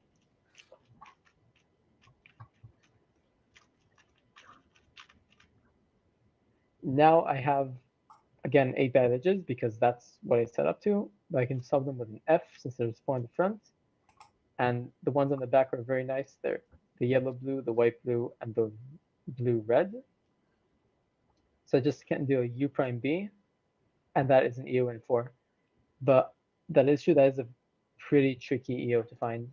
So I don't know if everyone will find that, especially with how many 4 move EOs there are. It's kind of unfortunate that this is the one that gives the the findable 22, but I mean, it's FMC. That's it's gonna be like that every time. Yes, especially those because it involves switching after RZP. That's such a high risk. I don't know. I feel like that's always a really expensive thing to try. I was trying to think of like, is it worth doing some NIST predictions so that you can get to RZP and then look at actually I do this pretty often. I don't do it for JZP, but for RZP you can look at how many pairs you form of bad domino corner edge pairs pretty easily. So if you just count, if you just count, like if you have 2 pairs, you're usually in pretty good shape. So I would consider that findable. If you were from that DR, you might because it's a 4 move DR. I usually try 5 move RZPs, and then if it doesn't look good, I do look at the inverse. So that's something I could consider. I think I would switch 5 moves to RZP. Depends on how many things I have, but considering what we know about the scramble, like you probably don't have many other good things. Choices. So I definitely would switch. You would RZP switch any 5 move RZP? I think so, yeah. Yeah. I know there's also like stats about how the RZP looks on the other axis. Like that's ARM, right? I don't remember what the initials mean, but basically it's what your what chance do you have to have a good continuation of the other side of the inverse? Right. So it's not exactly like you have like a 50% chance to get this under 7 moves, right? Or like that's the method. Right.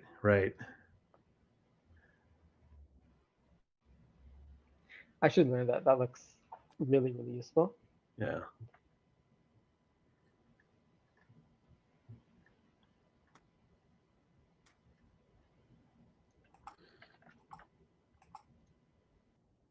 Right, because you can I mean, I think the theory here is that RZP is number of bad edges on the UD, right? I'm really sorry for interrupting you, but it seems like Carter has a 19.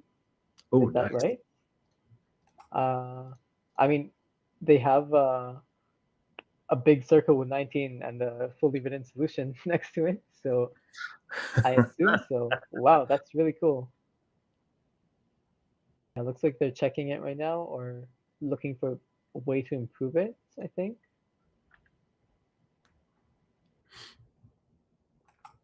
This is off the 5 move EO.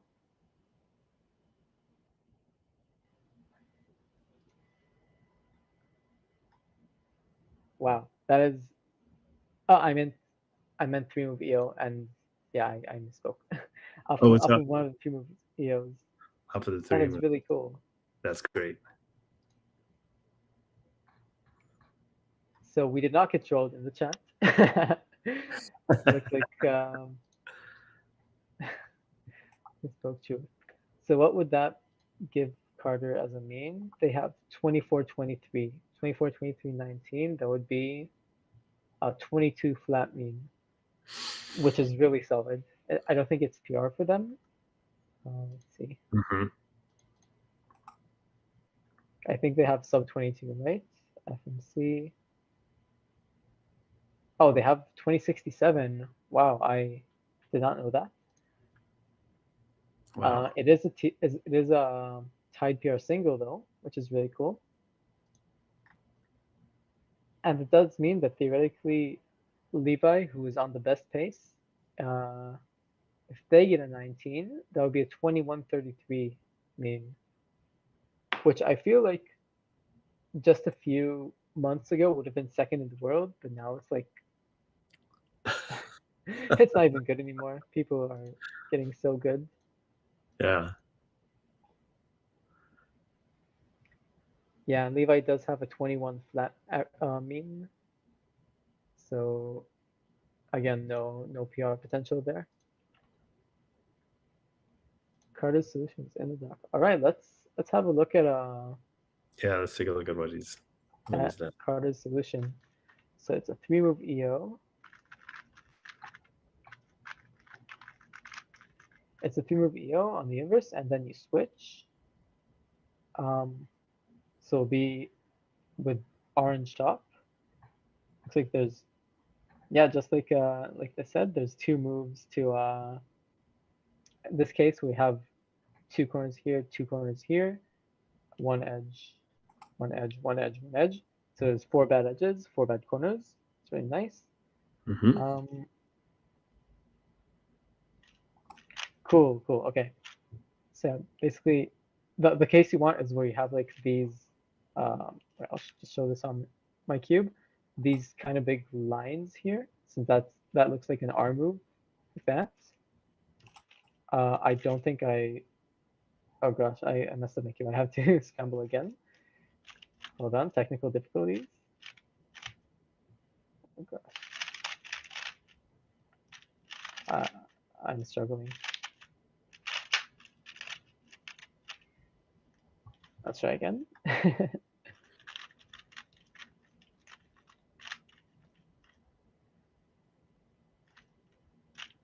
All right, so you do an F2, then you do a U2 to connect this corner. How would I show it on my cube? This corner to this bar, a U2 like this. Then L prime B2, you get this bar, R, and now we're just a U away from domino. And this is, I think that's the subset we talked about earlier, Mm-hmm. which is for a 1, this means essentially if I'm trying to do DR again, like on this axis now, I have that same 4 edge, 4 corner case, and this will put me, if I do it correctly, this will put me in half turn reduction. So then they switched. Oh my gosh. And it seems like there's just 2 more moves to HDR after that, which is pretty lucky, but I mean, that's for a Right. 1, like it gives you the option to get these kind of things.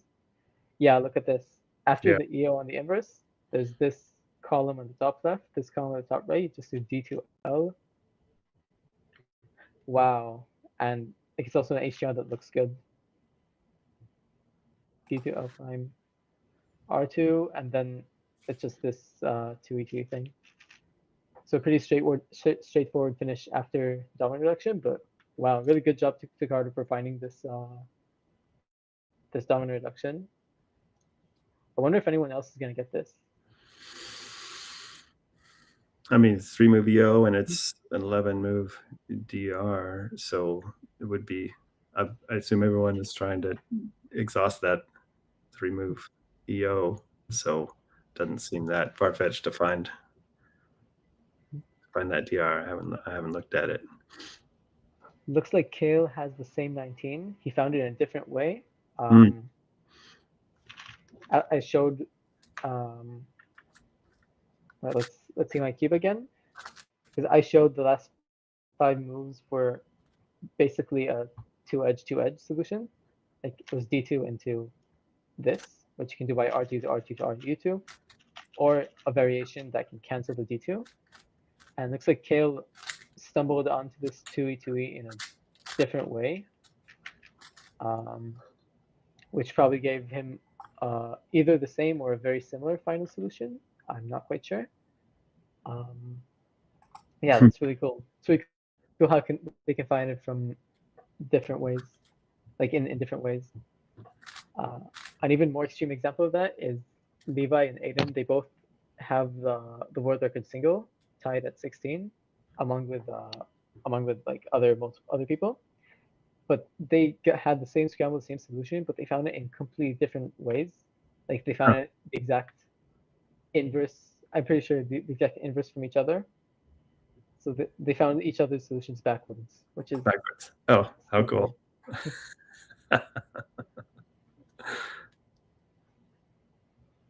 I'm seeing in the chat 2133 is WR18 now. Wow, that's crazy.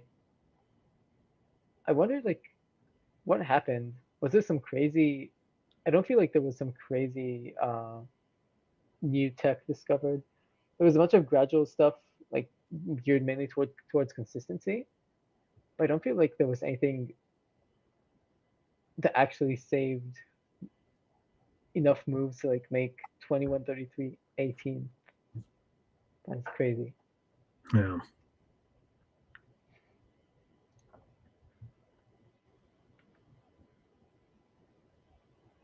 Oh, looks like Kale used a different domino reduction. Interesting. I want to also shout out GAN for sponsoring this this competition. They provided us casters with these smart cubes to be able to show you what we're talking about, and they really helped us out. So thank you, GAN, for sponsoring this.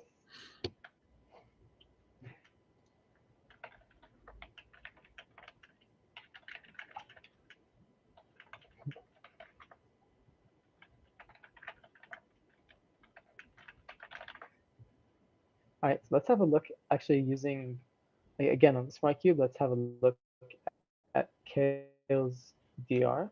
So he did the same 5 moves as Carter, like the same RZP, but then he was on the inverse. So let's see. We switched to inverse to get a shorter DR, and then found the same solution after DR. I misscrambled. Cool. Like I was wondering where the solution was, then I see that I don't even have EO solved. Let's try again. Oh, I didn't misscramble, just didn't solve the EO. Oh, I'm silly. I thought it was on the normal, but no, it was on the inverse. Right. Oh wow, this looks really good.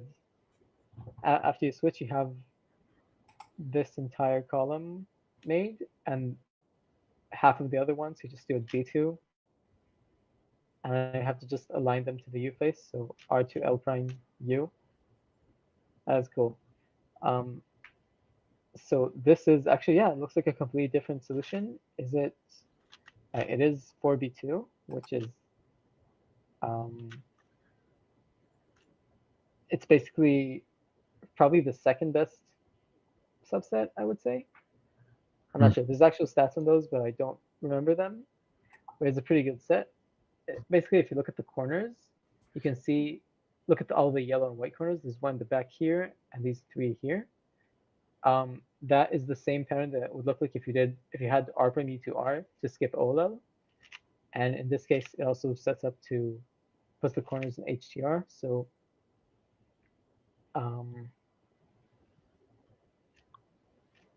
with some,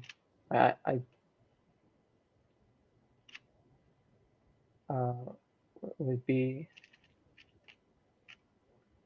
there we go, I found it. So there's U to D2, and now you can do L prime, instead of U2L, it's D2R, but yeah, it's HTR in, I believe that would be 14. There's probably a bunch of variations, so I don't know if what I have right here is exactly what KO has. Probably not, because this doesn't seem that good, but maybe I just didn't see anything. And it seems like, yeah, from there you got to 16 moves, 2E2E, which is, that's really good. Like, if I get 2E2E and 16, I'm thinking like, wow, I could probably like there's good odds it could sub 20 this. And Kale did. So He did. 19. Nice. And that would give him, what is the average? I said he had 23, 23. Yeah, so that would be 20. Wait, I'm math. Is that 2167? 23, 23, 19. Yeah, it is. I don't know why it feels. Yeah, 2167. Mhm. In my head, 23, 23, 19 feels like not crazy, but that is sub 22. It's pretty cool. And by looking at Avon's paper here, I see HDR in 13. Wow. Unfortunately, not that great of a finish. I think that is a 22 or 21. It's pretty difficult to see. I'm curious about the HDR in 13 because that is really short. Yeah. Let's see. That's Evans. Do we have that in the doc? It'd be interesting to see. I'm actually pleasantly surprised with how this attempt ended out because it seemed at the start like every short thing had an awful finish. Mm-hmm. Plus 15 optimal, Lewis got stuck with a plus 14 optimal. I think it was 4B2. Mm-hmm.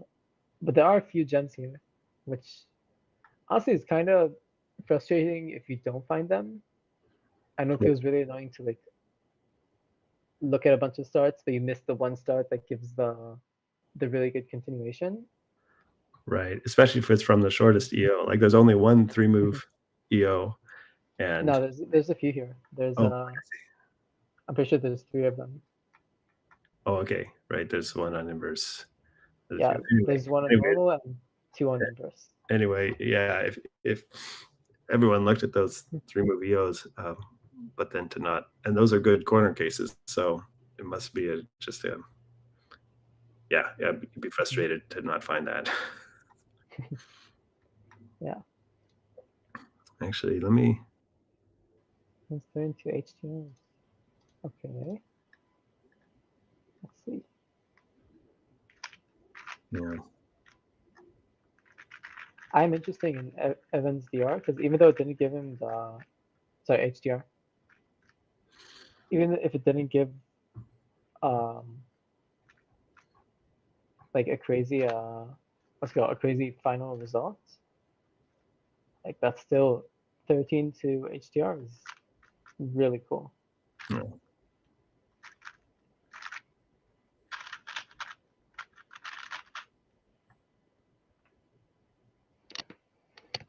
Wait, that also means that he has the potential to also get a 19, right? Since Yeah, it looks like they're.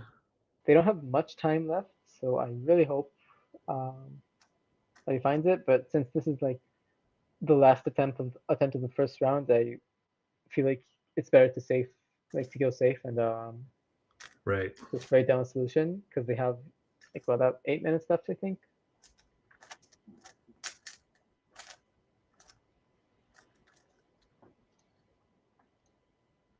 So I have 13 to HDR. Let's have a look at it.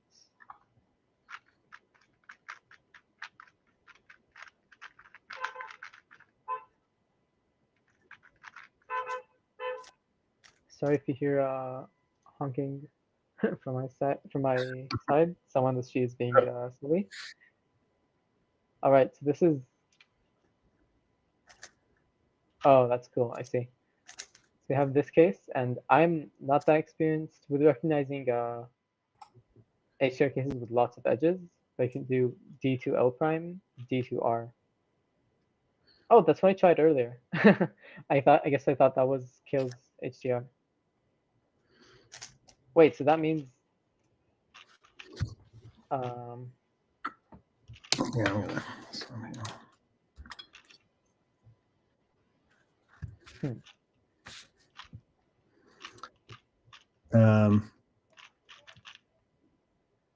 Yeah, so I think this is the DR that Evan's got, a red top, and so a D2 sets up the corners, and this is 6 bad edges, so you can get 2 bad edges like there. So that's 1, 2, 3, 4, and then if I look at this, this is a great. So this is exactly what I'm talking about. So it's in floppy reduction if the parity is right.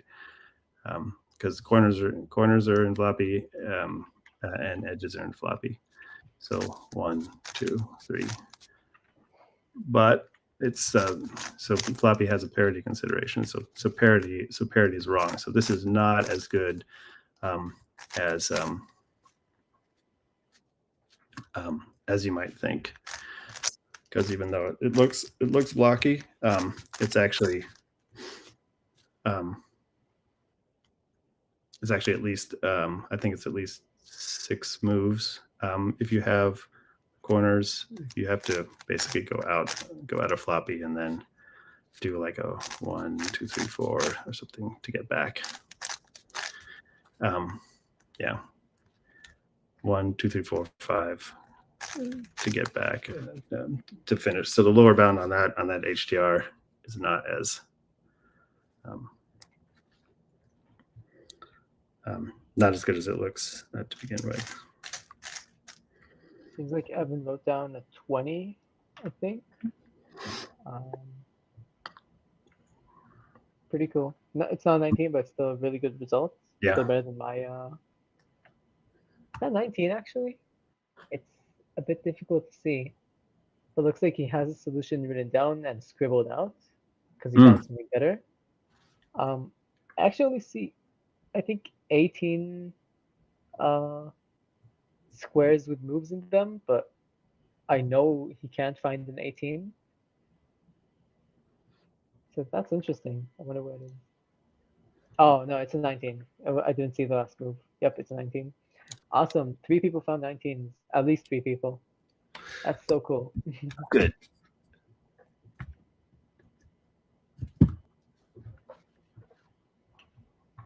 That's so cool. I love these massive FMC competitions because you see, like, there's so many people trying different stuff. I'm reminded of Worlds 2023. The last Scramble was absurd. I remember I don't remember what it was. I remember there were being so many starts with potential, and I didn't have time to look at all of them. No one did. Eventually, Simon Kellum. He found 19 on that Scramble, and he was the only one to find that. I think it's so cool because you have basically dozens of people working on the same Scramble to find the best solution.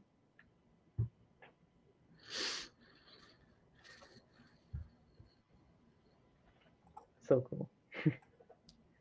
I myself on that Scramble, so my PR single is 21 from a few years ago by now, and I had a 20 to slice with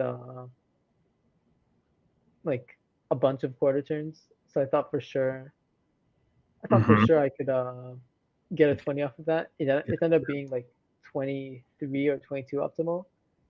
Crazy unlucky considering how many quarter turns there were, but what are you gonna do? Also, I just saw Lewis with a 23 written down. That's pretty cool. I would give him a solid. Where is he? Oh no, DNF the second solve. Ooh. Who's? Oh yeah, Lewis at DNF. FMC is an event with a bunch of DNFs, so you can still make the second round even with just a good single. So this 23 really helps him out since it's better than his earlier 25. I really hope they will make the second round. I believe he will. What is it? What is it? What counts for advancing? If you have an average, then the average. Otherwise, it's your best single. And this is a better single than his previous one. And from looking at the standings, I think, yeah, odds are he does make it. Because a bunch of, like, I am pretty sure 75% make the second round, and I see a bunch of people with double DNFs. There is also from Canada Julia Fitzner with a 78 and a 79, which is really close to the 80 move limit. That's pretty funny. The 70 is also PR single, so I really hope they can get another sub 80 solve on the last one. That would be really cool. All right, 319s. Very good. Yeah, so we have a bunch more solutions written down now. Lewis at 22, actually, not 23. Aiden 24, Brian 25. Good enough solutions. It gets them to the second round. That's all that really matters for this scramble. Yeah. Honestly, I'm curious. I want to see what's the strategy for double checking your solution. Because I know myself, I don't trust myself to read a solution and do the moves there. Like just as an example, if you have a T-perm written down, but one of the moves is wrong, your brain will probably like recognize, oh, this looks like a T-perm. That means these moves are probably a T-perm, Oh, even though the last F prime is an F or something. So I like to check my solution one-handed under the table, like everything, to really make sure that I'm not having muscle memory interfere or anything. But I feel like that is a bit overkill.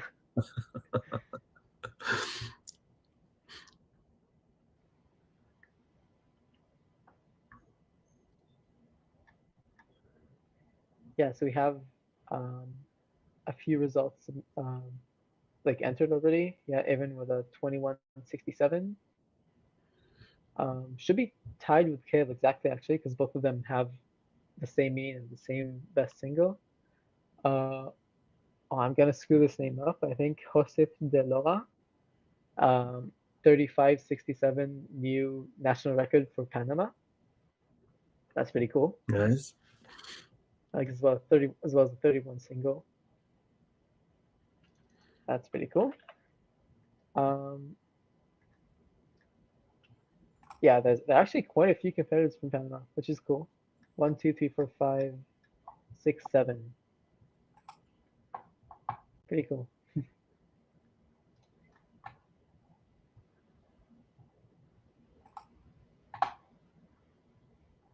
Oh, actually, I'm looking at the results now more. I see Elliot Kobalansky, who is like second or third in the world for three blinds, I believe. He has a 25 and a 35. I remember him getting into FMC a while ago. That's pretty cool. Yeah, excellent.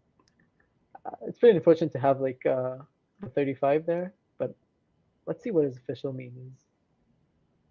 He has 28 flat. Ooh, so yeah, beating that will be pretty tough. But you're telling me if you have a good solve and a bad solve, then the right strategy is to DNF the third one, so you use the single instead of the mean. Is that actually the way it works? It takes the average, and if you have a DNF average, then the tiebreaker is the single. The But tiebreak. a bad average is still way better than a good single. Like if I look at the results now, in 17th we have Ian Walter with a 59.33 mean, and one place behind him is Doug Lee with a DNF average but a 21 single. Oh, Levi actually took first in this. He got 21. They got 21. I mean, sorry, which puts them in first with a 21.33 mean. Aiden in third with a 22.33 PR mean. Congratulations on that. And I guess it's just third so far because there's still results are still being entered.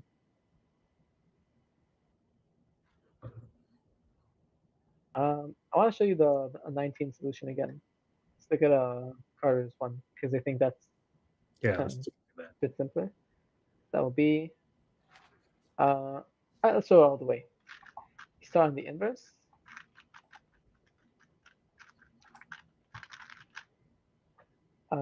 Where are our bad edges? We have 3 on the front here and 1 on the right. This green. Oh, my cube is rotating. Let me just fix that. There we go.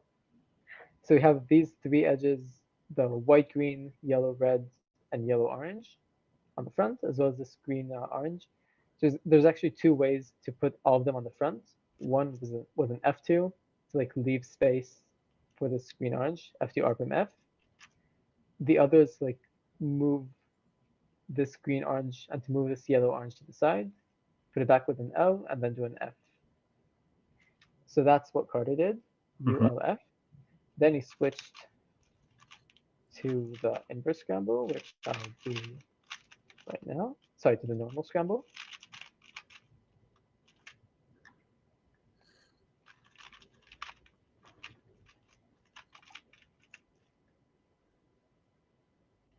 There are 2. He's looking to build DR on orange top, orange and red top. Noticing right now there's 6 corners and 6 edges bad. So we're doing L prime.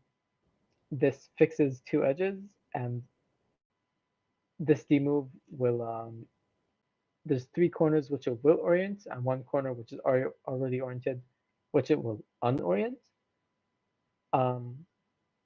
So that will bring us from 6 to 4, which is great. It also has this half pair, the white, green, and red, yellow, blue, and the one right under it. These like 2 half pairs. Right now the corners are in an annoying spot. Also, I should note there's a variation here. You can do either F2 or do the same solution with like a wide F2. And that would give a similar but not the same domino reduction. This is just the variation that gives the better result. Doing an F2, then connecting this corner to this bar over here, this corner to this bar. Well, I realize I'm moving a lot, but okay. And then just aligning it to view face and doing view move. There you go. That's your domino reduction. That's now we switch again. That's a lot of switching in itself. I want to go to the inverse now.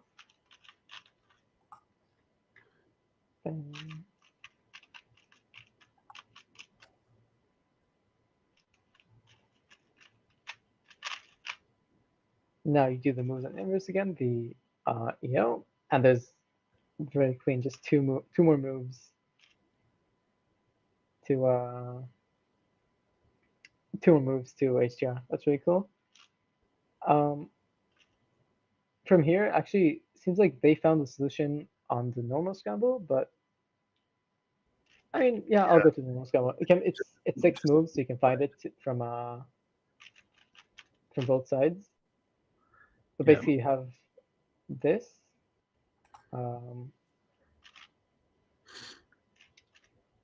Yeah, I'd see this. I don't know how they found it, but I could do D2R2, have this 2E2E.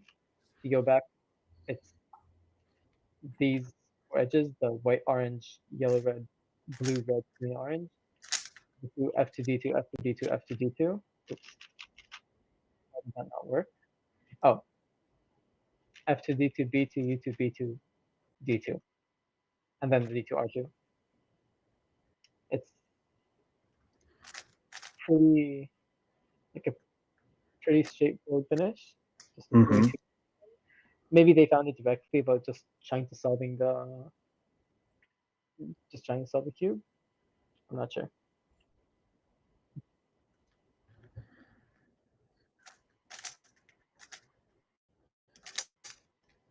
So that finishes up the attempt.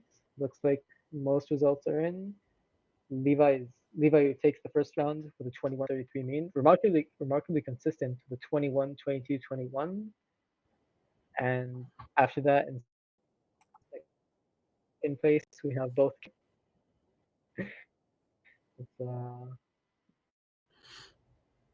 both 21.67 mean and a 19.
All right, hello everyone. We're back. We just finished round one. Last attempt was really cool. We'll just start attempt two in just a few minutes from now. Guess we'll start again by introducing ourselves. So, hi, I'm Ben. I used to be more involved in FMC than I am right now, but I've studied up in the last few weeks. I've learned the new terminology and like I know what pro FMCers are saying and looking at when they solve. Yeah, it's me. Yeah, awesome. I'm Jaden McNeil. Glad to be here. This will be the first attempt that I've commentated so far. I'm the current world champion, and I don't know. I like Rubik's cubes. That's me. Yeah, here to have a good time. Yeah, here we have two FMC professionals. One is the world champion, and one used to do FMC 2 years ago. Yeah, we're the common same. denominator is that we're not North American. True, true. We are both outside of NA in We're also like time zones. the opposite like time zones. Like for me, it's getting pretty late now. It's about 10 p.m. and for Jay, it's really early. So he said it was 5 a.m. right now. Yeah, 5:50? it'll be like 6 a.m. in like 10 minutes. So my day is not even really started, but kind of has because I'm here. Respect for getting up for this. Yeah, yeah. I just love FMC. What can I say? So yeah, before we get into this next attempt, which should be in like a few minutes, just to recap, round one, we saw Levy Gibson get PR2 with 21.33, with a very consistent mean. And then Kale and Evan just a move behind, but also finding a clutch 19 on the third attempt. Other than that, a few PRs in the 22 to 24 range.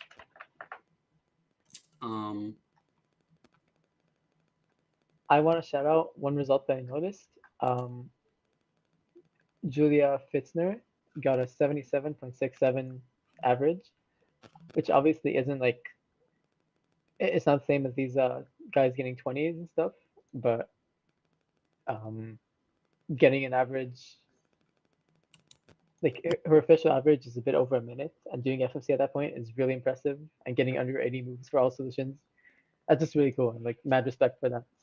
Yeah, absolutely. Like when I started cubing, I definitely don't think I could have gotten below 80. So well done to Julia. And then there's some like other ones. There's like Doug Lee, unfortunately DNF the mean, but did get a 21 PR single, and I believe he's a blocks user, so that's cool to see. Whoa, you're right. I wonder what he got. Yeah, he'll probably post it in the FMC server sooner or later.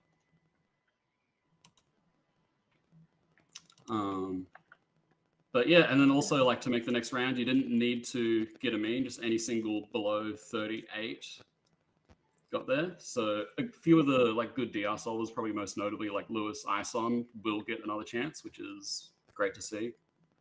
That's really good. DNFing out of a second round, honestly in every event, but like FMC blind events mainly, it's such a bad feeling. Yeah, especially when it's all you do. I'm glad everyone's still with us. Let's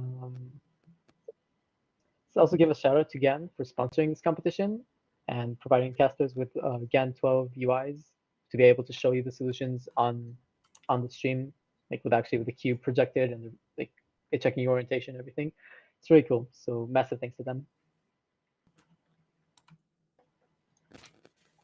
Right, and we should be starting any minute now.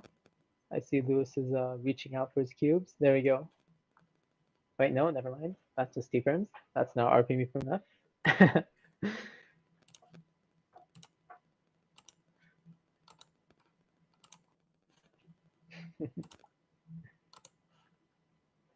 Yeah, it should be starting just in a moment.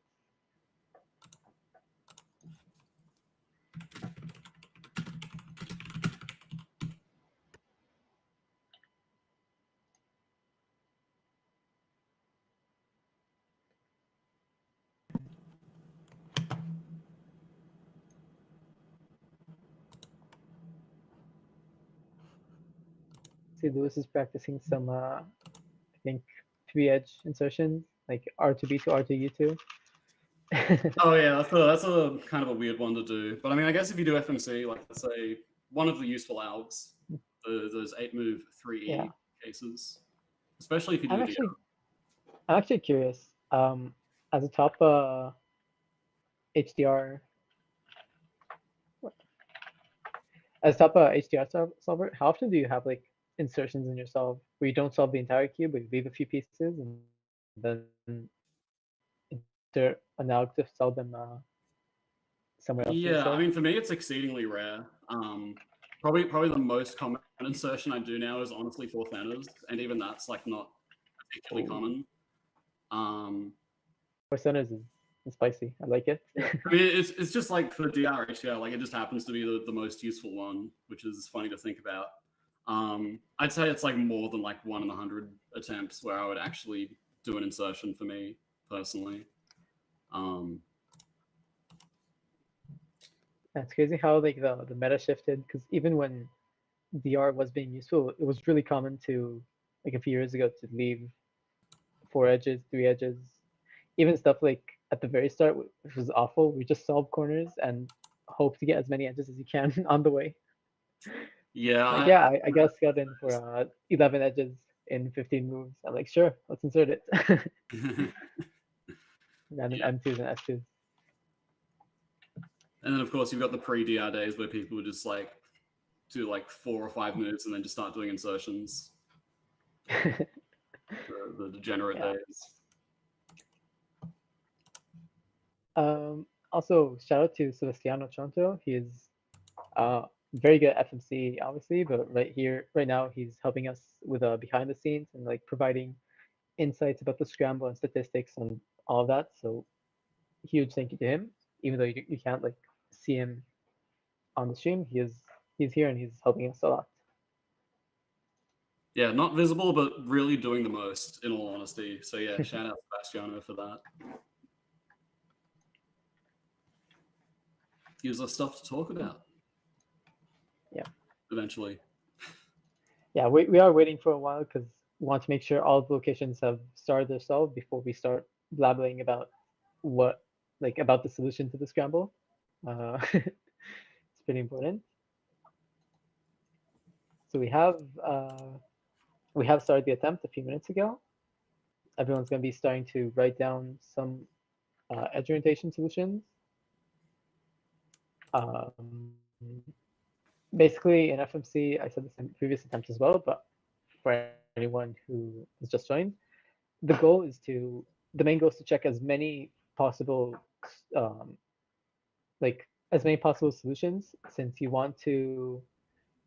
It sounds funny when I say it like this, but the goal is basically to get lucky, and the way to get lucky is to check as many solutions as possible, as many starting solutions, like the first 4 to 5 moves.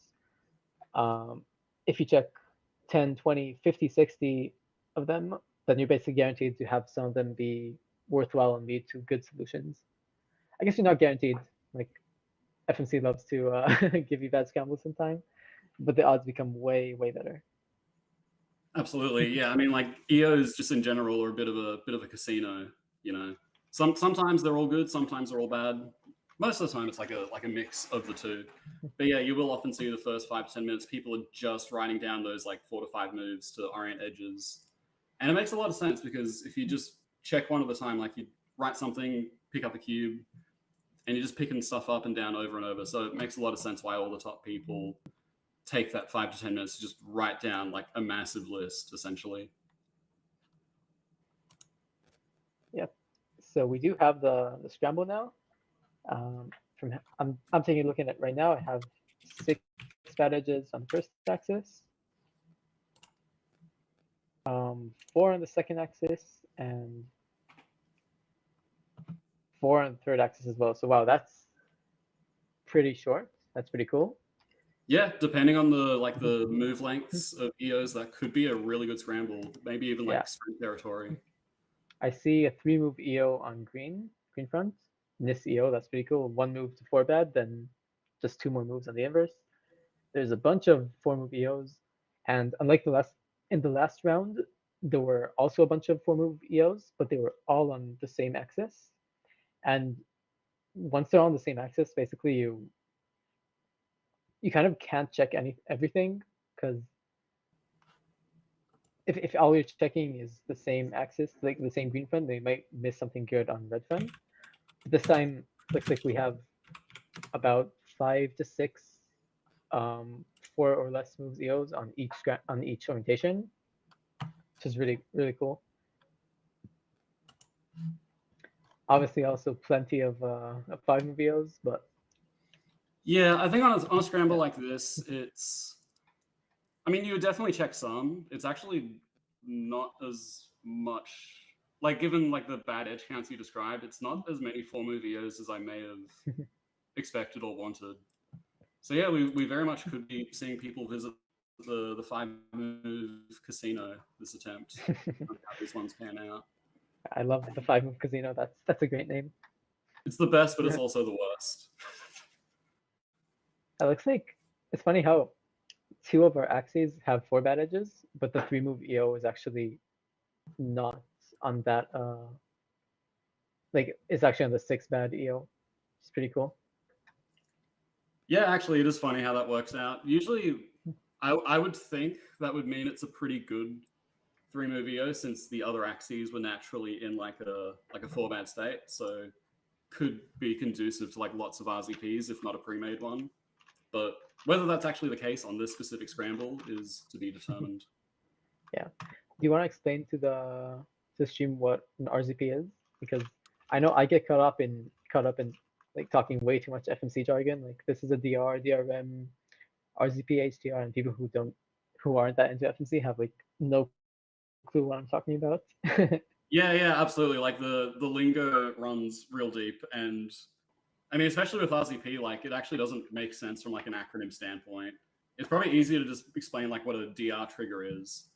And I mean, with that, essentially like what we're doing once we've oriented the edges, we try to reduce to like a desirable amount of like corners and edges, the best one being 4 corners, 4 edges, which would. Do you want to show us this on the Smart Cube?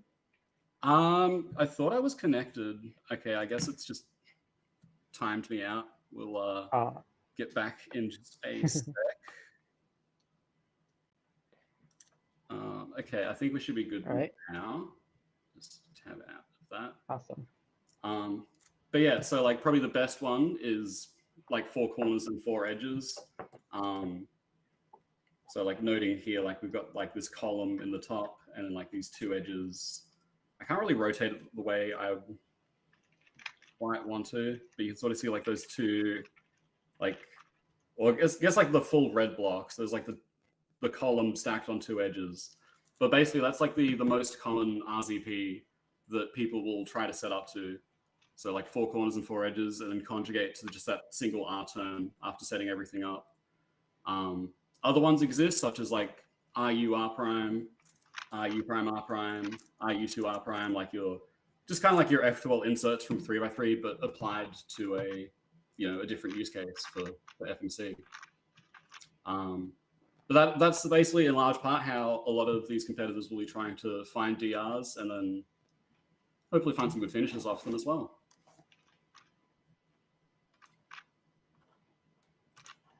Awesome, cool. So it seems like Sebastian behind the scenes has been giving us some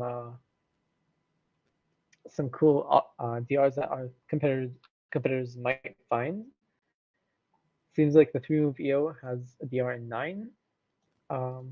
Checking the subset, it looks to be 4B4, which again, I'm going back to FMC jargon, but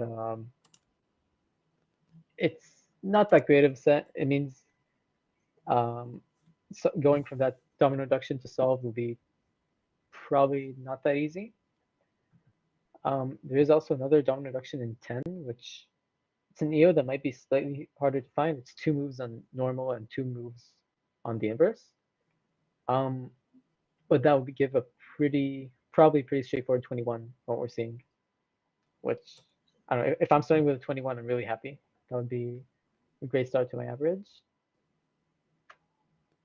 Yeah, for sure. I mean, that's like, I mean, even for me, like a 22 safety is huge. So getting like a 21 safety early on, like I think that really just frees up the mental stack big time to really aggressively try to find better.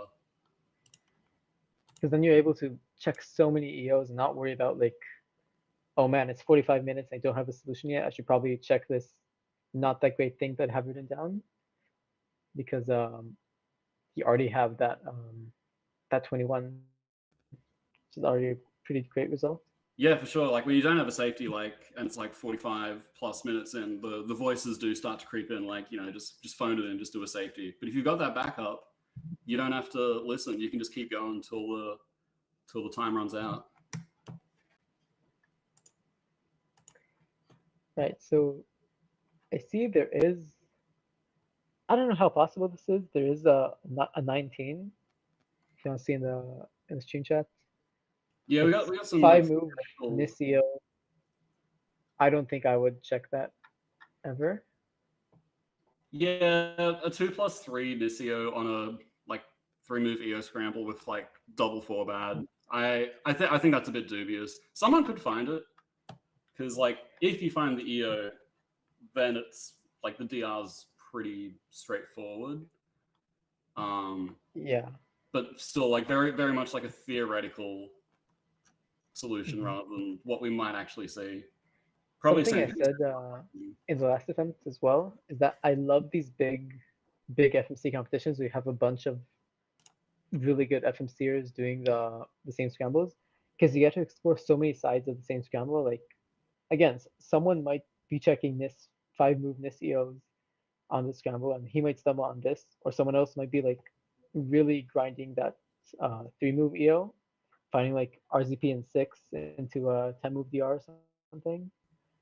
You like fully analyze the scramble just by having a bunch of competitors solve it. I think that's really cool. Yeah, it does work out very nicely. We get like unintentionally just like a lot of data every time like we hold FMC comps now, which is really cool. Yeah. The example I gave last round also was in Worlds 2023 when Simon got that 19 on the last solve. He was the only one who got it, right? Yeah, he was he found like a random 10-move DR and got a 9-move finish from it. I believe that scramble also had a 6-move DR that had a 19, but most people didn't find the DR, and I don't think anyone found the finish among the ones that did. Yeah, I was so sad after that attempt. That was, so I had a 20. I still have a 21 PR single, and I had a 20 to slice off of like a 4 QT solution, I think. And I was still under the impression at that point where you solve slice and 0 basically every time unless you're unlucky, which I know isn't true, but I think it was like +2 or +3 optimal. No, I think it was +3 optimal. I got 24 because I panic wrote something at the end. I was so bummed on that about that. Damn, yeah, that is tough. I'm glad to hear you're less toxic about your leaf slices, because yeah, always expecting +0. It's nice when it happens, but it is, you know, it should be remembered that it's a nicety and not, you know, to be expected. +2s absolutely happen from time to time. Yeah. That was like, I was still operating on old FMC stuff. Oh yeah, Old just FMC like tech. solve the corners or get good corners, quote unquote. Yeah.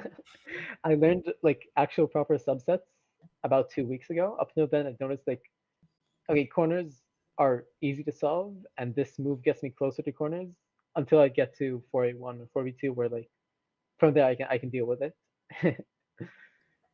But no, I actually learned proper FMC. Yeah, I'm curious where it takes you. It should be up and up from here. Now you have the power of just being able to do more DRs. Like that's the biggest thing I noticed for me, at least. Like just more stuff made Like sense to check. three quarter turns, like 2C3, 2C4, they're like good now, which is crazy. Yeah, absolutely. And even like the 4C3 or 4A3, 4B3. I think a lot of people would skip that before, like, you know, learning the subsets properly. Mm-hmm. Let's have a look at some of what the competitors have written down. I see Brian Johnson has a big question mark next to something. Yeah, those symbols often, they mean one of two things. Like they've either found like a very juicy, promising start, or like they've just gotten like 5Q and just like raged on the sheet before. Yeah. There is he does have an 11 to 2 C3 written down. That is probably not bad. Like, Yeah, you might can give like definitely a get a good 23, backup on 24. that.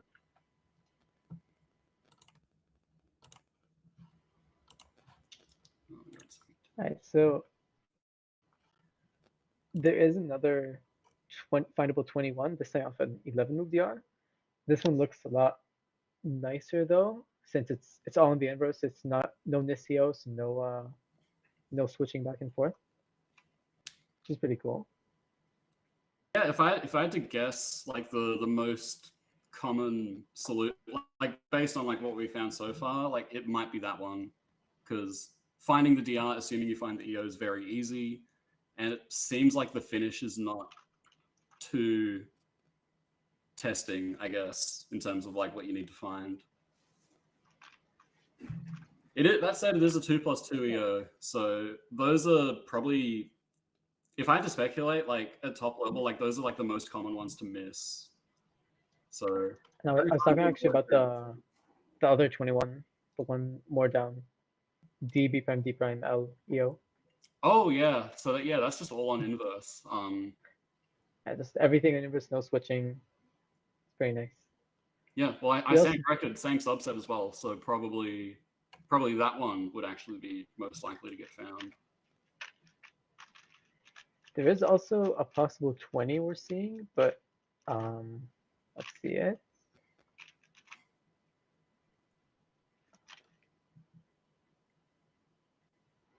Oh, I just completely scrambled that wrong. Wow.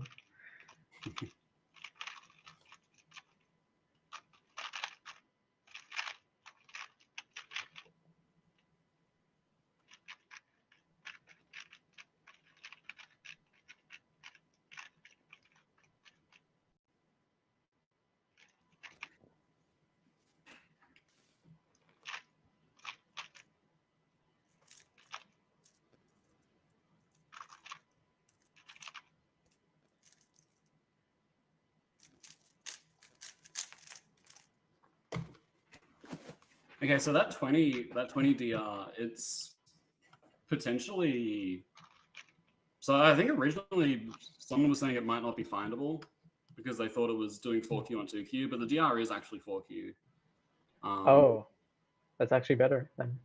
Yeah, but this actually, so that could pose an interesting dilemma, like decision wise, because both these DRs are from the same EO. Like ignoring that 21 at the bottom, there's like one way to do the trigger that gives 2Q, and then another way that gives 4Q. But Oh, in this that's case, the interesting. 4Q one is the one that gives the better finish, which is Yeah, I feel like I would probably not bother with this one. yeah, have, I might not either, honestly.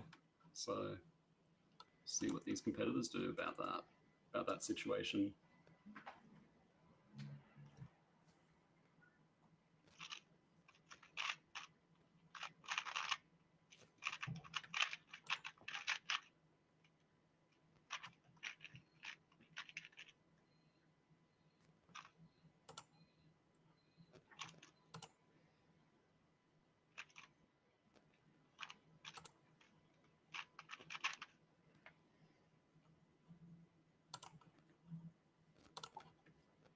It seems like the first 21 actually is 4Q, right? Like that's the 4 quarter turn solution on a 2 quarter turn DR. Oh, is that the? Yeah, it is that first Yeah. one. So it does seem like probably the easiest way to get 21 is the straight on inverse everything. Let's see if we can see that on anyone's screen. Yeah, Like I mean, that, we've seen a few people's notes so far. I think we've only seen one person that's written down a DR thus far. Actually, no, Kale now has at least like one DR written down, I think.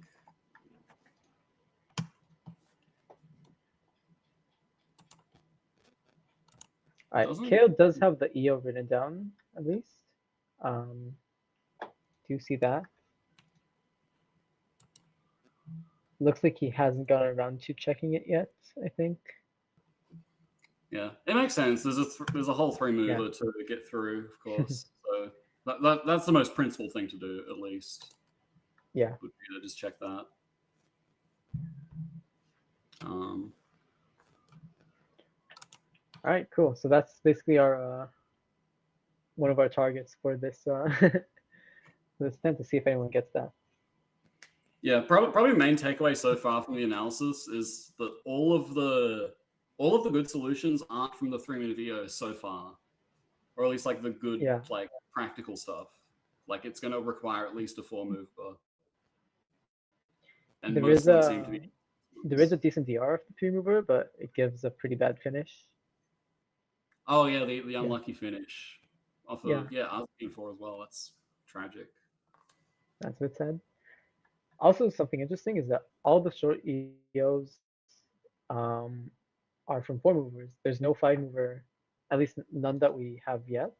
Like maybe we could find one in the next few minutes, but so far almost everything is green front. There's one red front EO, but almost everything is green front, and everything's a 4 mover.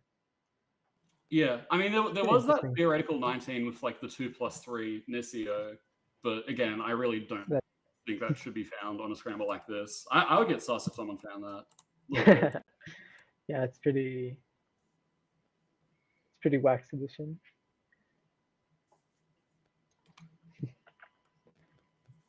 I mean, I say that, but at the same time, since it's like a double 4-bad scenario, I feel like if you're going to check 5 movers, it would make sense to check NIS ones. Maybe not specifically 2+3s, but I don't know. I feel like I wouldn't check linear 5 move EOs on something like this. Hard to say. It really just depends. I wonder if the majority of the short DRs being green front, like this theory, it isn't like based on anything, but I feel like since green is close to having EO solved, sorry, both axes except green are close to having EO solved already. There's only 4 bad edges, so it may be beneficial to start by solving green, so that your next step going from EO to dominant reduction, that may be shorter, because you only have to deal with the not as bad 4 bad edges instead of 6 bad from green. Is there any truth to that, or is it just like placebo? I mean, in this case, it makes some sense because you're more likely to have your like instantaneous RZP be like some amount of corners and 4 edges, and if you happen to get 4 corners, then that's an instant like RZP. So there is some truth to it. At the same time, like I do kind of wrestle with it myself. It does kind of feel like just astrology for men a little bit. But I mean, it does sort of explain why, like, I don't know, like an 8 bad, 10 bad, you find a lot of like 7C80 or 8C80, whereas on a scramble like this, you're more likely to find like 4C4E and 3C2E. So it does have like some logic to it, but it is also like pretty random because you also need the corners to line up as well, which is the main thing. Yeah, that's true. That's interesting.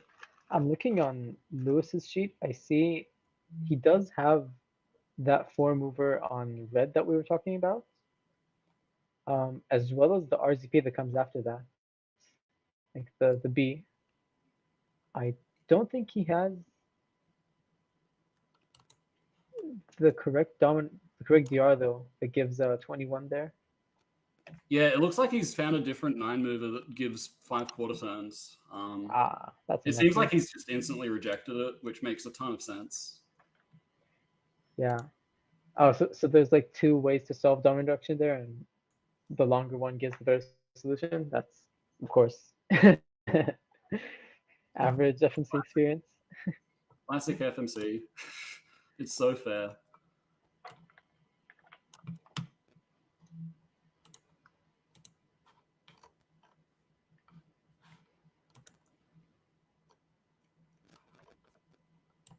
Yeah, he also did find. No, that's a. Wait, he has two different 9-move DRs. I see 9 4b5, 9 4c4. Awful subsets. That's frustrating. Yeah, you pretty much want to see like anything else on a on a DR that short. Like you would probably take any other subset. Realistically, I guess not 2c5, but yeah, that is pretty unlucky to get both of those as your first like 9-move DRs on the attempt. Yeah. It's interesting though, because I see like 3 9-move DRs already on his sheet, which is like considering how the attempt started like not that long ago. That's when did the attempt start? Actually, maybe time is going by much faster than I thought. Yeah, I think Yeah, we're a we've bit over 20 minutes. Sorry, Yeah. continue. No, I was just saying, like we're like a third of the way through now.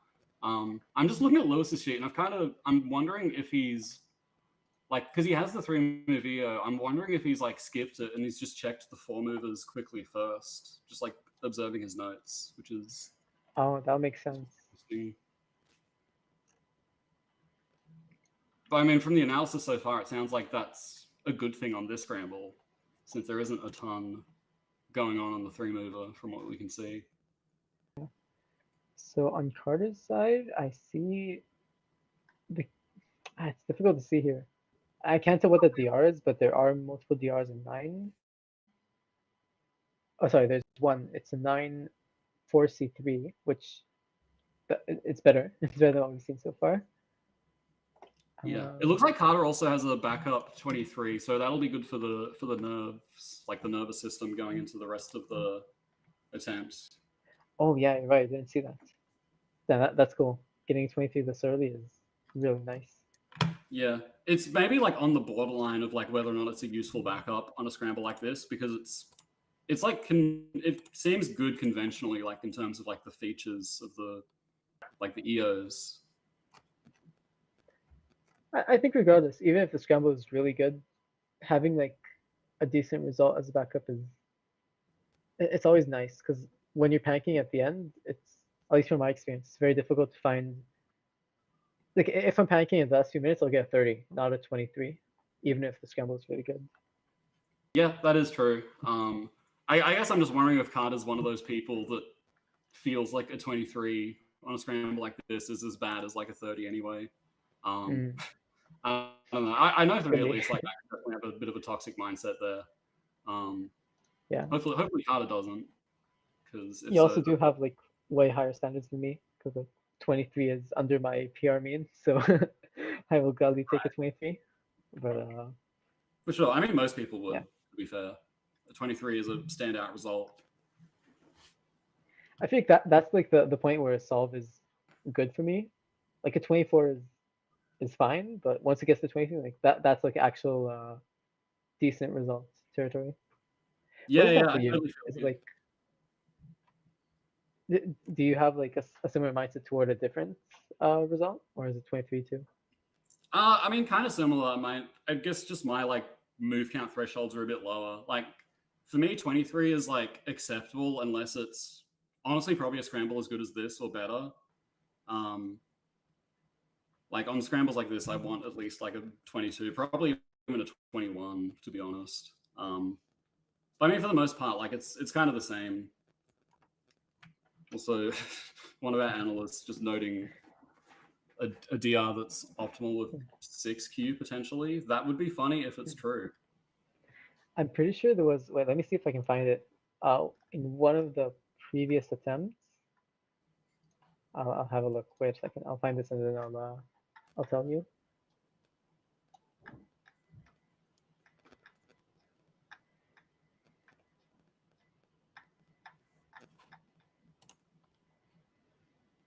Yeah, there was a 9 + 3 DR in round 1, attempt 2, which required 7 quarter turns to get a +14. Oh my god. I have never seen anything like that. Yeah, that is a sorry sight. I don't think I've ever seen 7Q in like my post-solve analysis. The worst I've seen is 6Q being optimal for a 2Q DR. That's the worst I've seen, but 7Q is something else. That's also pretty bad. Like, I would never consider trying 6 even. Unless it's just like a block building solution where you just build blocks and suddenly the cube is solved. And yeah, that or gives if you it's kind of, short up to 3C, like then it could make some sense because you know a 3C con is essentially 4Q. yeah. But I mean, under like most normal circumstances, anything more than 5Q just shouldn't be findable for a human being.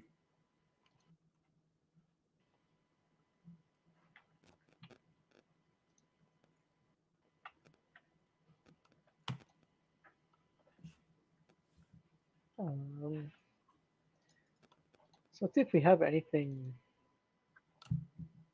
The competitor's doing anything interesting right now. Card is solving what is that, like some weird DR trigger, I think. I haven't really delved into the like non-standard DR triggers quite yet. So seeing something like, I think it was something 7C or maybe 6 corners and 6 edges, or I don't know, it was difficult to see. Yeah, I mean, there's definitely a lot of fancier triggers. If I had to guess, it's probably 7C80. I mean, it depends on which competitor this is, but like that's probably the most common, like quote unquote fancy trigger that gets used nowadays compared to, you know, the past. I should definitely learn those. They seem super useful, especially on bad scrambles, right? Because yeah, like when the edge counts get like really high, and there's going to be a lot of like 8E as like the pre-made RCP. That's where like 7C80, 6C80, 8C80, they can all have good use case. yeah, FMC is so cool because there's always, I mean, I guess not for everyone, but for almost everyone, there's always more things to learn, more things to implement, and it's not like what do you call it? Like for 3x3, if I learn an alg, I need to be really good at it for it to save me time. Like if I learn a ZBO, but I take, I don't know, a second to recognize it, then like it didn't contribute, it hurt myself. But even if you take it like a few seconds to remember something, then that's still like it doesn't really matter in FMC. You just need to know it. You don't need to know it like extremely well. Yeah, for sure. Sorry, it's getting a bit distracted. We got got Sebastiano like doing analysis work. Almost a findable 19. Oh wait, that might actually be the same one? Yeah, it is the same one at the start. Damn. Which involves a pretty obscure start, but once you do find that start, it should be pretty standard from there to find 19. Yeah, it really is just a question of if that EO gets found and checked. There are some amount of 5-move EOs on some people's sheets from what we could see. I don't know if any of them had that EO specifically. Actually, I am interested in looking to see if they have that. I forgot who this is. I took a picture earlier to get some better quality, but I forgot who this was. I think maybe Lewis, but I'm not sure. Yeah, I think Lewis had some 5 movers at the top. I think they were just linear. They were all linear, either on the normal or the early inverse. Mm-hmm.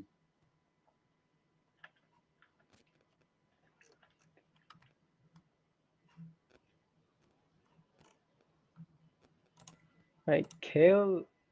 Honestly, if anyone would find this, I kind of feel like it would be Kale.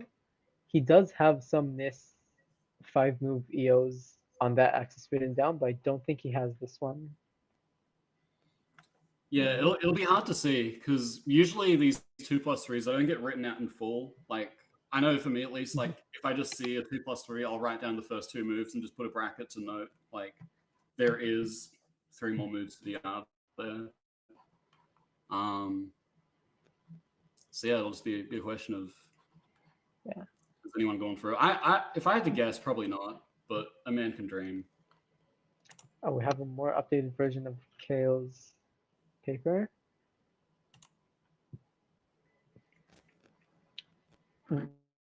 Nah, I don't think he has it. Would be crazy though if he did. That'd be so cool. Yeah, I'm looking myself. Yeah, it doesn't quite look like he does.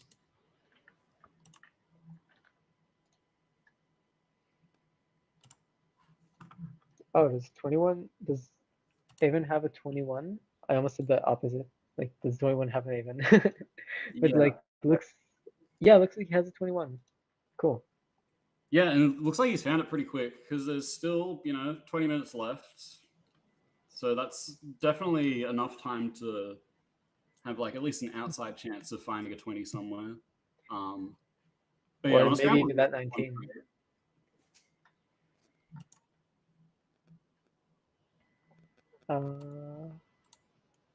Let's see if his 21 matches one of the 21s we have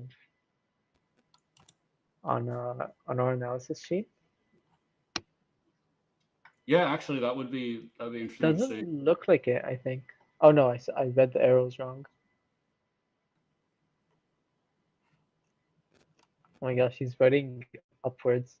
It's so easy. Like, I don't write organized when I do FMC because obviously I know what I'm doing. Like, it's fine if this goes a bit diagonally or a bit like out of place because I know I just wrote this. But for anyone trying to like decode an FMC sheet, so difficult.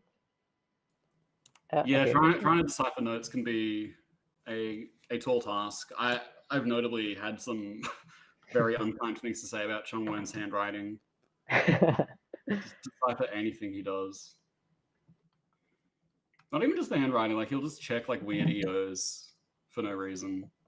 Like he would probably find like the 19 that's like theoretically possible on this. Like he's that kind of dude. Yeah.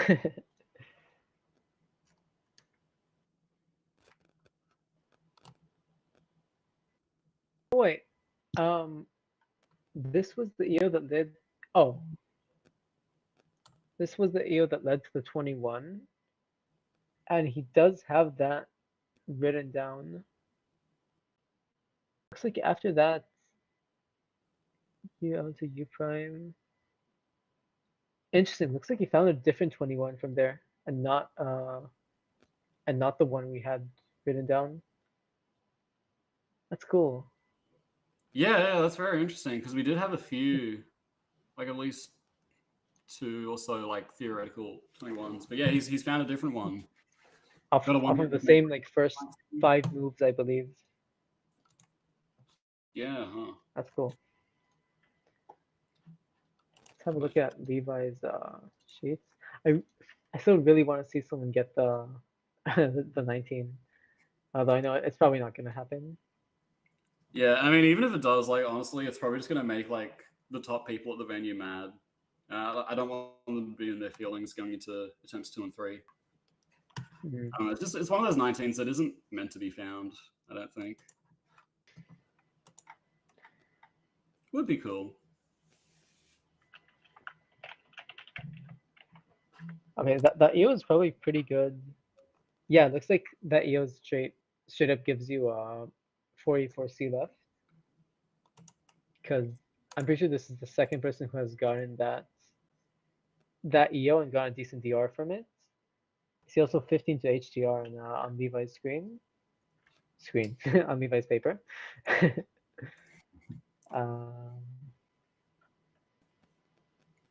Yeah, I mean, usually HDR in 15, I feel like you can often convert that into like a safety 23 or better. But there are definitely cases where that won't happen. Like if you just get unlucky, or don't have like NIST stuff you can take advantage of. I can't tell if this is something scribbled out or if it's a W. But if it is a W, then I would guess that they have like that is some solution sliced down, which means they would have some solution. I also see a 22, but also a bunch of scribbles. It's I can't really tell if there's anything over here. Yeah, I'm just looking at Lewis's sheet now. My God, that is a mess. That looks exactly like my FMC sheets. Yeah, I love it's a readable mess to be fair, but still a mess. I love the lowercase f there because it doesn't matter. Like you can write what's more comfortable for you. Or just and it is capital, but like under the old regs, if you were to submit this, then they probably wouldn't accept it. But it just doesn't matter. Like, you can do For whatever sure. you want as long as you can read it.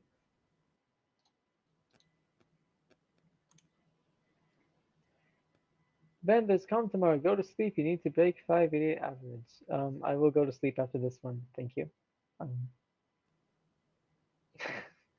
If the sleep hours greater than 8, yes. Programming. Programming is my passion.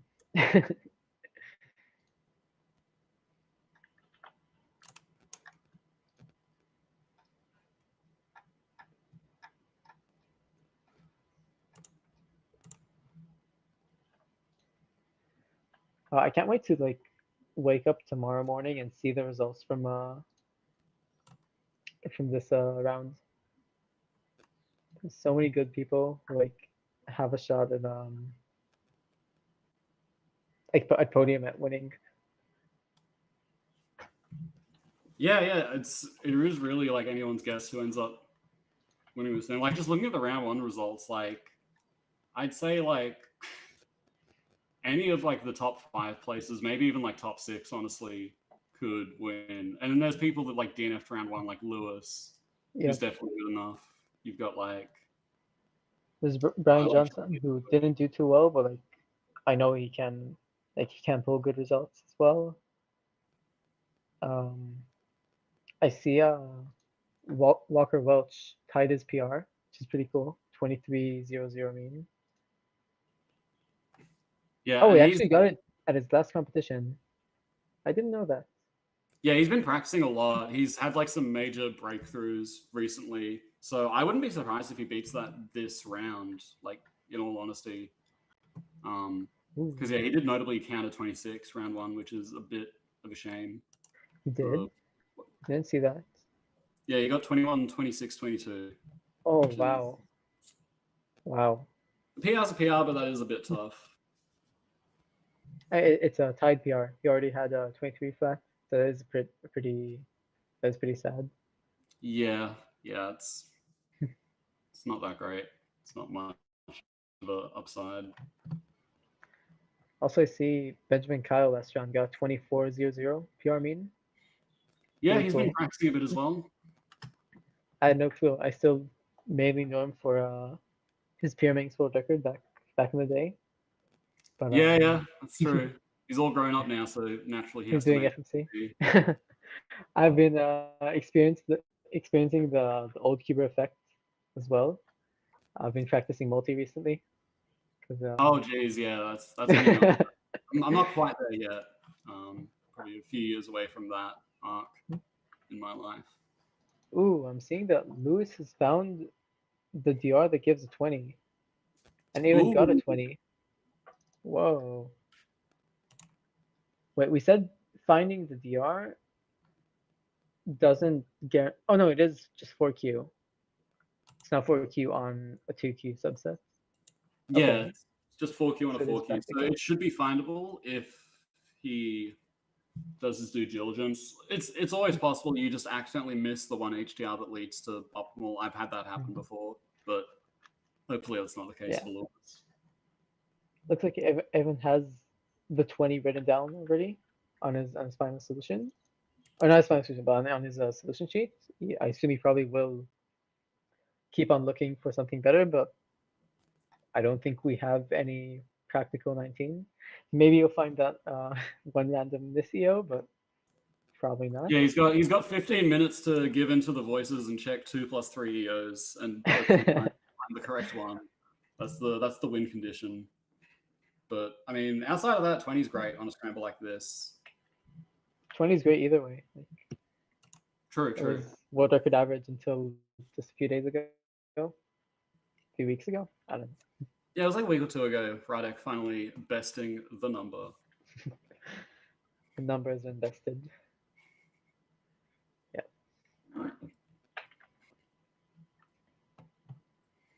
Okay, interesting. So Oh. apparently the 20 that Evan has is not one of the theoretical ones we came across in like the behind the scenes analysis. It actually uses the 3-move EO, so that is quite interesting. Have to wonder what's going on there in terms of like DR trigger stuff. Maybe he's done like a fancy trigger of some sort, or like some weird pre-move abuse thing.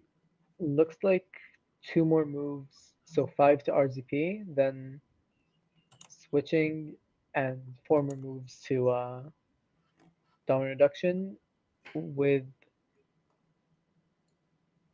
Wait, yeah. Oh no, it's 3 moves. Yeah, it did D prime UL, I think, after the EO, so 6 to RZP. Wow. Makes sense why he's the only one that found this so far. Yeah, that's interesting. Yeah. How long did you say the DR was? Oh wait, no, there it is. 9 move DR. Oh, but he missed RZP. Wow. Okay, that is. He Jeez. missed RZP in 6 and +3. That is dedication, yeah. I mean, I The guess messed he up has part a is I know 21. he's not handling scrambles for this comp either. So he actually did just find that. That's so disgusting. He has nothing to lose basically from like he already had the 21, right? So I guess why not switch RZP in 6? I suppose. Yeah. No, 3 on each side. 3 moves on each side is crazy. That looks like it's like how you'd tell an HDR do like UR to U on both sides. Because it's Yeah. not at all. Actually, okay, looking at Evan's 20 a bit closer, to be fair, it's not just RZP in 6, it's actually JZP in 6. So Okay. that honestly makes it so much more reasonable to switch for that. Like, if I did find that, I would probably switch it as well, especially since it's like a 1/4 turn, like JZP case. So that's a really good find from Evan. Yeah, Actually, that's more true. principled than I thought. Oh, cool. So we have our eyes on Lewis right now, right? Because we said he does have the DR that gives at least the 20 that we had on our sheet. It's like he has a 22.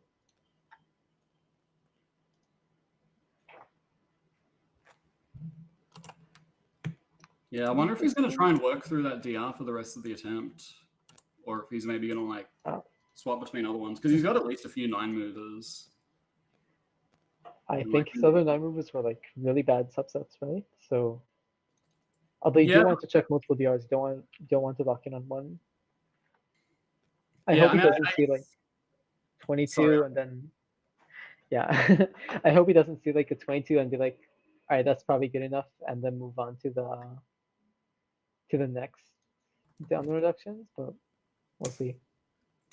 Yeah, I mean, it can be very easy to convince yourself you've like checked everything on a DR when you haven't. And like when your safety is a 22 and you've got like so much DR on 9, even if the subsets are bad, like there's like probably with the exception of like 5Q, there's always a chance. I mean, even with 5Q, there's a chance, but like a practical chance.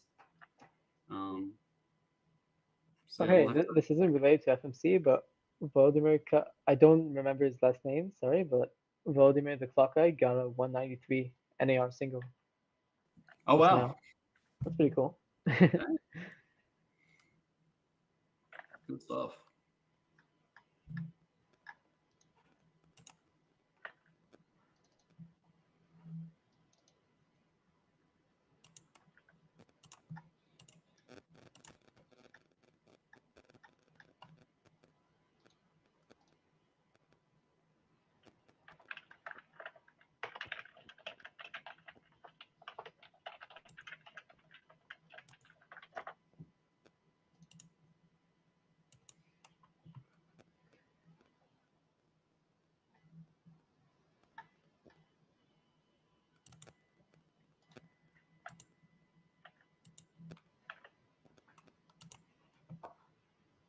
Right, so let's look at what Kale has written down.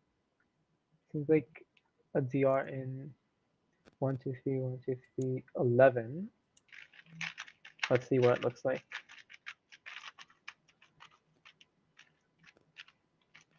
Oh, with a nice what is this? 7C8E, yeah, F prime DB trigger, that's cool. Beautiful stuff.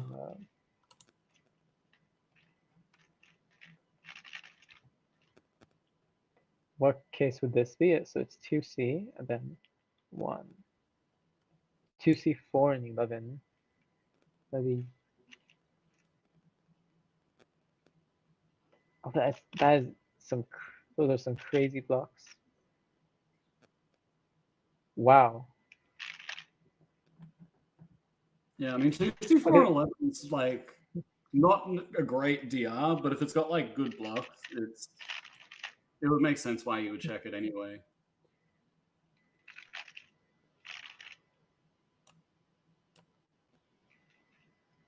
It's so hard to read.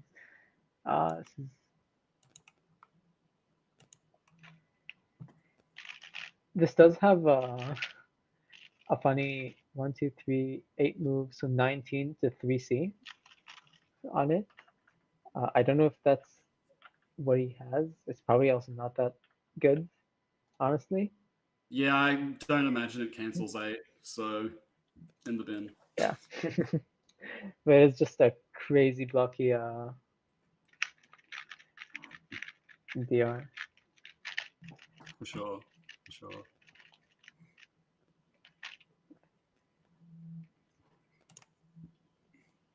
Looks like Levy might either have a 22 or working through a 22 to slice, which could potentially be converted into a 22.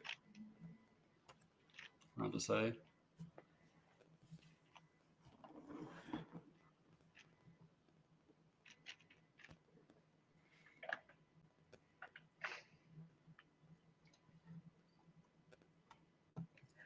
Oh, wait, Stanley, you're right. Stanley in the chat saying the Volo has both North American record and European record at the same time. That is a really fun fact, actually. So That's cool. Thank you, Sandy, for that one. That's probably a first. I think it is. I have experienced people switching nationalities and taking some of my national records in the past, but having this, like, having 2 continental records at the same time is that's so awesome. Yeah, I mean, it's more than just 2 CRs at the same time. It's a CR for more than one continent. Like, Yeah. insanity. I'm sure it's happened with like NR before. Like, someone's had NR for like multiple countries, but yeah, doing that for CR is. Yeah, that has happened multiple times. Like where the second country is taking my my NR single or NR result. Have had it happen for big cubes, for 3 with feet a few years ago. For continents, so that's cool.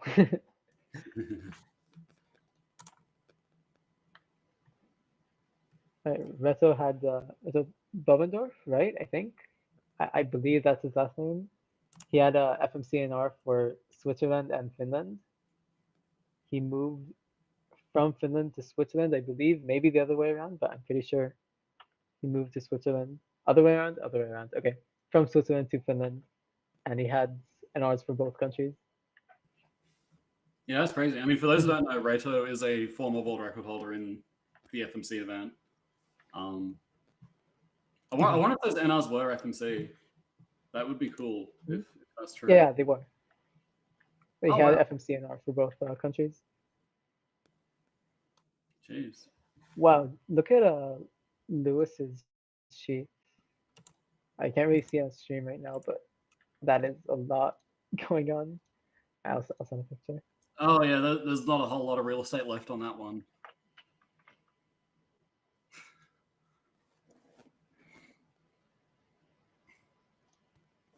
You can see the change in font size for a lot of the notation.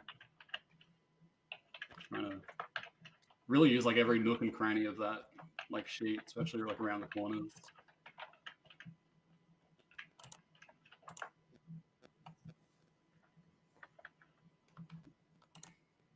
Right, so we have just about 5 minutes left. So at what point in your attempt do you say like, all right, I've stopped, like I'm gonna stop checking for anything better. I'm just gonna write down my my solution.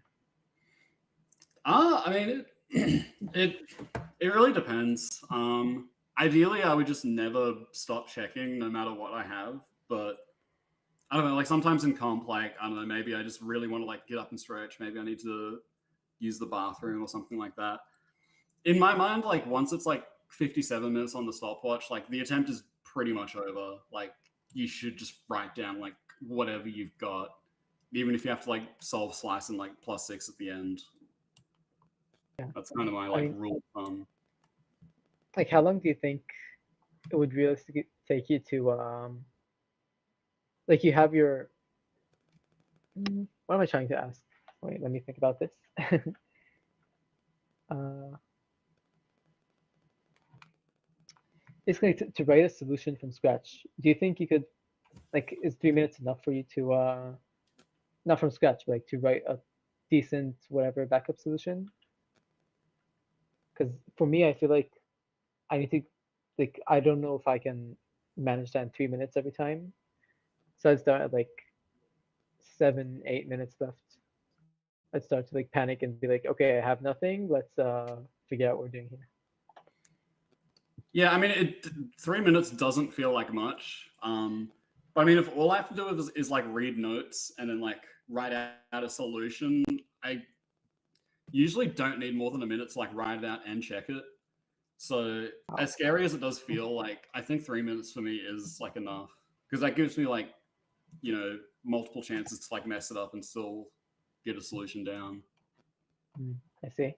I'm like really scared of, I don't know, maybe I wrote something with a prime wrong, like in my notes. So I copy it over and I have to like debug the solution to figure out what's wrong.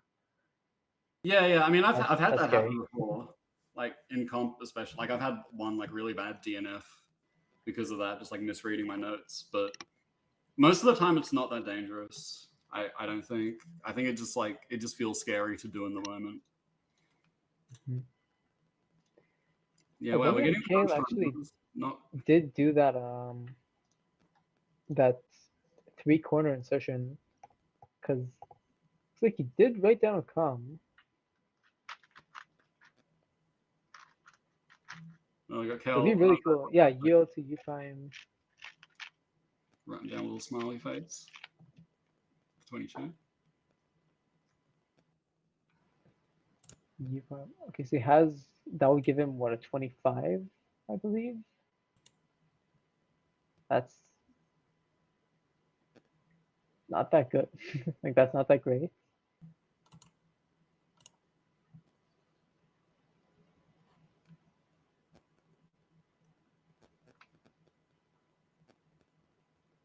Let's see. He has an arrow pointing, but he doesn't have any commutator written there. Let's see what the cube looks like there. Oh, it looks awful. It's the like HTR lookalike 3-corner solution.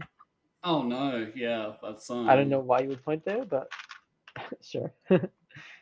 maybe he's just like just a funny guy and he likes to just point out bad stuff. Yeah. Like I don't know, sometimes when I get like a 5Q DR, like I'll just draw a frowny face. He also has like //19 written down. I assume it's a 19 to 3C and not a 19. Yeah, it would either be to 3C or I mean, if you've harnessed it yourself, then it would have to be 3C. But I mean, sometimes I'll write down like numbers like that if it's just like to leave slice or maybe like a very short HDR or short enough Yeah. where like I know Usually I you need can like to- get it by context. Like if you have //15, like obviously that's not a 15 slice or a 15 solution. So it's probably a 15 to HDR. Yeah. I mean, one day it could be a solution. A man can dream, but It also might be just a straight up 19, and I'm struggling to like read the moves, like compare the DR to one of the ones we have written down. And also since I saw that he had a 19 to 3C possible from there. That'd be cool. We have some people writing down final solutions right now. Lewis, Aiden, Brian. Yeah, we're just wait. We have 1 minute left. I hope they're like done Brian has some amount of moves on the sheet. Yeah, it looks like the last minute just like get something down just on the board. Right, Kale's writing. Kale. Oh, that looks long. Oh, that might actually be the 19 to 3C thing. That looks like a 20 by 26, 27. Oh Maybe my he just God. stuck an 8 mover at the end because he ran out of time. Yeah, I guess so. So it's unfortunate. Yeah, Brian, I see he has a 25. It was a bit difficult to see, but like to read the moves, but 25 is like, I don't know, you can still get like a decent result. Like you don't want to have a 25 ever basically, but you can still pull a 23, 24 average like pretty easily. Yeah, for sure. Damn, looks like, so I think we have even 21. Oh, sorry, 20, Lewis 21, and that's, does anyone else have sub 23? I don't think. Maybe Levi? From what we've seen, Levi had 22 to slice. I see. Oh, Levi had a 22 straight up. Never mind. So you have a 20, a 21, and a 22. Wonder if there's a. I'm just checking WCA Live now. Best that's been entered so far is a 25 from Ryan Palat. Does so he yeah, use domino reduction? Do you know?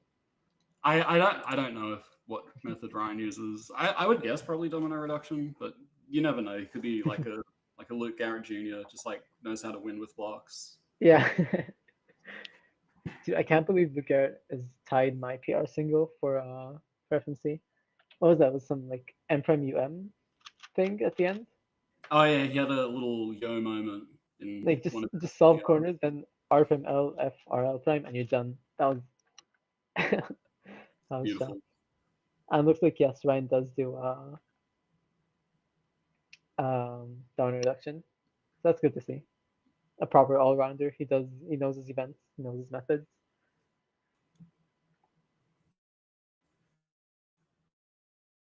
Yeah, so the results are starting to come in. That's cool. Yeah, 22 from even. I don't know why I'm struggling to say his name that much. I feel like I'm I don't know. Doug with a 23. That's cool. What is his Yeah, official that would average? be Like 25, right? what's that? He has a 25 official average, right? I believe. Yeah, I think so. So he could be on pace for PR. Yeah, 25 flat. This is also sub his PR single from before today, but he got 21 in the first round, so Oh it's yeah, not wow. PR. But still, 23 is a great start. Damn, all of this analysis is just about what's it called? Just about domino reduction. Like I said this about last attempt. I would love for there to be like a random CFOP sub 20 or block sub 20 or something cool like that. Yeah. I On mean, the last attempt, a friend of mine, Roy, he tried the scramble and he used to be really good with, like when FMC was the blocks meta, and he still often does blocks.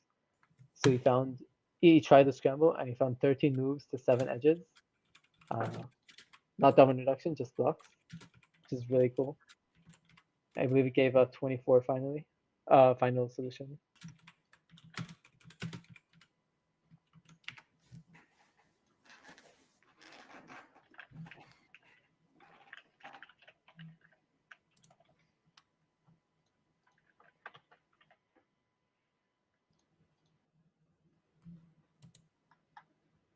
It seems like results are kind of paused. Like I haven't seen anything entered in a while. I guess it's per some venues are like already done, and some venues are probably taking maybe some venues started earlier, like a few minutes earlier. yeah, I think what are these? These are like half-hour breaks, right? Yeah. These something in that ballpark. The results were entered really quickly though.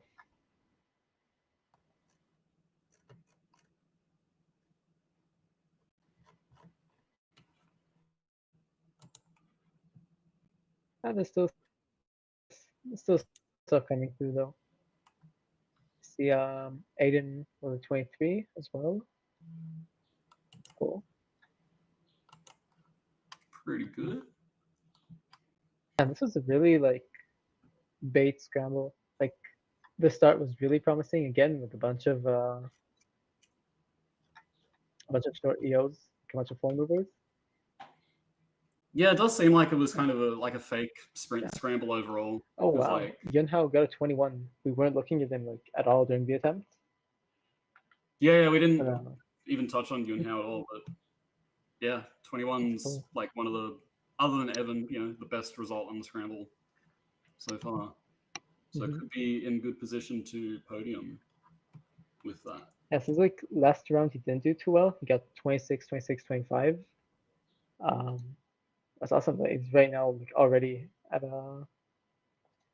this kind of lead. All right, so that was attempt 1 of second round. This will actually be my last attempt here. I will be going to sleep soon. Yeah, you got to compete tomorrow, remember? Yeah, I need to rest well because I have like what do I have? 3x3 cube. It's not FMC. It's not important. Right. I had a blast. Thanks for commentating with me. Thanks to everyone behind the scene for organizing this. Yeah. So yeah. Thank bye-bye. you, Ben. Thank you for showing up.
All right. Hello, everyone.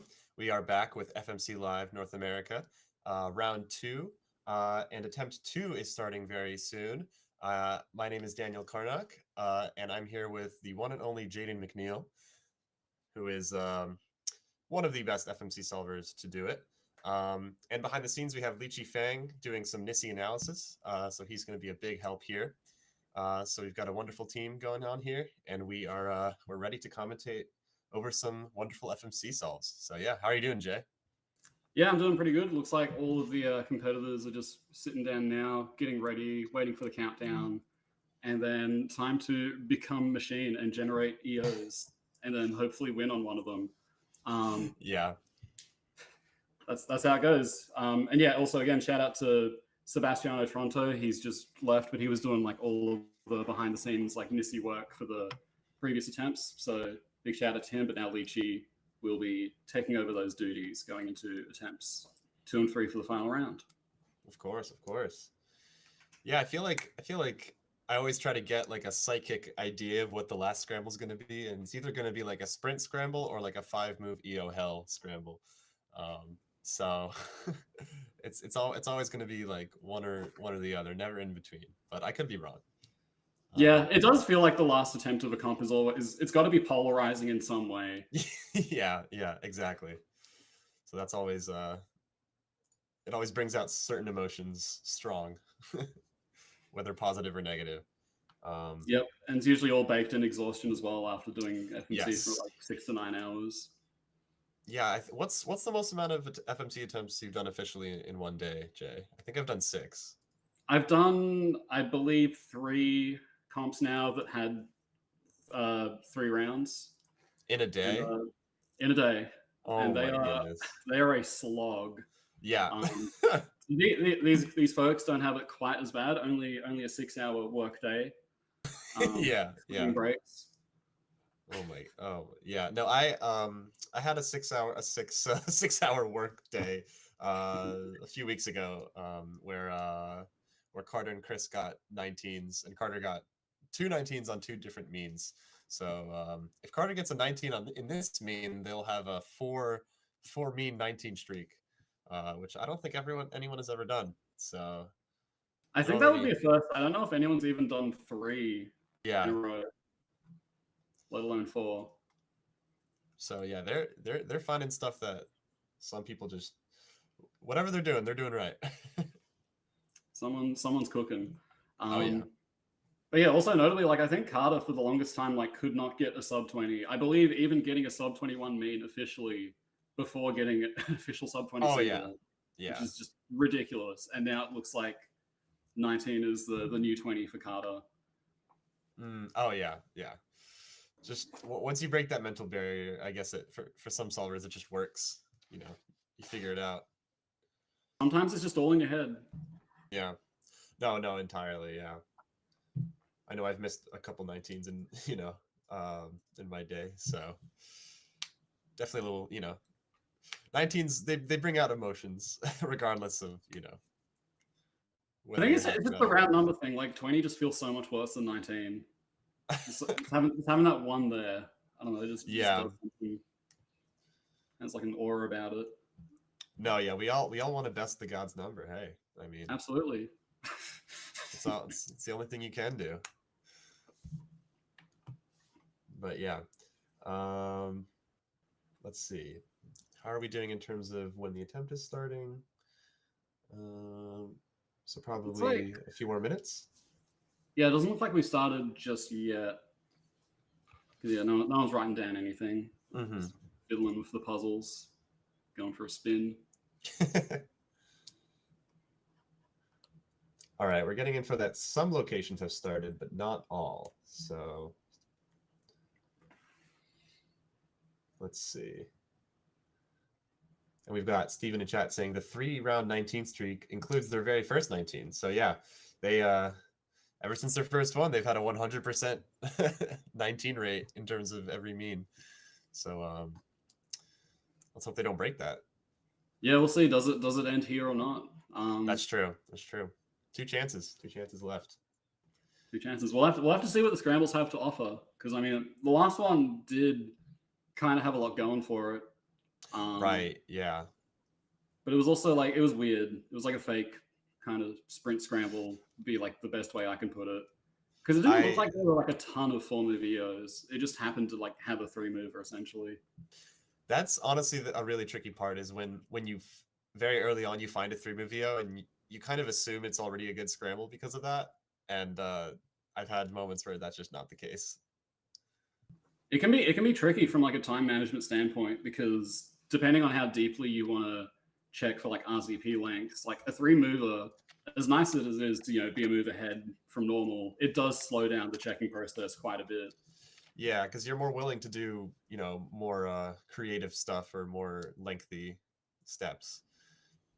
All right, we've got the scramble here. I'm putting it into Mallard right now just to see what it gives. It gives a 20 off a 5-move EO. I don't know what the EO count is. Actually, I can just get it on my cube. Let's see here. Whoa. We've got a 2-bad on green front. Ooh, spicy. 6 on red, and is that a 2 on white? What the heck? 2-6-2. That's potentially even better than the first one. And I mean, we've already established the first scramble was at the very least, a touch better than average, even if it was like a bit tricky. So that is very interesting. I know that if I saw this in my second attempt, I would already kind of classify this as like, all right, well, it's time to hopefully get a 22 or something, or like something better than that. Yeah, for sure. Like if you've got good pace, like a scramble like this should, at the very least, inspire some confidence. Yeah. Let's see. Okay, so I have my cube here. Let me just get the scramble. Yeah, I'm having a look at the scramble myself because I'm curious about this. Okay, so yeah, there's a 3-move 2-bad for green front on both sides. Mm-hmm. Yep. Just like a whatever 5 optimal 6-bad on normal. Don't know what it would be on inverse. I think it's also just like a whatever 5 optimal. Yeah. Okay, yeah. So in terms of linear EOs, there is 4 total 3-movers. So again, like on the kind of like the topic of time management, this could be potentially detrimental, but at the same time, 4 3-move EOs is 4 3-move EOs. Yeah, it's a lot of not as many options as maybe like a crazy scramble would be, but it's more than you can ask for sometimes. I think it's interesting how we have 4 solved edges, which is I think very interesting. And then if you can do 3 moves to it's like 7 solved edges or something like that, or 8 or 7. Yeah. So yeah, that's is very possible. important, but could be a bus and blind scramble, but unfortunately, oh no, it is. FMC. So it's. So yeah, we have as just looking at this, you can just see it almost looks like an EO skip, and we have this this green white edge in the bottom and this red white edge in the bottom. Those are the 2 misoriented pieces relative to green front EO. So a way you could solve it is you could move this red edge with a B, so that it turns into 4-bad. Move this green edge with an R prime, and then another B, and then we have a pretty interesting RCP case. I wouldn't say it's the best. Just trying to fiddle around. Let's see. What about like, and you can also do a lot of setup moves to that 3-mover. You can do L, L2, U, U2, F2, which gives a whole slew of 4-move EOs based off that 3-move EO. Absolutely, and that's also part of what could make some like time management decisions difficult, because at least for me personally, I would be very tempted to just not bother with RZP and 5 and just like speed run all of the 4-move EOs, because like as you say, there's so many ways you can extend a 3-move 2-bad, and just see like which ones give RZP skips. Because I would hope on a double 2-bad there'd be a lot of like 2E and 4E giving good RZPs with the right corners. I would hope so. I would, just upon seeing the scramble, I would already be in 4-move EO mode. I wouldn't even think of doing 5 movers. For sure. But let's see. I'd like to see what Oh yeah, Mallard gives a 20 off of a two switch 2 EO, which is interesting. And it's FR prime switch F prime R, which is a very, very funny looking EO. But it's off a 12 move DR, so I don't really know if that's super findable. I wonder what it gives off 3 move EOs. Yeah, that would be an interesting one to check, because there is definitely like a case to be made to just like start with the 3 move EOs and like look at them somewhat deeply, even if it means you compromise your ability to like speedrun the 4 movers. Yeah. I would say that's at the very, it's not like an unprincipled way to do FMC. Like it feels weird only checking 4 EOs at least for like the first, I don't know, 20 minutes. But again, they're all 3 movers. Yeah, it's like better. It's like being, you know, it's like seeing your favorite candy and, you know, just going for it and not thinking about anything else. Like the 3 movers, they can't all be bad, right? Well, if they're only 4, it's entirely possible. But yeah, I changed it to 3 move EOs, and Mallard finds a 20 with a 13 move DR with you know, 5 move RZP. So I don't know if that's terribly findable, or at least something people will be finding. We're definitely going to be seeing a lot of sub 11 DRs and stuff, I think. For sure. Like unless the 13 is based off of like a prior 11 and doing some like intelligent extension, I would say that's just, you know, it's an explainable solution, not necessarily a findable one. Yes, exactly. That's actually a big like caveat, or a big part of this is like, yeah, it is technically findable, but given the circumstances, would you be in the right headspace to find that, you know? For sure. Because like on one scramble, like missing like a 3+2 EO is like, of course you would, you know, like if it's a 10-10-8. Whereas like if it's a 10-6-2, it's like, dude, what are you doing? Like exactly. The same, yeah. Like for my PR single, I nissed a 7 move RZP and it gave 3 more moves to DR. So, and it was the worst scramble I'd ever seen, in my official career. So sometimes you just got to be, you know, the desperation is warranted. But sometimes on a scramble like this, I would be surprised if anyone does either a long DR or a long EO or both. Yeah, for sure. Like there should be, like in my mind at least, like just like a plethora of like sub 11 move DRs, and it's just like almost spoiled for choice. Let's see here.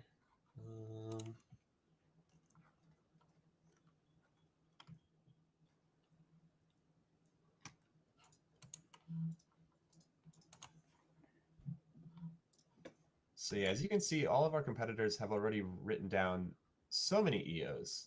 As we see Kale right now on screen, and he's basically filled up 3 columns worth of EOs. I'm not sure if I see if those are all 5, if those are all 4 movers. Actually, they're all 4 movers. So I think he's got the 5 movers for the 6 bads, but I mean that's okay.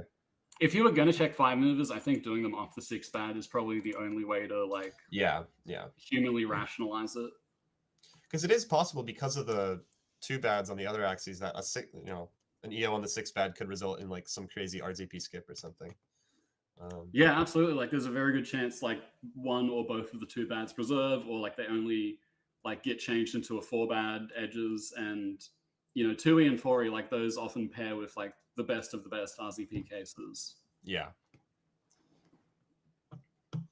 So let's see. I just naturally want to try all these EOs out because I want to participate in the fun. Yeah, actually, these are the scrambles like I love doing the most. Yeah, so I'm just trying a bunch of these out, and we've got something here. No, that's not a good DR. I almost feel like I want to do it with them, and then like if I find anything worth looking at, we can analyze that. But hopefully we've got some interesting DRs to look at with Lychee. Let's see. All right. So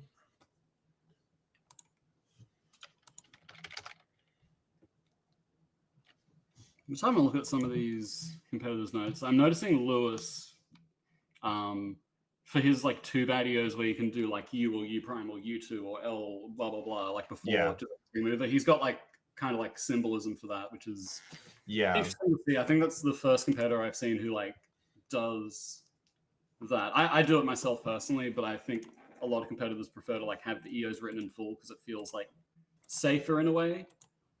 Yeah, it's like less it's harder to misconstrue it. Absolutely. But obviously the downside is, you know, you're spending more time just like using the pen rather than quote unquote doing FMC. So it's like it's a bit of a trade-off. Like I would say Lewis's strategy is like better for time management, but also riskier because if you have to like, even if you just make one mistake and have to like re-scramble, like you've probably like negated all of the benefit of concisely writing your EOs. That's true. Yeah, I know that I have developed a little bit of my own shorthand, and I know of a few FMC solvers in my area have gotten their own shorthand where it's like when you have like variation frenzies, where it's like an 8-bad and you have basically like 16 different EOs off the same first move to do. They, you know, some of them like just like ignore the first move after they write it for the first time, or I just write the first move and then like an arrow to signify that it's the same moves after. So it's everyone's got their own little shorthand, and it's really fun looking at people's papers after the attempt and seeing like, oh wow, I have no idea what these mean. Like everyone's got their own little language that they've cultivated for their own style. Yeah, for sure. Like there's how the EOs get written. There's also the whole debate of, you know, landscape or portrait. I think most of the top people notably do landscape, so like the sideways paper. And I think here at the FMC Live North America, the only one I've seen is Aiden Bryant. Everyone else seems to be vertical. Well, Kale we have, he's a horizontal enjoyer. No, I switched to landscape. I think the comp that I got my PR mean, so it was very coincidental. But yeah, I enjoy it more. Say what? I was gonna say I would take that as a good omen. Like you switch immediately, just like pop the hell off. Yep. Yeah. But yeah, I enjoy it because it just feels like you have more room. It's like it's almost like you have an ultra wide monitor for like. Well, yeah, it's kind of funny you say that because like I do portrait, but I do like 2 sheets every attempt. Yeah. And like the way it works out is I functionally just have like one very big landscape sheet. I see. See, I do it differently. I have I usually have 2 sheets. My first sheet is kind of like my scratch paper where I write down all my EOs and I write down a bunch of like potential DRs that I don't really know if they're like super good yet. And then once I found something that I can feasibly very confidently finish with, I transfer it to the second paper, and then that's kind of like my working paper for my final DR. But you know that the downside being if that DR is, you know, a clickbait DR and it doesn't let you finish it very quickly, very you know, in few moves, then you're tunneling into a DR that isn't really worth it. But sure, it also sounds like with the way you do it, like sometimes you end up writing the DR down twice, which is that's true. An interesting trade-off. Yeah, it just makes it easier for post-solve analysis sometimes, and okay, what do we have? Lewis seems to have a 9-move DR that is 4B2 4E. That's promising. Let's see. Do we have an optimal on that? Let's see. Looks like Leachy's working on it as we speak. Oh yeah, hard at work.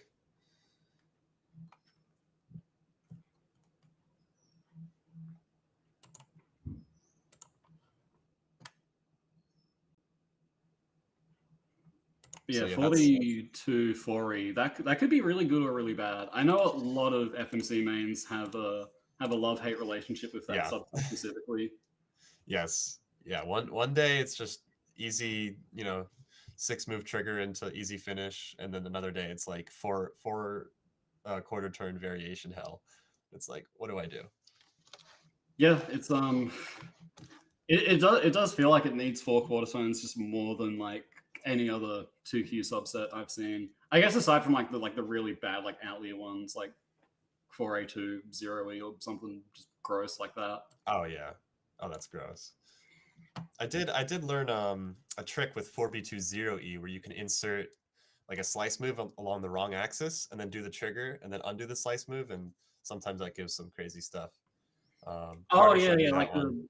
the whole 0E like abuse Yeah. stuff. Yes. I still haven't used that in an attempt yet. But I think I roughly know how that stuff works. But I think because it's I've super never done cool. it. Because Yeah, you're it seems basically just really solving cool. corners, right? So Yeah, it feels less like you're doing DR and like at least the way I'm imagining it, and as you say, like just kind of like a cornered skeleton of some kind. yeah, yeah. But yeah, Carter showed me that DR finish or that trick at the last comp I was at, and my mind was blown. I was like, what the like? It's always fun to see DR finishes that are that exit DR pretty much, especially when you have like I've had a couple ones where it was like RU R prime B2 RU prime R kind of situation. Oh yeah, those triggers can be really fun. I have like Yeah. my Mona Lisa that has that somewhere in the server. Michelangelo's David. Yeah, actually, that's like peak. Like I'm never gonna top that solution in terms of like creativity and stuff I did. Oh yeah. The only difference is I think I've done that trigger in an attempt to get to HTR, but I think it was a 25 or a 26, so I can't really brag about it that much. But it was just to save my skin. As one does, sometimes going gets tough. Just gotta do what you gotta do. So yeah, it seems like people are finding DRs. I see Brian is on HTR, but it does not look like a very fun case. Yeah, everyone's I just kind of almost working wonder if through that's it. the same DR because it looks like. I mean, it's definitely 4C4E. Whether it's 4B2 or not is pretty much impossible for me to tell from here. But let's see. Well, a good way to tell. What axis is that DR on? Oh, it looks like it's on RL. I caught a glimpse of it. Or a red-orange DR, I mean. Let me see. Let's take a look at this DR.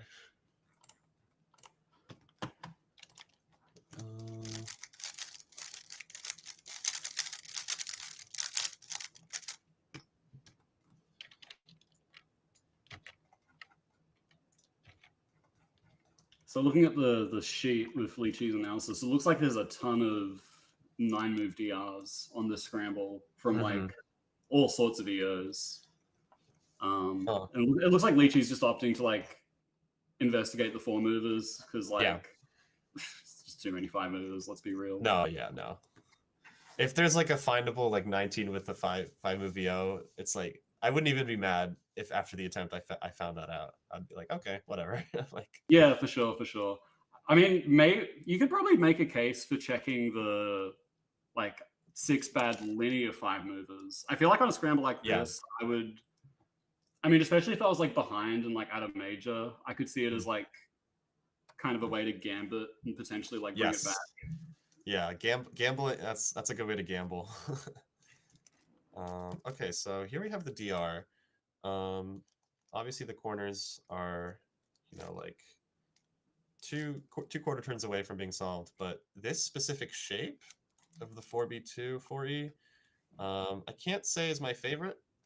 I'm not really sure what's the best way to get to HDR here in just 2 quarter turns, but just from here alone, you could do 1 quarter turn. That gives you to 2C3, and then you can kind of assess from there. The one thing about doing a quarter turn here is that these 2 corners, these 2 blue-white corners that we're seeing right in front of me, both here and on this, they're at kind of the least optimal position to be swapped. Or actually, no, I'm thinking about 2C4. Excuse me, no, now they're in a good position to be swapped. So since they're separated, you could maybe do a half turn and then see from there. Oh yes, so like L F2 R will give you 4B2 2E, or do a different half turn and see what goes from there. So yeah, there's a lot of possibilities with this DR, but I'd love to see what the optimal HDR is. Let's see. I have to wonder if the optimal HDR might even use full quarter turn in spite of the 2Q feature of the DR. Right, I right. know it seems like all of the optimals do 4Q. It'd probably come down to like if both sides like need the parity fix or not for the DR. Yeah, yeah.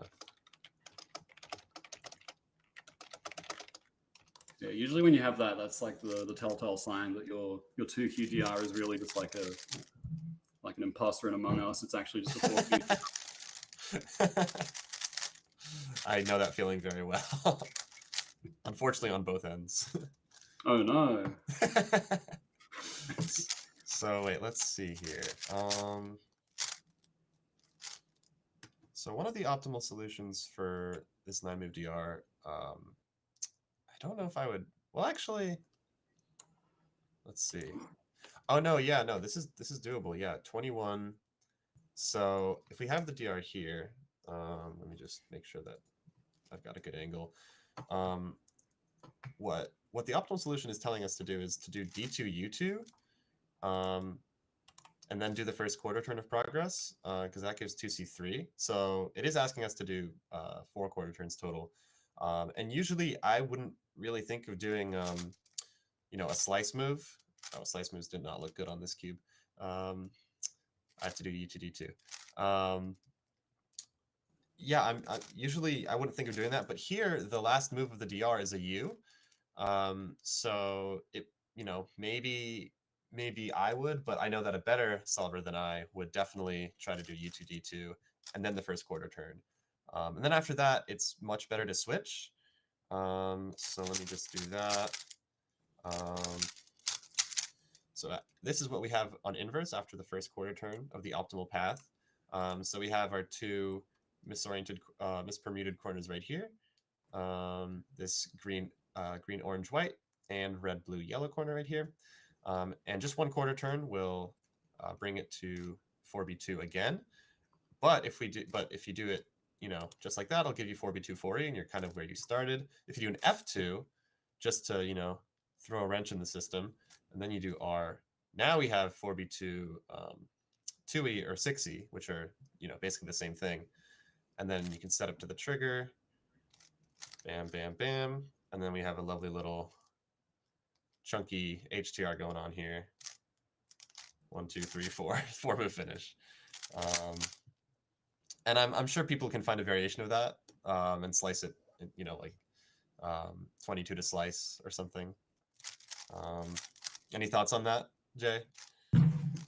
I mean, that does sound like one of the most reasonable ways to arrive at the 21 from the DR, which it seems like a lot of the competitors are finding. It sounds like Kale found it.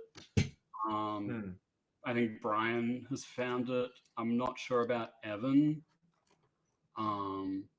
Also noting in the YouTube chat, Yura pointed out that one of the 4-move videos actually gives a JZP skip. And yeah, that I saw that. can be converted into a 20, apparently, somehow. We'll have to see if Leechy can stumble upon that in the analysis. And shout out to Yura, fantastic FMC solver. If you don't mind leaking that EO in chat, we could take a look at it. Yeah, one way or another, it'll probably pop up somehow. Yeah, I mean, if it's a JZP skip and people are treating this like a sprint scramble, which for all intents and purposes, it seems to be a good way to treat the scramble, I think many of the competitors could end up finding this. I'm curious, especially about Jackson, because I know Jackson started with the 21, and he's like a big, because he like invented like DR flipping, which is tangentially like related to JZP. Oh, I didn't know he invented it. Wow. Yeah, he did. So he's a actual contributor to the meta. Not that DR flipping gets used a ton, but yeah, it's something. Yeah. That's the name of the game. It's FMC. It's it's a matter of just having the biggest bag of tricks possible and using the right trick at the right time. Yeah, Jackson, he's been at my last 3 or 4 comps with FMC, and he's always seemed to be on a really good pace, and then the nerves get to him, and he cracks under the pressure, which is really disappointing to see, and really just like you just want to see him do well. So I really hope that he can, especially for him, I really hope that he can get a good mean, and maybe even podium. Who knows? Yeah, for sure. Because He's on great deserves pace to it. do so.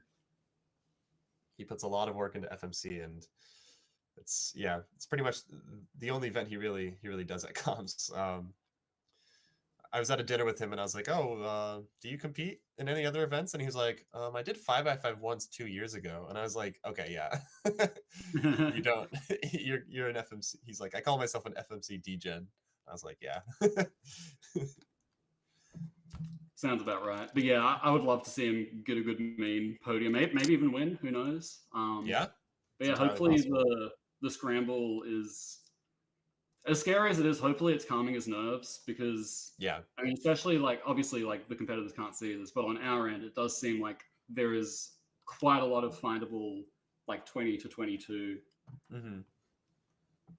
It's always harder in hindsight, because like when you see somebody, when you're at home and you see somebody post an official solution that they missed, it's always so easy to be like, "Oh, I would have found that," but it's like, no, I don't know. It's like seeing like it's like, oh, I would have said, I would have run into that burning building and saved that person. No, it's like I don't know if you would have found that. Yeah, that's the main nature of character backseat syndrome. gaming. Yeah. I think we have the EO that is the JZP skip in question. Yeah, just the bottom of the document, and it looks like it's from the mallet output as well. So yeah, that's interesting. Yes. It does. So it's on white front. So we have an inserted R prime that kind of or it doesn't affect any bad edges, but it just kind of mixes up the ingredients. And then this blue orange edge and this green yellow edge are the only misoriented edges relative to white front. So we do a U to make it 4 bad, and now it's just a 2 move L prime and U. And now we have already an RZP and JZP. So on red top, we have like what looks to be like a 4B2 2E kind of thing, where you could set it up to R prime U2R from this angle, but it would take a few half turns. And then on this orientation on blue top, we have like what, to 4E2C. So if we were to go on the inverse, which is probably what everyone would do, because they would look at it and say, "Wow, I failed that CPLO." And for those of you who are unaware, we can Jay will explain JZP as it is named after him. One special. Yeah. So anyone who's like a bit lost on like what the hell is JZP or like ARM or AR, etc. So basically, if you think about like what a DR is, so it's like a cube state solvable with like R2L2, F2B2, UD, like as a move group. JZP is when you have a DR trigger of any kind that can be solved with the move group RL, U2, D2, F2, B2. And if you're, seeing the connections, it's essentially being able to enter DR using like a DR moveset, or like treating a DR trigger as an HDR trigger. And that can allow for all sorts of cool tricks. Yeah, my favorite with that is abusing double slice, where you can, because of the axis that you enter DR on, if you manage, if you have like a NIS DR and you manage to find HDR from the other axis or from the other side of NIS, and you can find slice on like the HDR axis and also the JZP axis. And then you can basically insert, slices into before the DR starts, which is really interesting. Yeah, absolutely. And my other favorite trick with JZP, and is actually what it looks like optimal users, or at least could use, is going to the non-JZP side of the scramble, just reducing to 1Q 4C4E, like just however you can best do so. Going back, trying all of the JZP variations until you see one that gives like a short HTR. and then trying to convert that. And one of the 20s from this DR that we're talking about does seem to use that technique. Oh, which is wow. cool to see. So I have the inverse of that good EO that we were looking at. That's already a JZP skip. And if we look at blue top here, we have this nice little column here on the top right between blue and red centers. The thing is, we would have loved to have another column, but it's just one more misoriented edge on the bottom on this orange-yellow edge. So upon first glance, you might think, oh, there's no one move things to like anything crazy. But what you can do is you can do a U2, and then if you do a quarter turn on either R or L, you now have that 4C2E trigger. And what Mallard decides to do is to make it a 4C6E trigger, which is basically the same as 4C2E, just with a slice difference. And then one move set up to the trigger, and then LU2R. Then we have a nice little, and then look at that. It's also a 4v2 2E on this DR. So lots of similar triggers here. What's very interesting is that what Mallard does, it does a 2-switch 2 HTR, which I actually learned from Jay is usually not very promising. Under normal circumstances, it's like a bit dubious. Maybe less so now that like bounding is a thing. So like if you do that, sure. But I mean, in this case, like with the JZP, like there's so many ways you can like modify that trigger. Like just the odds are like one of them is going to line up the 1Q case to be like between like 1 and 3 moves to HTR. Yeah. So that again kind of like showcases the power of like the technique being able to like enter DR with like a very predictable move set. Let's see. So yeah, after that it's just a 10 move finish. I could go, if we were to switch over back to normal after doing L2 F prime on the DR, then we just have, an HTR trigger on a silver platter, basically. As you can see, this is 2 moves away from HTR. So, D2 sets everything up, F prime. There's no, from my perspective, I wouldn't, think to do F prime first instead of F. I would just do F normally, and then like try out some stuff. Or I'm sorry, no, F is the right thing to do. And then from here, I don't know if you can tell, Jay, but I wouldn't immediately classify this as like a 6-move finish. I would have to do some noodling around to figure that out. Yeah, I think it depends, like if you see like that case on like normal or inverse, because sometimes the 6-move finishes can be easier to see on like one side than the other. Definitely. Usually my go-to strat is try to build a square, and then like once I have a square, I usually know my cases well enough to be like, okay, this is just done. Go next. Yeah, because we have a square here, this orange-blue square. And once you have the first 2 moves of this, if you do D2, which creates another square, this green-red situation, and then R2, everything kind of writes itself out after that. It's this nice little windmill-looking pattern. You do D2, and then now we're in floppy, 3-move finish. Bada bing, bada boom. Very nice and dandy. Yeah, that's interesting. It is definitely findable on normal, but like at the same time, if you just reverse those moves, it's so much more findable on inverse. Oh yeah, you're right. Because it's essentially like you could see that like F2L2 gives floppy -2E. So it's like, okay, what if I insert the R2 and then it, the colors line up? Oh yeah, you're right. So you could see it as this this white-yellow shape, because oh yeah, no, if we were looking at white-yellow top, as in like, kind of trying to solve OBL in that way, I would think of doing an R2 to create this little fish block. And then, when you have 2 of these fish blocks, it's usually very, very nice. So you can do an F2, and now we have floppy at this point. Which even if you don't know, even if you're like, don't know how to get optimal from here, you can just kind of smooth brain it and do U2 L2 and then insert a 6-mover. But either way, you're going to end up at the same solution. For sure. But yeah, I wonder how people are doing after all that yapping about JZP and HTR and whatnot. Yeah, I mean, so far it seems like a few people have found 9-move DRs that at the very least have a 21.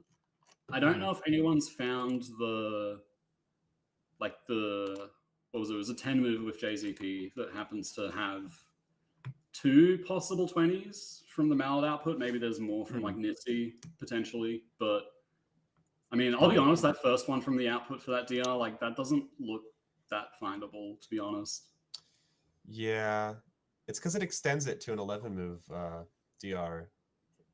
Yeah, Which it is- also extends it at a very like awkward spot. Yeah, I don't know. I guess if you reverse engineer it, like you could imagine on normal, like doing 4 half turns and then a 3-move trigger, and then realizing you want to do 2E inside of that 3-move trigger. You sort of see what I'm saying. I know these outputs, but yeah. It's also interesting how the HCR trigger for that, it's instead of doing FU to F prime, it's doing B prime, which is kind of the wrong direction to do this trigger. And then it does like a swap move of L2, which kind of, it doesn't affect any of the orientation of the pieces, but it affects the permutation. F2 and finish the trigger, and that creates a much different finish, this floppy finish. So that's yeah, so like that trick notably just like essentially swaps 2 edges oppositely in like some fashion. Yeah. But yeah, that would be, if you don't find the like 1Q switch optimal, that would be the only one that would be possible to find. So what would that be? That would be like 17 to 2E plus JZP slice, which is... Oh, I see. Like, it's findable, but it's... I don't know. I lean it towards it like probably just not being findable, because like doing 4 half turns before the trigger is tough. Yeah, I would never do that unless like I'm grasping for straws or it's like 4A1. Yeah.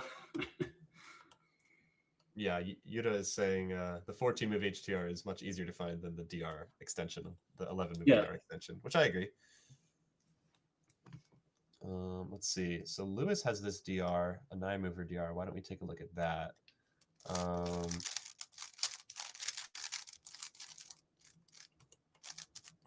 Let's see. So, oh wait, that doesn't seem right. Hold on.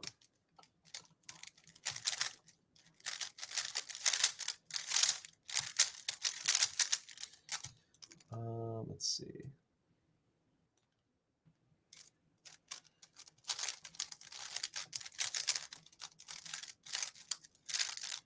So we've got on inverse, we've got D prime, L prime, D prime, which is interesting. Doesn't seem to give anything crazy as of how it looks. But then if you do, oh wow, yeah, if you do R L prime, then we have 4C4E. And as you can see, we've got a column here between the white and green centers. And then we've got sort of a 2/3 of a column, like a pair. And the E edges, this green-orange edge and this blue-red edge, are perfectly lined up for a nice, for this last corner to come in. So we do a B prime, U2, now we have 2 columns, B prime to line up all the columns for the 1-move trigger, and R to finish DR. And that is a 9-move DR 2C32E, which if I laid my eyes upon this, I'd be very happy. 9-move 2C32E. I don't know about you, Jay, but I would, you know. I'd get at least a little attached. I have very yeah. You know, like the same way like people have like a love-hate relationship with like, I don't know, 2C4 or 4B24E. I feel like everyone loves 2C32E. It's just the best. It treats you well. Oh, I just inadvertently found I think it was to slice. Hold on. Let me take a look at that once more.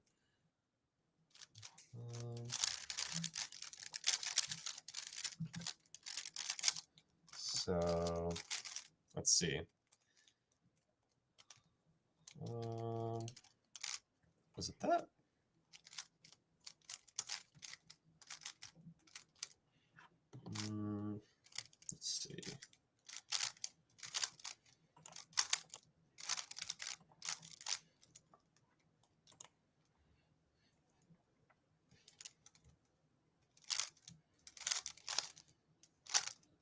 Oh yeah. So you can do after this. This is just something that I just found just now. So I don't know if this is anything crazy, but you can do L2 to separate these two 2C3 corners that are, because to get from 2C3 to the next subset to 2 quarter turns, you have to separate the corners and then do your first quarter turn. And now we just have a nice, beautiful 4B2 2E. I did the wrong parity. And if you do that or that, you'll find yourself at slice, but this is the wrong slice. So, Oh no. Is there stuff on the other side of the scramble? Like just even just a single quarter turn? No. No, it's all on inverse up until. Man. So if we were to look at the, if we were to switch after DR, which is what Mallard does, we can do a little bit of. Okay, I did the wrong scramble.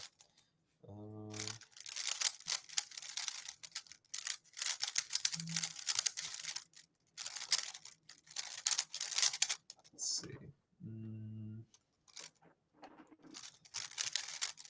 Yura makes a good point in the chat about how, like, with the 2C3 and 9, even if you have that, like, 10-move JZP we're, like, yapping about, I could totally understand, like, just going all in on the 2C3. Because yeah, I definitely would do that. We DR solvers love that 2E, 2C3. Yes. Because there's a, you know, there's always a chance you could get that lovely 5-move trigger into HTR, and it's just, you know. Yeah, and even if you don't, like, there's just so many 6-movers, like, for trigger that just work. It's just like all the other subsets should, like, learn from 2C3 2E. Yeah, yeah, that's like the good sibling of all of them. Yeah, it's a role model of a subset. Yeah, it's the poster child of all subsets. But speaking of 6-move triggers, if we go on normal after the DR, the two mispermuted corners, so this one right here, this blue, yellow, orange, and this one over here, the blue, red, yellow, since they're on opposite sides, we can already do our first quarter turn of progress. So we can do B, and that gives us 4B2 2E, which is a nice just 2-move setup, L2 D2, and then just turn your brain off and, you know, RE2 R prime or FE2 F prime. And then the finish is a 7-move finish. It's, you know, upon looking at this, I wouldn't be too thrilled with this HTR. But here we have some block building. We've got U2 R2 U2, F2. Yeah, so I don't know if I would, you know, maybe on inverse I would see it a little better. Oh yeah, you could, you know, you have this square and this square, and then you just make a 2x2x3, or excuse me, yeah, 2x2x3, and then just 3-move finish. So yeah, that 7-move finishes I feel like are especially particular, because on one side they just seem completely unfindable, and then on the other it's just like 2 + 2. Yeah. I mean, that's why it can be good to, like, switch your, like, really short HTRs, or ones that are short enough where, like, Yeah, you could plausibly miss the finish on one side. It does feel like, technically speaking, like, dubious or, like, newbie, but like, it's just such a practical decision, I think. Yes, yeah. I mean, in a perfect world, we could all find, you know, every finish from both sides, but, you know, sometimes I just can't find that pesky 6-move finish because I'm small brain. It happens to the best of us. It sounds like we've got a few potential backups from some people. Brian might have a 21 from the 9 to 4B2 we were talking about. Wow. Yeah, I see that. Also, sounds like Carter might have a 22 backup to Lovely. pair nicely with 23A1. I mean, it's not that great, but at least sort of bringing it back a bit. Yeah. What did Carter start with again? 23. Oh, I see. That's rough. Yeah, I'm curious to see what Evan gets. What did you say? I was just saying, like, yeah, like 23 is, it's not like the worst, but it is like slightly rough shape. Yeah. And actually, Brian's in much worse shape, started for 25. Oh, that's so so even rough. with the 21, like, depending on how other people go, because again, it sounds like there's a lot of findable 21 on this. Like, that might not be enough to recover that deficit. Yeah, starting with a 25, it just takes the wind out of your sails. It's especially on the 4th attempt of the day, you just don't want to continue. It's actually the worst. So like, okay, my last comp where I had like 5 rounds in 2 days, I think 2 or 3 of the means I started with like a 24 or 25. It is like, it's such a just bad feeling, like knowing it's already over, but you still got Yeah. 2 hours left to go. Yep. It's like, okay, I guess I gotta just, high roll for single, but how do I even do that? Yeah, I mean, times like that, I'll, often spend many visits at the 5-movie casino. Or I'll just try some like really stupid RZP in 6 because I don't think someone else will find it. Usually when if he's at the comp. Yeah, I think Brian needs to get another 21 on the next attempt to break his PR mean. So pretty high stakes. Okay, well actually that's huge. So yeah, not all is lost for the man. yeah. Although if I were him and I got 22-33 with a 25, 21, 21, I would definitely be in Copenhagen in terms of that. I'd be coping. Copenhagen, I like that. I haven't heard that before. I think I stole that one from Simon Kellum back when Worlds was supposed to be, or not Worlds, when Euros was in Copenhagen, and it was after some major, the nationals before that. And I was like, oh, how are you? You're going to Copenhagen? He's like, yeah, I'm going to be coping in Copenhagen, because Simon Kellum, he has a extreme talent for mathematically optimizing his copes. Like he's like a math major, so he's very good at calculating like how many DRs he missed and all that stuff. So it's like no one can beat Simon. That's so funny. I can just imagine all of that in his very not American accent. Let's see. Still struggling to see if Evan's getting anywhere or not, notably being the leader at the moment, having a 1-move lead on the field. Mm-hmm. Let's see. We have our eyes on Aiden Bryant, but I don't think they seem to have anything too promising by the looks of their cube. Could be a different story if you look at their paper. Now we have Kale. Let's see. We're getting word that Evan appears to have a 22 on his paper, but you can only see so much on the camera. So we'll see once the attempt starts to wrap up more. We have around, what, 12-ish minutes? How much time do we have left? Yeah, I think about like 12, 10 minutes, something like that. Definitely time to just like finish whatever DRs you've got, unless you have like the most cracked safety of all time and actually need like a 20 or a 19. Oh my god. That would just have me feeling so relaxed and so peachy. But yeah, that 12-minute, like 15 to 10-minute mark is definitely like when the sweat glands start to truly operate, and it's just like, oh man. Oh yeah, especially if you don't even have like a leaf slice, it's like, yes, damn, one of these DRs got to do something real quick because I'm losing patience. I've had attempts where it was like 10 minutes left, and all I have is like 3 DRs, and all of them are above 12 moves, and it's just like, what am I doing? And I pull a 26 deep out of the recesses of my brain. But yeah, I've been there. I've definitely written down a few like panicky, just like not even remotely close to optimal, like 27s, 26s. Oh, yeah. Yeah, it's like just gotta like line up the colors by any means necessary. Yeah, just solve all 6 sides. Real. Oh yeah, and it's been a while since we've mentioned the sponsor of this competition. We wanted to thank GAN for letting us use the smart cubes to demonstrate the a lot of our FMC reconstructions here on stream. Their smart cubes have been very, very helpful for the cause, yeah, it's just been a great way to use their tools to allow us to explain what the North America's finest FMC solvers are doing at this very moment. So we'd like to thank GAN once more for sponsoring this competition. And yeah.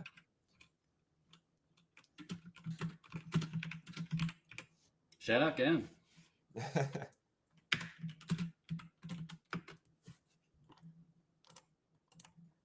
Let's see. Lewis has a 10 to 4B2 2E. Yeah, he might be working on the one that has a 20, or has two 20s, but one that's a lot more findable than the other. Right. I'm just trying to see, like, it looks like it's a JZP. Actually, it looks like it might be all on normal, so maybe it's not. Was that the one we were talking about earlier? I think so, yeah. Okay. Yeah, Evan seems to have a 22 written down, so I doubt, unless by some miracle he finds a shorten, but that'll probably be his final solution. So that'll be a 21 flat mean of 2 going into the last attempt for Evan. We'll see if anyone can best that. For sure. I mean, that should be like pretty good pace to win the comp. Probably can't get PR, but I mean, I don't think yeah. I mean, hey, you could get an 18. That's what Chris did. Yeah, not impossible. Yep. I mean, with how the scrambles have been looking, like I wouldn't be surprised if we get hit with like a 2-move EO scramble next. Oh yeah, 2-move EO, RZP skip, just a whole lot of silliness. But Yes, maybe we jinxed it, and the next one is like 10-10-8, and there's like I really hope not. 11 I've actually been hit with a 10-10-8 on A3 before, like on OCR pace, and that was not a fun time.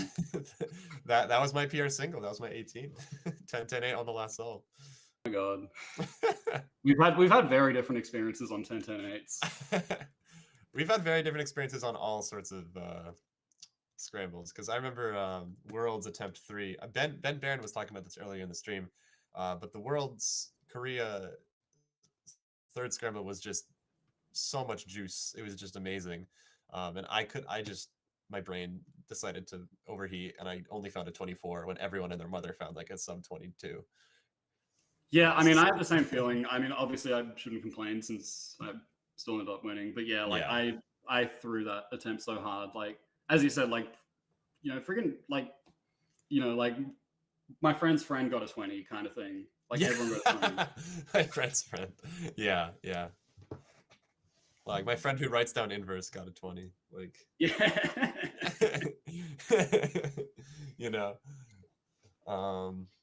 Yeah, so Evan and Carter seem to have both 22s, and they seem to be different, which is interesting. Maybe we can get a look at those. But yeah, is 22 the best that someone has found, like, promisingly? Or no, sorry, 21, Brian. 21. Right. Other than Brian, I think everyone's 22 or worse. Okay. I'm really curious to see Lewis, see if he can find the 20. But with how much time is left, what, like 6-7 minutes? That's a crunch. Yeah, this is definitely like the part of the attempt where, like, as much as you want to lock in, like, the voices are just gonna creep in. Yeah. I think I've had like 1 or 2 attempts where I found a shorten with like a minute and a half left, and I had to scribble and write it down, and it worked. I think one of those was at NAC. I shortened to 25 to 24, which is nothing crazy, but like the pure adrenaline and like almost panic attack that you get from realizing you could shorten your solution with like 60 seconds left is not a feeling I like to feel. Yeah, I mean it's fun in its own way, but like definitely feels like it's taking years off your life. I had a very funny one at it was the first round of a 2 main comp in Perth, and I just had some garbage 24, but like my first attempt was like good enough that I still wanted to like try and get a good main. So like in the last minute, I wrote down a 22 that I was pretty sure worked, crossed out the 24 without checking it because I knew I wouldn't have time, and then I checked it as like the timer ran down. Oh, that's so scary. It's like so risky. It worked. Wow. And I was pretty sure I could make round 2 with the DNF anyway, but like, yeah, that was I really shouldn't enjoy that feeling as much as I do because it's not. It is weirdly thrilling. Healthy. It's not healthy, like as like on like a just chemical level, but also like as a competitor, like trying to like be consistent in comp like that is so. Just like don't try that at home. I'll say that much. Well, do try that at home. Actually, don't try it in comp. Yeah. Like I think my most recent DNF, which was maybe 2-ish years ago, was I was writing down my solution, and I had, if I had maybe 5 more seconds left, I would have written it down in time. But yeah. And then I vowed to never leave too little time to write down my solution ever again. Because I was like, my villain arc had abruptly begun. Yeah, the Joker moment. Exactly. Right, so 5 minutes left. It looks like Lewis is still kind of working through the, what was it, like the 9 to 2C 3 2E. I'm worried because it feels like he's rolling for a good finish. You know. Yeah, I mean, I understand. Like, he's got a good enough start where, like, I'd want to fight for the, like, if there's a 21 there, I would want to fight for it as well. I hope. I just hope he doesn't DNF because this is a risky way to go. For sure. What did he start with? Do we know? I don't see it on. He had a 22, so he's only what 2 spots or 2 moves away from Evan. Okay. Oh, interesting. It seems like some of the results are already coming in. Calvin got another 22, which is interesting. Shout out Calvin, part of the team. Yeah. Oh, show. yeah. And I've never heard of this person, but Humberto Martinez III, his first single was a 39, and he got a 23 on this scramble. So clearly there was some chicanery going on. Gotta wonder, is he like a low-key cracked DR solver who just threw on the first solve, or does he just do CFOP? He got a 36 flat mean in the previous round, so I'm sure he just found something blocky that just worked. Yeah, probably CFOP or blocky or a mix of the two. Yeah, something like that. Interesting. Well, good for him. All right. Oh yeah, Lewis is finding slice or finishing slice. Yeah, this is what? It's got to be like 2-3 minutes left. I would without a doubt I would give up on any sort of slice business and just write down my solution. Yeah, like you're putting a 6 mover there, and if it cancels one, you take that. Yes, exactly. I'm like stressed on behalf of Lewis. Yeah, no, I know the feeling all too well. It's it makes you feel alive, I'll say that much. Yeah.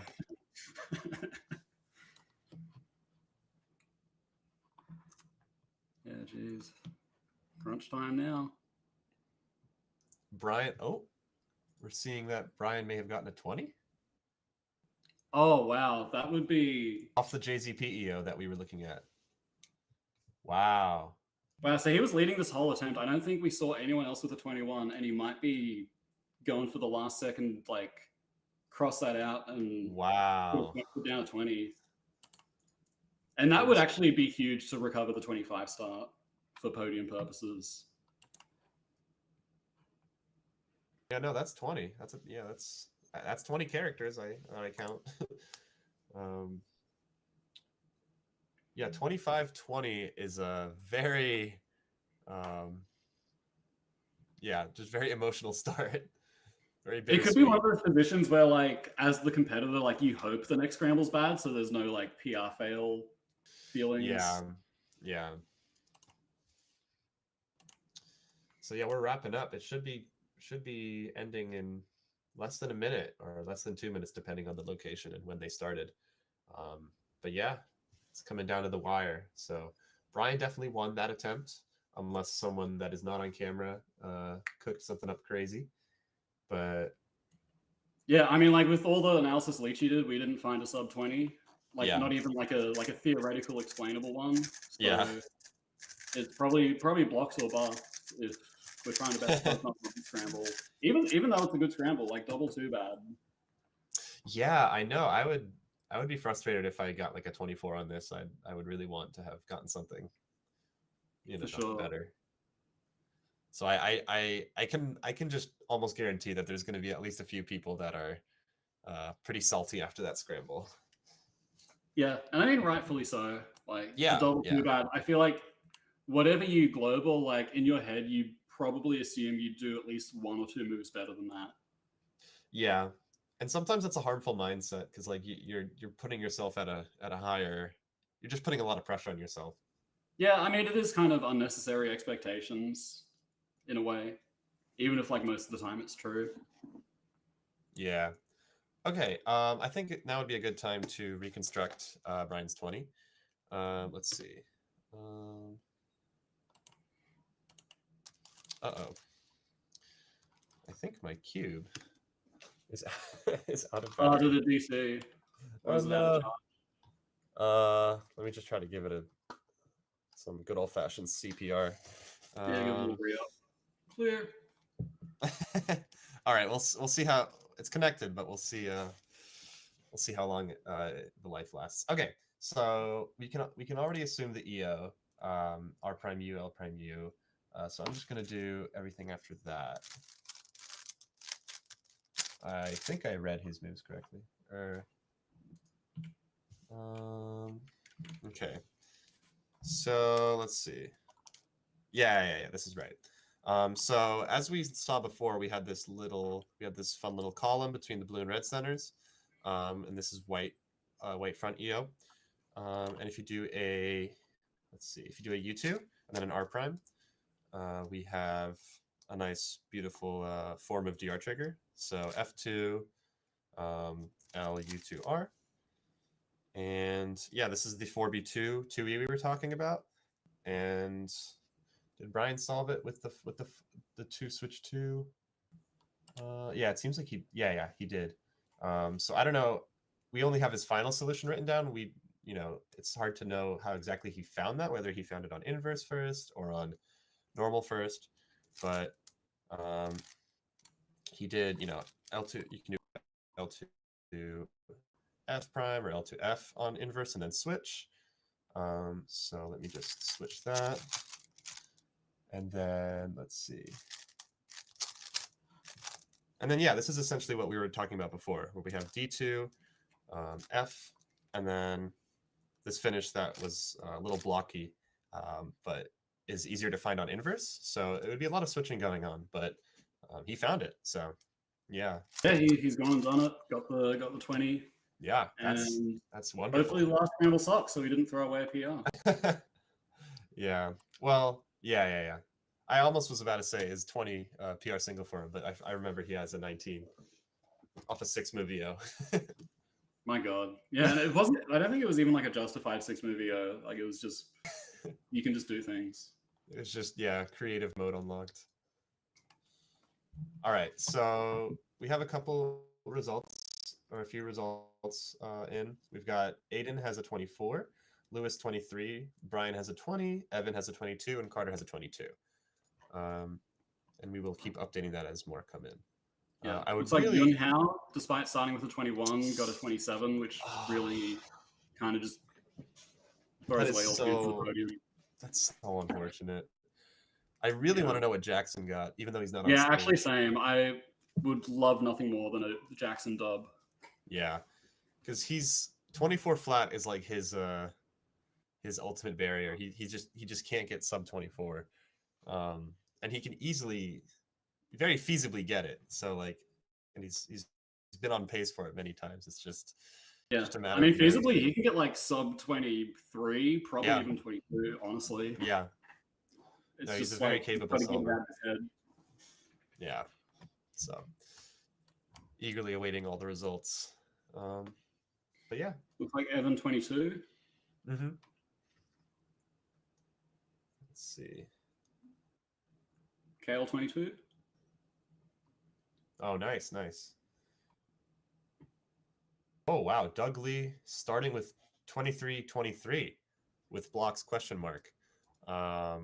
Definitely. That is very interesting. One thing I know about Doug is that he has recently been doing FMC literally nonstop, like 8 hours a day of FMC. Yeah, he's a fascinating individual. Like he practices more than I think any of the DR solvers, but he does block. Yeah, and I think he actually wrote a program because he's a very smart programmer. I think he wrote a program to like optimally solve or something about optimally block solving stuff that he just uses to analyze scrambles and figure some nifty stuff out. So I would love for him to at one point, publicize that. I think that'd be really cool. But yeah, I'm really interested to see how he handles the last scramble because whatever he's doing, he's cooking up something interesting. Yeah, for sure. Like the method to the madness is on full display. Like it's working. Yeah. Apparently Jackson 27. That is a tragedy. No. Oh my god. That is so. Oh my god. That's a special kind of pain. Yeah, Personally. that's another person hoping for a 10-10-8 coming up. Oh man, that's so unfortunate, man. He's gonna get there. I fully believe in Jackson, but like he's just gotta slay the demons. Yeah. Yeah, we've got Alexander Wheeler. I've never heard of this person. 25, 22. 22 is PR single. So maybe they're using DR. Who knows? Yeah, that is not too shabby at all. Mm-hmm. Someone's saying Evan. Yeah, Joseph Guzman is saying Evan WR pays. Kind of. Yeah, I mean, it's just not. Let's not give the viewers false hope. Yeah, no. I mean, the Scramble literally has to be 17 optimal for that to be the case. Yeah, I mean, we haven't seen that so far in this round. Both A1 and A2, I think, were 18 optimal. Oh, really? What about last round? I was in bed, so I don't know. As was I, but but yeah, 18 optimal is, as if the viewers are not familiar, 18 optimal is like the white bread of optimals. It's just like every Scramble is almost always 18 optimal, basically. Yeah, it's the white bread. It's the John Smith. It's exactly. Like, Yeah. Oh, Alexander Wheeler is Zagros. Oh, I see. Oh, okay. See, this is the thing with certain people in the FMC server. I have no idea who they are. Yeah, for sure. Okay, well, now I am cheering for Alexander because I know how much he's been practicing. Okay, that's awesome.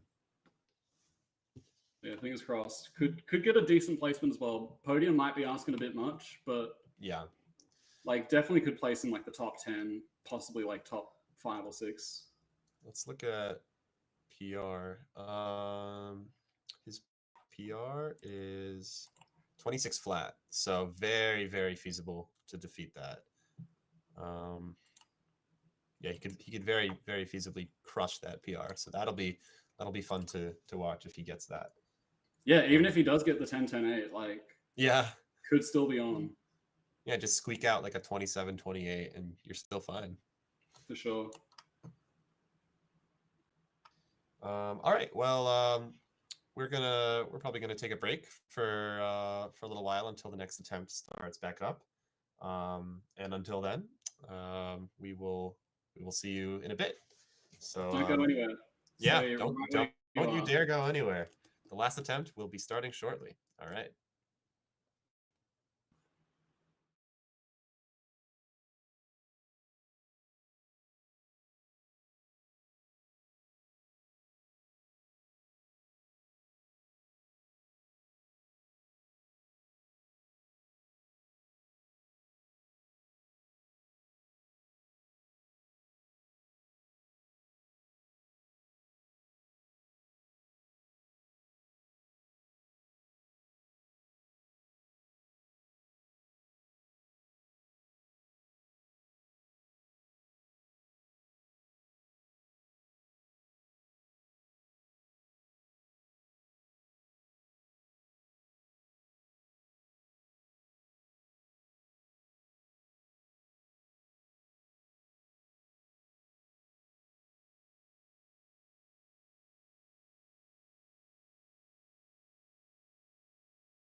All right, all right. Welcome back, everybody.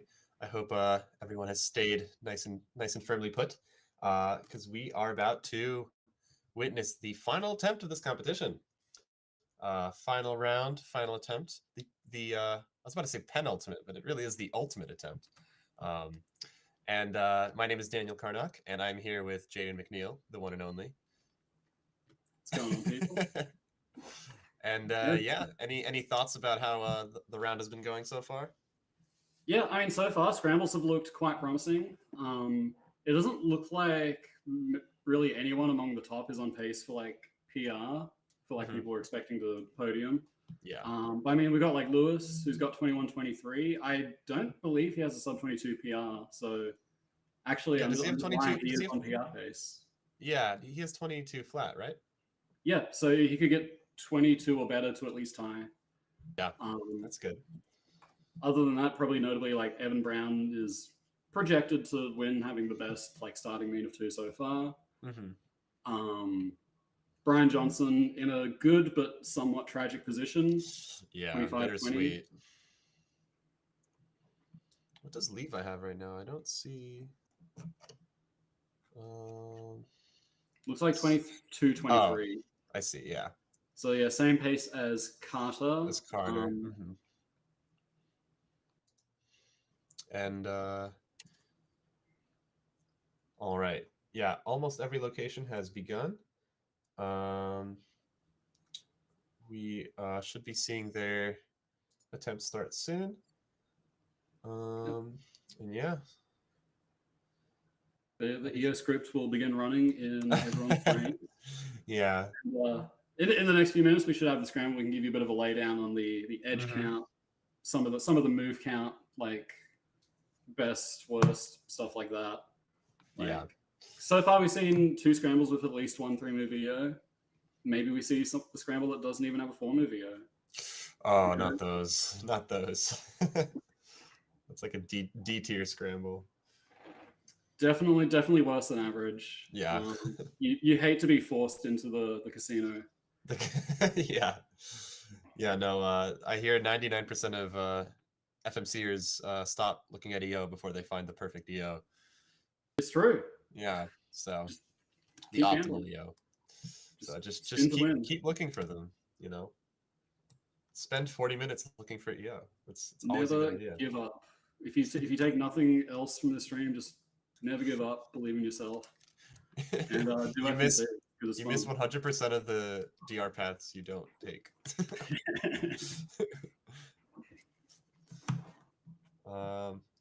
Okay.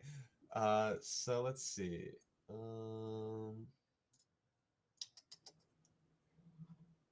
Trying to see if anyone's like written down like some edge numbers on the sheet or not, just to get an idea while we wait on the scramble.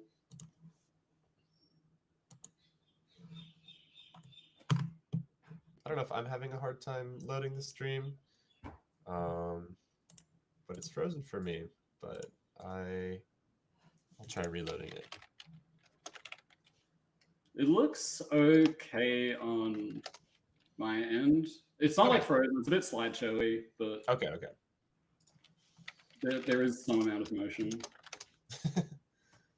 All right, let's just see if we can take a look at. Alrighty. We should be getting more information coming in soon as the solvers will write down their EOs, and we should get the scramble very soon. So yeah, I got my cube locked and loaded, and ready to turn edges. Yeah. Notice. I've got Mallard loaded up. I'm ready to rumble. All hands on deck. Oh, here we are. All right, let's see. So I'm going to scramble it on my queue so we can take a look at it on stream. Okie dokie. Okay, let's see. All right, we got 8 bad. But Yeah. it's a 4-mover and a pretty good one at that, linear at least. Oh yeah, yeah. B D. Yeah, two possibilities: B D L prime F and B L prime G 2F. Yep, 6 bad, and then also on normal is the best 4-mover. It's the funny one. Oh, is it the funny one. Oh yeah. Wait. Oh, You do L one move to prime. 8 bad. You reduce 6 bad Oh. by just making the 2 more bad edges, because that's how EOs work sometimes. Oh wow. Wow, Sometimes wow, you wow, gotta wow, wow. take a step back to take 2 steps forward. I don't know if I've ever had a 4-move EO like that off 6 bad. Yeah, that's actually a good one to know. Yeah. Anyone in chat who, I feel like everyone in chat either knows that case or is just like a friend of someone who knows that case. A friend of somebody. Yeah, my dog's mailman got that case once. But yeah, so Legend- edge cap, this is 868. It Yeah. like it looks like it has some 4-move EOs, at least linear on normal. We'll have to see once Lychee starts running the programs. Oh, interesting. See what NISIOs there are. Maybe even something like how many like 5-movers there are. Because on a scramble like this, they could definitely be like less than average. I think Yeah. EV is like 200 5-move EOs per scramble.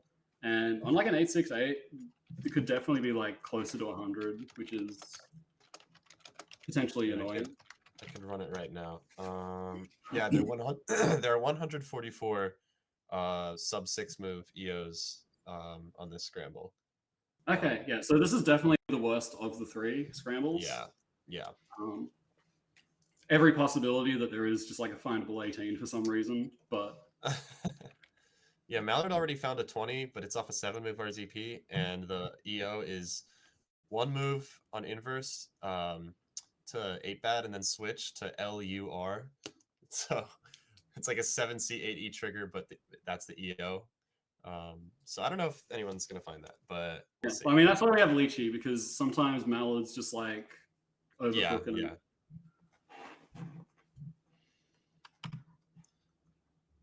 So yeah, let's see how many 4-move EOs there are.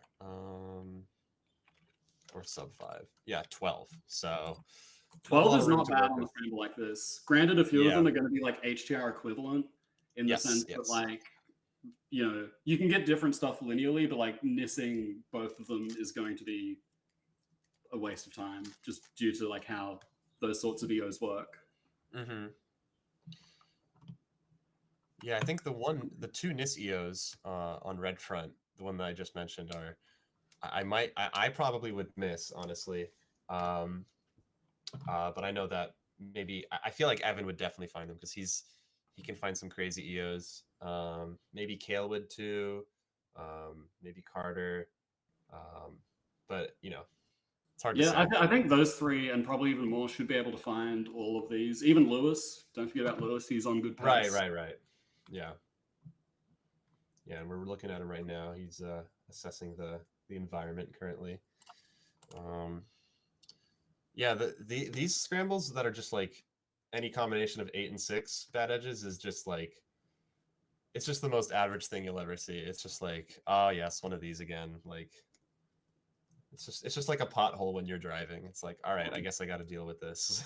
Like, yeah, I mean, I will say this is the kind of scramble where like those high edge count triggers like 4C60, 7C80, 8C80, like having knowledge in those RZPs is so huge for these sorts of scrambles. Even with 4-move EOs, like there's a good chance that if you're just looking for 4C4E, you're gonna come up a bit short. Yeah. That's where some people can fall short. I definitely struggle with that at times. And while we're going through the beginning of this attempt, while people are still working through their their beginning process, why don't we go over the results of the first round, which are very interesting. Yeah, we could go over the seeding from round 1. We had what was it? So Levy won the round. 21-33. Very consistent across the board. Very good. What's that? Kale and Evan both putting down sub 22s. Yeah, with 3 of the top 4 got 19 on the last solve, which is really, really awesome. I wish I could have seen Levi get that 19 on the third solve to lock in a sub 21, but maybe another day. For sure. I mean, Levi notably did somewhat fail sub 21 when they got NAR. So yeah, there could be some potentially tough feelings there about A3. But I mean, at the same time, like I'm sure Levi's having a decent time, like running the comp. You know? Oh, yeah. I mean, he still won the round. Yeah, So yeah, it's not bad. yeah. I've definitely seen, my past few comps have had Levi organizing it or delegating it or both, and there have been times where I just see the exhaustion get to him, and all the FMC skills just kind of like wash away. Sometimes he just doesn't even start the last attempt because of how tired he is, and I'm like, you know what? I totally get it. Like, it's, sometimes it's not even nerves; it's just stamina. Yeah, for sure. Like sometimes, like the systems can overheat, and your ability Yep. to just like process, like even just like something as simple as like, is an edge good or bad? Like when you're Yeah. fatigued, that can be a task in and of itself. Yeah. For like a 6 attempt comp like this, I would definitely want to get my fair share of sleep for this. And I know Levi is very diligent about his sleep schedule, so um, I'm sure he prepared well for this. So Yeah, absolutely. I mean, you have to for FMC. You either got to sleep Yeah. well or you got to love caffeine. yeah. So let's see. Oh yeah, we got a handful of PR means after the top four. Aiden Bryant, who has notoriously struggled with getting past their previous PR of 22.67, finally broke it by one move with the 22.33, which is probably a really big weight off their shoulders, which is really great. Walker got a bit of a bittersweet roller coaster mean, 23 flat with 21, 26, 22. So that's definitely got to be, kind of a punch in the gut. I don't know if that's tied PR for Walker. I believe it's tied, and it's tied from like a very recent PR as well. Walker has been Okay. like practicing a ton over the last few weeks. Okay. Probably even longer than that, but like especially like recently. And I think he Mhm. really wants to make a push for like Worlds, especially Right. because he was like one of my practice partners for Worlds 2023. Like I would do a lot of attempts with him and Mark Boyanowski like over Discord. Yeah. So I would love to see Walker at the very least like break into like sub 23 and probably even sub 22 in the That near would be future nice. leading up Yeah, to he Worlds. definitely has the faculties to do that, and the knowledge. For I remember sure. at Nationals 23, he was on pace to podium, and then the very last scramble, which was like a classic like juicer scram, where basically it was like an 8-way 21. Like it was just like everyone found a 21, but he didn't, and that cost him like a safe second place, which was really unfortunate for him. Yeah, that's pretty tough. And I mean, like he's been around the scene for so long. Like he was a world Yeah. record holder in FMC, like Yeah. back in 2017, I want to say, like close Yeah. to 10 years ago. Pre-DR. And I mean, here he is now, like still catching up from the block building meta to DR, and still like very clearly a strong player and Yes. potentially a future top player. It's very notable and a very impressive thing to see somebody, especially in FMC, adapt to the meta instead of just kind of like blocks coping and being like, I remember the good old days when blocks were fun. It's like, yeah.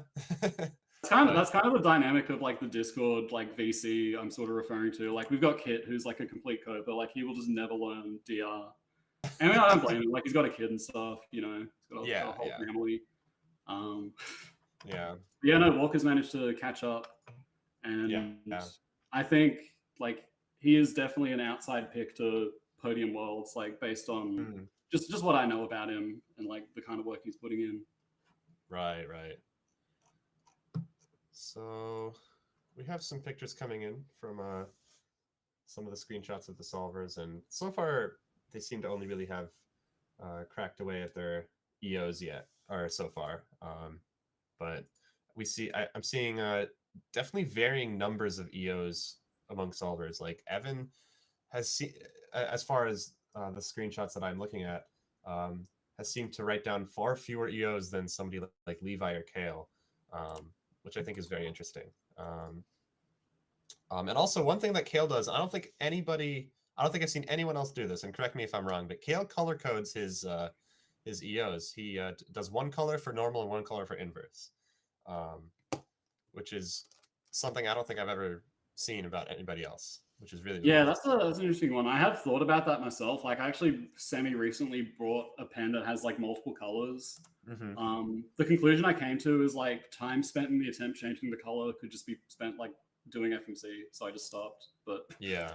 there definitely could be something there, strategy-wise. I mean, we'll see how it affects his results. We'll see how he does. He got second in the round previously. He got 21.6. So, you know, if it ain't broke, don't fix it, you know? Yeah, for sure.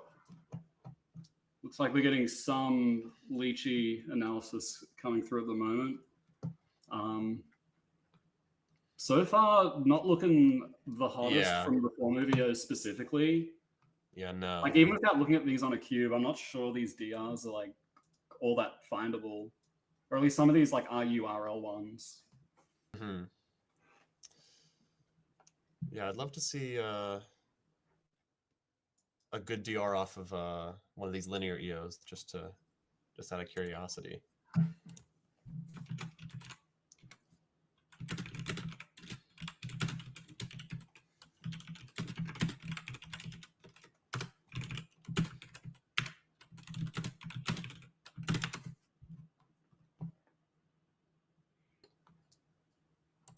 Let's see. Oh wow.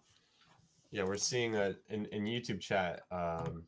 Joseph's is saying there's a 2C4, but you get to it through the what I like to call the Radek trigger, which is like BUDB or B prime U prime D prime B prime. Actually, no, that's not the Radek trigger. That's like the Evan Brown trigger. I guess I have my own names for things. Oh yeah, the 6080. Yeah. But let's see. Yeah, I mean, that's definitely findable if you're like aware of that trigger, but it's also like such an obscure case, and it's really like only relevant for scrambles like these. Like, kind of the DR we're talking about in question is like you switch like one of the best 4 movers, you try a random move. It doesn't give like a case we would normally miss for, but like just continuing linearly, there is a like pretty promising DR because it's 10 moves. It has like a useful feature on normal where you can like generate lots of variations by changing like the URL move finish. But it's also a 4Q DR, and that's just going to be a slog pretty much no matter what. Yeah, it's just a lot of variations that you have to, you know, trek through, and it might just this early on it's probably better to just keep looking for something a little easier to, you know, to figure out, because there's some DRs that are just like better than they look, and there's some DRs that look better than they are, and then there's some DRs that are just the right balance where it's like, okay, it's easy to find, the HDR is easy to find, like but if it's like a 4C4, it's going to be really tricky to find that optimal finish. For sure. And actually, speaking of 4C4, I want to comment on one of Lychee's findings with the analysis. It's an extremely findable 10-move DR. Like, you just switch a 4-move EO. It's 1 move to 7080, which is like actually a thing that makes more sense to check than like 6080. But the DR finish is 15 optimal, which is like very, very rare, especially for like non-5/4 turn DRs. And this is like a 4C4 DR. But so, yeah, it's like... Yeah. Let's see. We're seeing Lychee found a 20 off of what is this? A 10-move DR. That's off a 5-move RZP. So why don't we take a look at that? I'll show the RZP first. So it's let's see. It looks a bit theoretical to me because the RZP trigger is like a 5C one, and I see. Like, I've actually been in the lab like trying to make those like more viable, but I think we're at least like a year away from like being a findable DR. That's Lychee saying very findable ? So it's okay, but like, why would you switch after U unless like U plus something else gives a good RZP? Let's see. So this is the EO, and U. Oh yeah, U doesn't do anything. So that's yeah, I don't know if I would find that. Or if you can find a way to make U or U prime pair with like, it gets to be like F or B to give like a reasonable trigger with a good ARM, then it's like maybe findable. Yeah. Like you could just switch and then like while you're there, like just try doing stuff on the other axis. Otherwise, I would say that's just like a theoretical 20 that exists, but will like almost certainly not get found. Yeah, I think it's much more likely that the 22 gets found from like the 6080 DR. right. Let's see.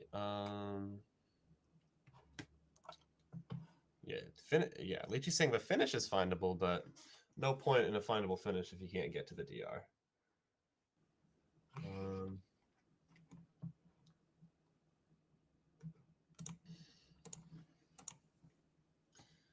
Let's see here.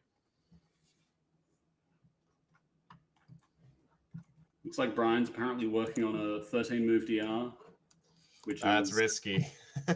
yeah, because I mean, like, if you want to get like a 23 or better, you need at least a 10 move finish, and those are not particularly common.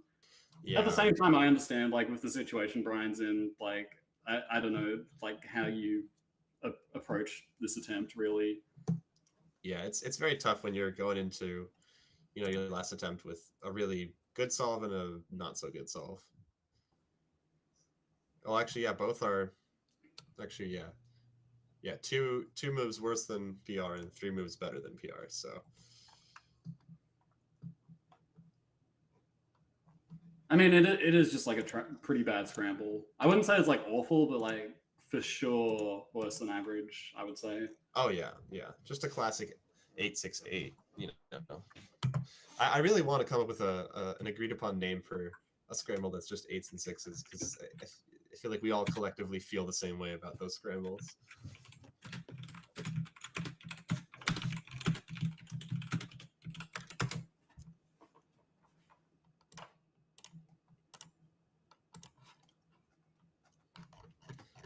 But yeah, it's hard to say which solvers are spending more of their focus on 5 movios and which of them are spending, you know, more of their, or prioritizing more 4 movios.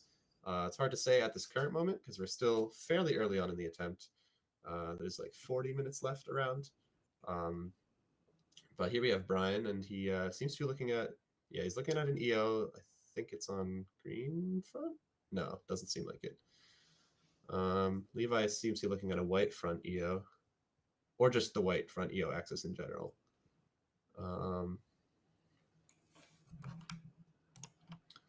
And maybe he's got to DR.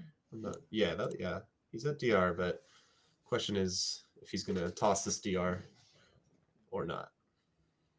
Is this the 13 mover? No, Levi's doing something else. I think. Some kind of blue-green DR. And yeah, Brian's DR definitely isn't blue-green because it ends in F. So we will see. Yeah, it'll be curious to see how people go, because on a scramble like this, you could like equally justify like looking for all the RZP and 6 from the 4 movers, or you could like say, okay, RZP and 6 goes on the back burner. I need to spam EO and 5 and just pre-made anything. Yeah. Oh yeah, we're getting info that Levi has 10 move DR. That's 4C3. That might be the 25 optimal one, which would be extremely tragic if that's the case. No, he might fall hook, line, and sinker for that bait. Let's see if I can zoom in. Oh no, it's different. It's off of 5 move Nisio. It's off D. Is that D? Yeah, D switch L prime B F D. So well, good news is it's probably not plus 15 optimal, because that is just like insanely rare. Yeah. So maybe once we can analyze that. Actually, I can probably run it. Let's see.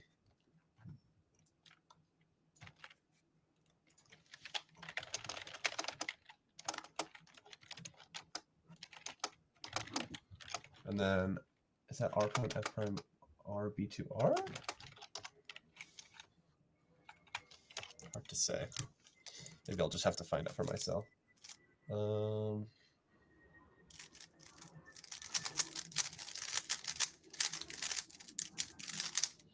So we've got D. Yep, that does the O. And then oh, it's JZP too. Okay, that's interesting. Ooh, Yeah. okay.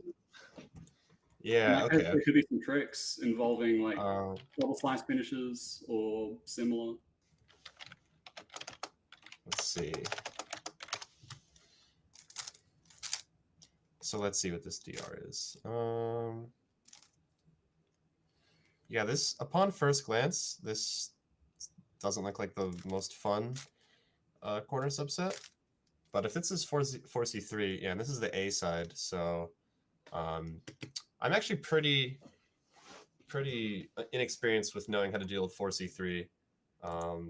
I don't know whether the A side or the B side is better to start with.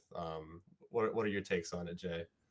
Yeah, I mean, usually you want to start on the A side and then try to solve the B side specifically with mist, because that's Right. usually how you find the shortest HTRs and, like, by extension, probably the best finishes. Mm-hmm. It's a unique subset in the sense that, like, you'd probably rather like spam linear HTRs because they're just like faster to check, but it makes a lot more sense for this sort of subset to actually miss. Usually on the A side after making progress, but sometimes on the B side as well. So what's your go-to path if you see this DR on like the A side? I might actually. No, I won't set it up on a cube. I would probably try to make the A side B first and then switch and hope there's no like parity fix stuff. If that doesn't work, usually the next thing I try is going to the B side, doing either one move to 4A2, 4E specifically, because if it's not 4E, it's just going to be like a bad case. Yeah. Or if I can't do that, then pretty much the best thing I can do is just try and set up to 4A1, starting on the B side, and then switch from there, and essentially do like the first type of path, but like in reverse, essentially. I see. Yeah. Like the last path is like by far the most desperate, because as I said, like you're essentially just doing the reverse version of the first, but hoping it somehow is different that time. We're getting Leechy's telling us that the 10 move 4C3 that Levi has is 23 optimal, and unfortunately with 5 quarter turns. So I wanted to ask you, if you were to ever do +2 quarter turns on like a 4C3, would you like strictly limit yourself to like 2C4, or would you ever go out to 4C4 and try that? Because I feel like I would never try 4C4. Oh no, going to 4C4 like just doesn't really make sense. I think all you can do is like from the B side go to 2C4, or from the A side you can do the normal path, but when you're doing the parity fix you just go to 2C3 instead and then insert a half turn there. I think that's pretty much the only way to do 5Q properly. I see. But yeah, like if that's what Levy has to do to find optimal, I wouldn't get my hopes too high. Right. That's just like a tall order to check 5Q on really any DR, let alone like a 10 mover. Like I feel like even 9 is pushing it for some people.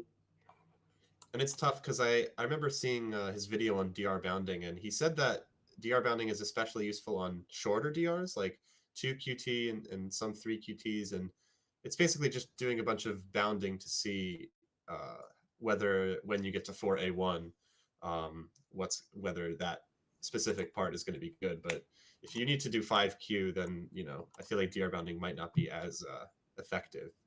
But who knows? Yeah, well, I mean, like 5Q stuff and just like high QT stuff is sort of the opposite of bounding in a lot of ways, because like you just can't really reduce to 4A1 without like doing HTR triggers. Yeah. Sort of makes more sense to like see it from that lens.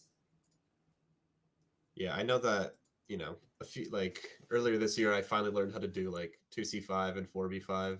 And I just think of it as just reducing to 2C4 in one way or another, and then going from there. Yeah. Well, I mean, the nice thing about 5 quarter turns is that 6Q isn't a thing. So like, as long as you just change it, you're kind of good.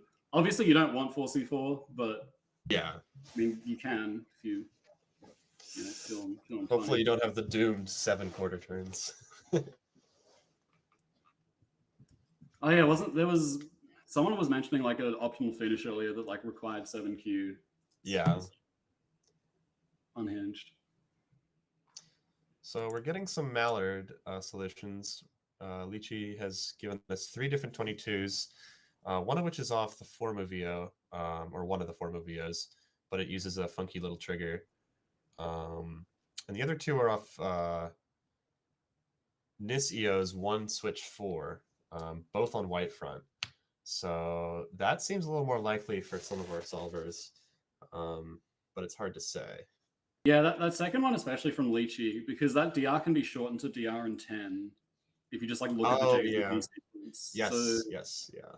there's every chance that like there's something going on, or just that like general start.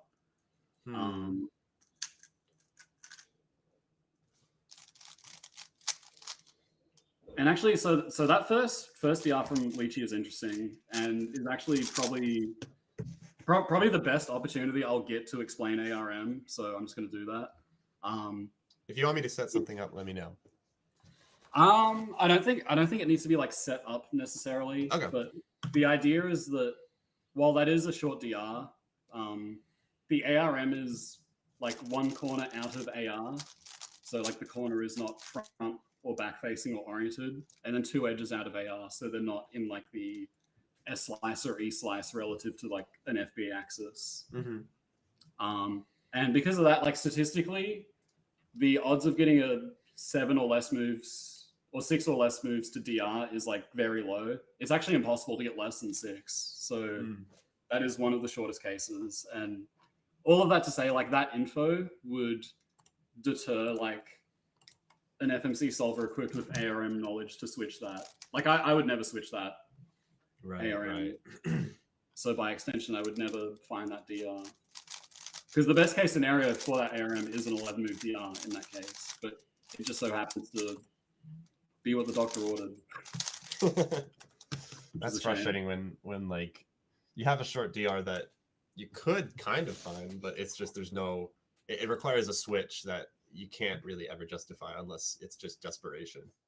Yeah, and I mean, to be fair, on a scramble like this, I could definitely see desperation coming into play. At the same time, there does seem to be like enough stuff on the 4-move EOs and I guess easiest NIS 5-move EOs that it seems like people just have other stuff to chew on. I don't know if we have any findable sub-22s besides that 120 that we kind of ruled out because of the weird trigger. Oh yeah, that one. Yeah, so far it seems like 22 is all that's reasonably on offer from our analysis. And it really just seems like it's only those two. Like there's the one that does 1 move into 6C80, and then there's the 10 move JCP DR that seems to require either an extension or just like, yeah, I would say an extension because it's not double slice. I guess, yeah. Is there any way you could somehow make it double slice? Like do the 10 move DR and then somehow on the other side HTR to the M slice and do something like that? Yeah, maybe. If there is, I'm not seeing it on the surface. Okay. But I guess I'm wondering if maybe like just the 10 move version of the DR has a 22. Because like a 12 move finish, especially like there would be 3 or 4 variations of that DR. Like the odds of all of them being plus 13 would be very unfortunate. Yeah. Seems like Brian is working on another 13 move DR, which is definitely an interesting choice. Maybe that's not even a choice. Maybe that's all he has. But yeah, I think it's just all that's on offer for my goat. Yeah, that's a very frustrating feeling when your only DRs are like over 11 moves, and it's just, I mean, this one's 4v2, so there's a chance it could give something silly, but yeah, I mean, the thing is though, you're in bad shape when like you need like a 10 move finish to get an acceptable result, which is like in the ballpark of 1 in 100, and like even if you do, all you get is a 23. Yeah, that's just That's how you know you're in bad shape. So hopefully Brian can get it together and at least find an 11 mover somewhere somehow. I did get an 8 move finish at my last comp, so I was like, yeah, but it was off a very, very silly 15 move DR. I think I had a 9 move finish at my last comp for an 11 move DR. And actually Wen found a different 11 move DR that had a different 9 move finish on the same attempt, which was like, that was one of the most like just bizarre, like, that's so weird experiences of my life.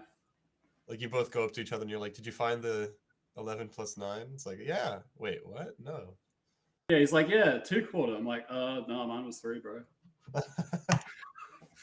So Evan seems to have found a 4b2 in 11, which, depending on the amount of edges, it could be promising. And Brian has an 18-move HTR off a 13-move DR, which I definitely have my fair share of experience with, like a long DR with like only a few more moves to HTR. But I've rarely had it be something good. Yeah, usually the way it goes, like, okay, it gives you the HTR, but then the finish is like, no, that'd be too much giving you that. Yeah. You know? Let's see.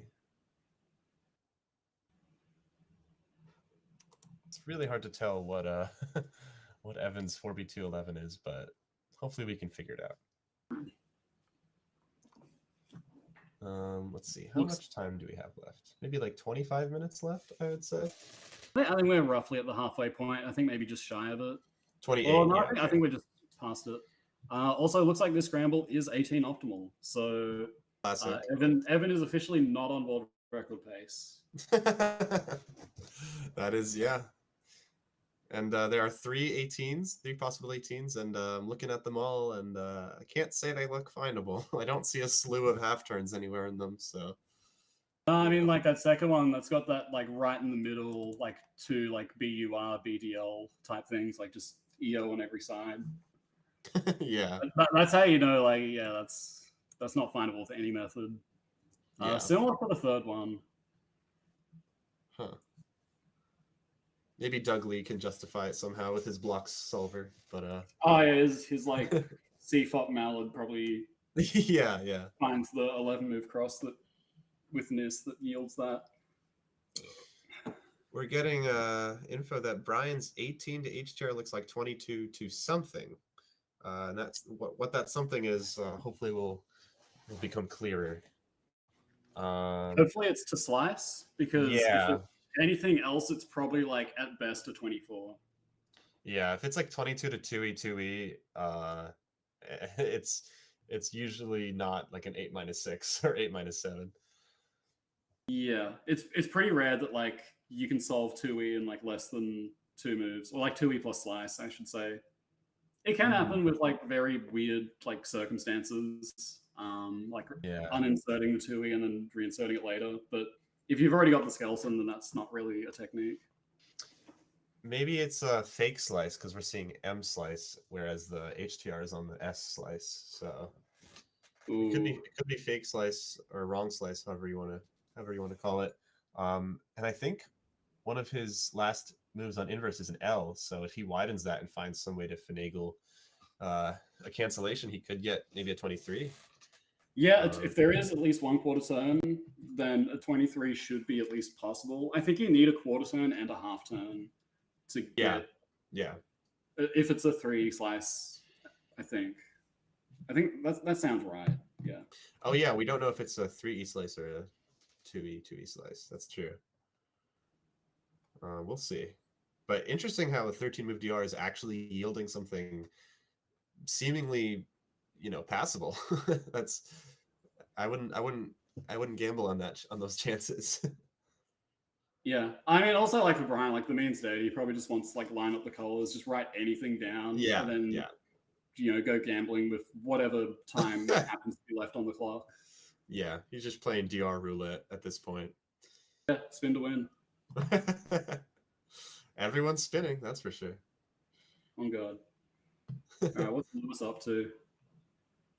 Brian seems to have double slice. It looks like on his cube, or maybe 2E plus slice. It's hard to tell. But I definitely saw more than 3 edges unsolved. But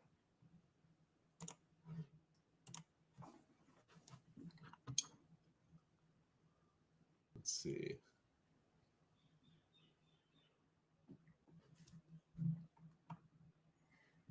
Well, it looks like Lewis has at least one 11 move DR to 2C4. Oh no, this is another. I think there's like 2 on his sheet. 11 to 2C4.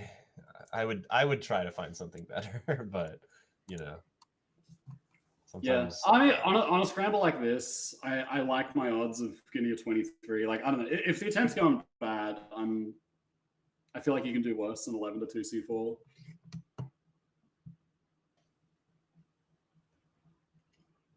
It's not anyone's first choice. Like, don't get it twisted. But you know what I'm saying? yeah. No one's excited about the prospect of checking 2c4 and 11. Yeah. I definitely sleep just fine knowing that I don't have to do 11 to 2c4. Yeah, Evan has written down what looks like a 24. Okay. 23, 24?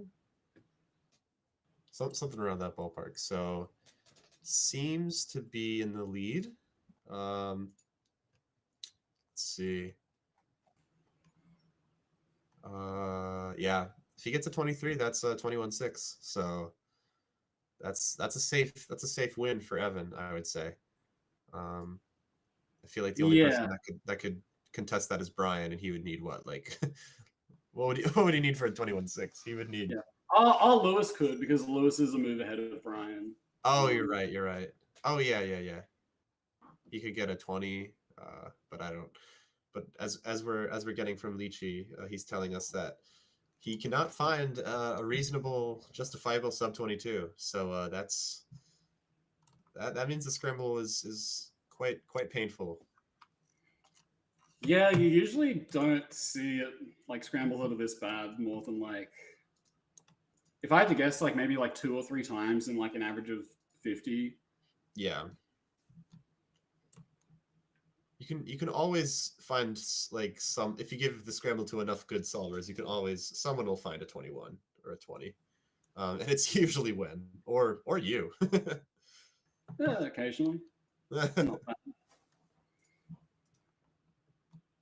or one of the Europeans, Radek or Rogo or what have you. Just spin the European FMC or roulette.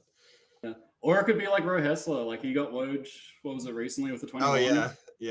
Just did blocks, all the DR solvers couldn't get a sub 22.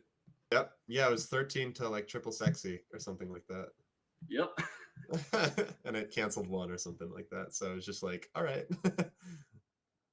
Very, very silly.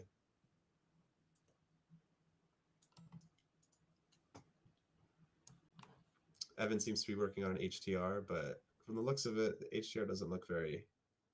That looks like a double slice right there, and he's actually writing it down. So maybe it's a short amount of moves to double slice, but I wouldn't like that.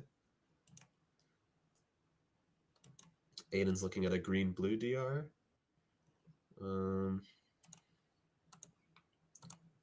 Looks to be a 4A subset, 4A1 maybe. Hard to tell. Carter allegedly has a 23 safety so far. Okay. Which I think would probably place like just outside of podium or just on. What would that make them mean? 22. It'd be 22, 6, 7. Right. Okay. Yeah, I feel like the winning mean has to be 722. I mean, we say that, but like with how bad the scramble looks, like even the findable 22s, quote unquote, like none of them are like trivial. They've all got at least like one thing going on that requires like some like class and like experience. Yeah, some sort of best first search. Shout out to Brother Kalindu. Had to do one back to the my hero. World record for longest hiatus. Oh, that's great. Let's see. Levi has a 12 move 2c3, but he captioned it lol. So that's 25 off that DR. So definitely nothing terribly promising off that. Yeah, I really hope he didn't bound that one because yeah, it's just not worth the time. Yeah, and yeah, Evan has a 23 circled. I do like the commonplace, the how everyone seems to circle the number they found for like a backup, because it makes our job as casters a lot easier to see what they're working with. Yeah, it really does, and it's a weird habit. Like I do it myself, like at home. Like whenever I finish an attempt, I'll just like do brackets and put the number in. Yeah. Just like it just feels nice to do. I can't explain why. Yeah, and I think one thing I do is if I have a lot of time left and I'm writing down a backup, for instance, I write a big star next to it or circle it, because among the sea of text that is on my paper, who knows how disorganized it's going to get, and I want to be able to find it quickly if I want to write it down last minute. Yeah, for sure. So there's definitely optimizations to have when you're navigating your own paper. Yeah, and I mean, especially for those situations where like you have a backup, but you don't know if it's going to be like your only backup kind of thing. Like I don't Exactly, know, 23 on a good scramble, for example. Yeah, I think I don't know if you were here for this, but on the last attempt, Lewis found 3 different 23s, which is definitely frustrating. Oh yeah, for sure. It's like, come on. It was probably like a bunch of like 22 to slice if I had to guess, Yeah. and like nothing +0, and it's just like, man. That's the worst. I've had that happen where I'd have like multiple 23s, and I would just be like, come on, man, give me one move better. I think my favorite from my career is I had a 16 to double slice and the 4Q slice +2'd. Oh my god, that's actually like illegal. Yeah, I got a 20 in the end, but like, oh wow, 4Q slice should not +2 like ever. Like that just feels wrong. Yeah, if you have like a 5Q slice, and it's not +0, I would crash out. yeah, I'm just smashing the cube on the floor, going home, smoking a cigarette.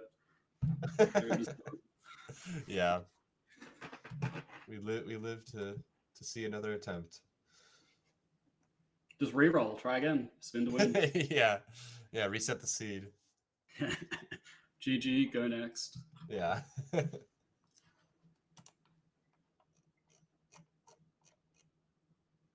Let's see.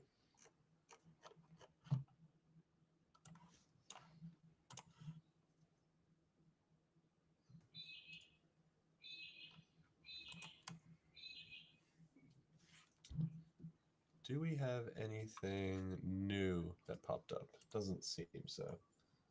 No, I think the Leachy analysis at least seems to be pretty tapped out. Seems to be agreed that on this scramble, God's number is actually 22. Yeah, human's number. Human's number. Man's number. Yeah, that's very frustrating. I would definitely be in a mood during the scramble. Yeah. 15 minutes left. I mean, at this point, you've just got to hope you've at least got a DR that's acceptable-ish. Yeah, Brian seems to be finishing up one DR, but definitely doesn't seem too pleased with it, just by the look of things. I don't know what if we have any DR updates. If anybody found anything crazy. You have some people just kind of not even writing anything down. Like, oh, I was about to say Kale, but seems like he was about to start writing something down, but promptly stopped. Yeah, it's hard to say. Seems like Aiden is working on that same green-blue DR. So I don't know if they're tunneling or they found a different DR on the same axis. I feel like this is definitely a scramble that I would tunnel vision on, where I would just find a DR that's like, even if it's 11 to 2C4, I'd be like, all right, I'm gambling on this one. Yeah, I mean, depending on like the pace, like if the pace isn't particularly hot and I get a scramble like this, I'm so tempted to just like, especially if it's like the last attempt of the comp, just like write down whatever and just like, yeah, you're tired, you want to go home, it's just it is what it is. Yeah, it just doesn't feel like the scramble where you should be fighting for your life. Yeah. Now, if you got this scramble on like on the third attempt of like Worlds, what would you do? I mean, it depends. It depends on the pace. If I'm like one or more moves ahead of the field, I think I just solve normally. But if I'm like even remotely behind, I feel like I probably have to solve aggressively. Especially if I'm behind someone like Wen, who I know is going to like also solve aggressively, like just no matter what pace he's on. Right. When you say solve aggressively, like help some of the viewers understand what that could mean. Sure. I guess when I say aggressive, I mean like aggressive breadth of search. So like when we talk Right. about like EO in 4 versus EO in 5, like Yeah. only checking the EOs in 4 is like a narrow breadth of search, but it's a deep search because it's like a limited pool.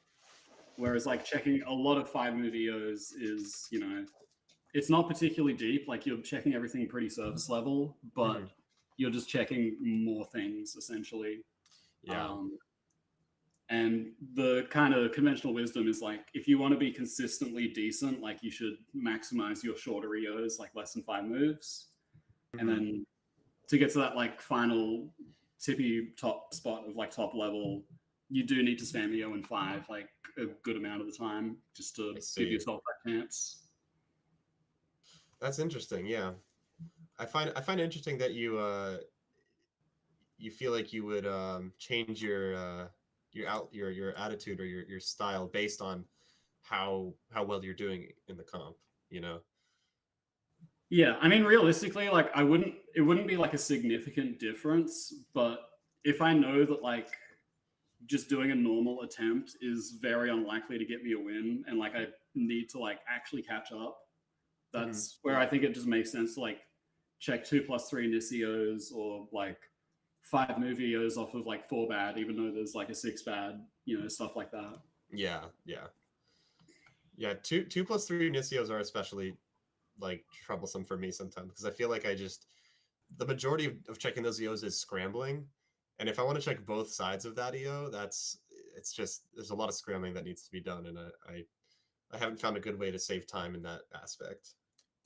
Yeah, I mean that's part of why it can be tricky as well. Like if you're going aggressive, you probably can only check one side of the EO, and you've got to hope it's like the correct one. The good side, yeah.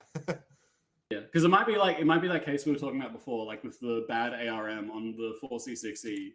Like if you see that case, like on the correct side of the scramble, it doesn't matter that it's bad ARM because you can see how to like set up the trigger. Whereas if it's the other way around, like you would just assume, oh, it's bad, so I don't need to check the other side, kind of thing. Right. Okay. We're getting word that Lewis wrote down a 23.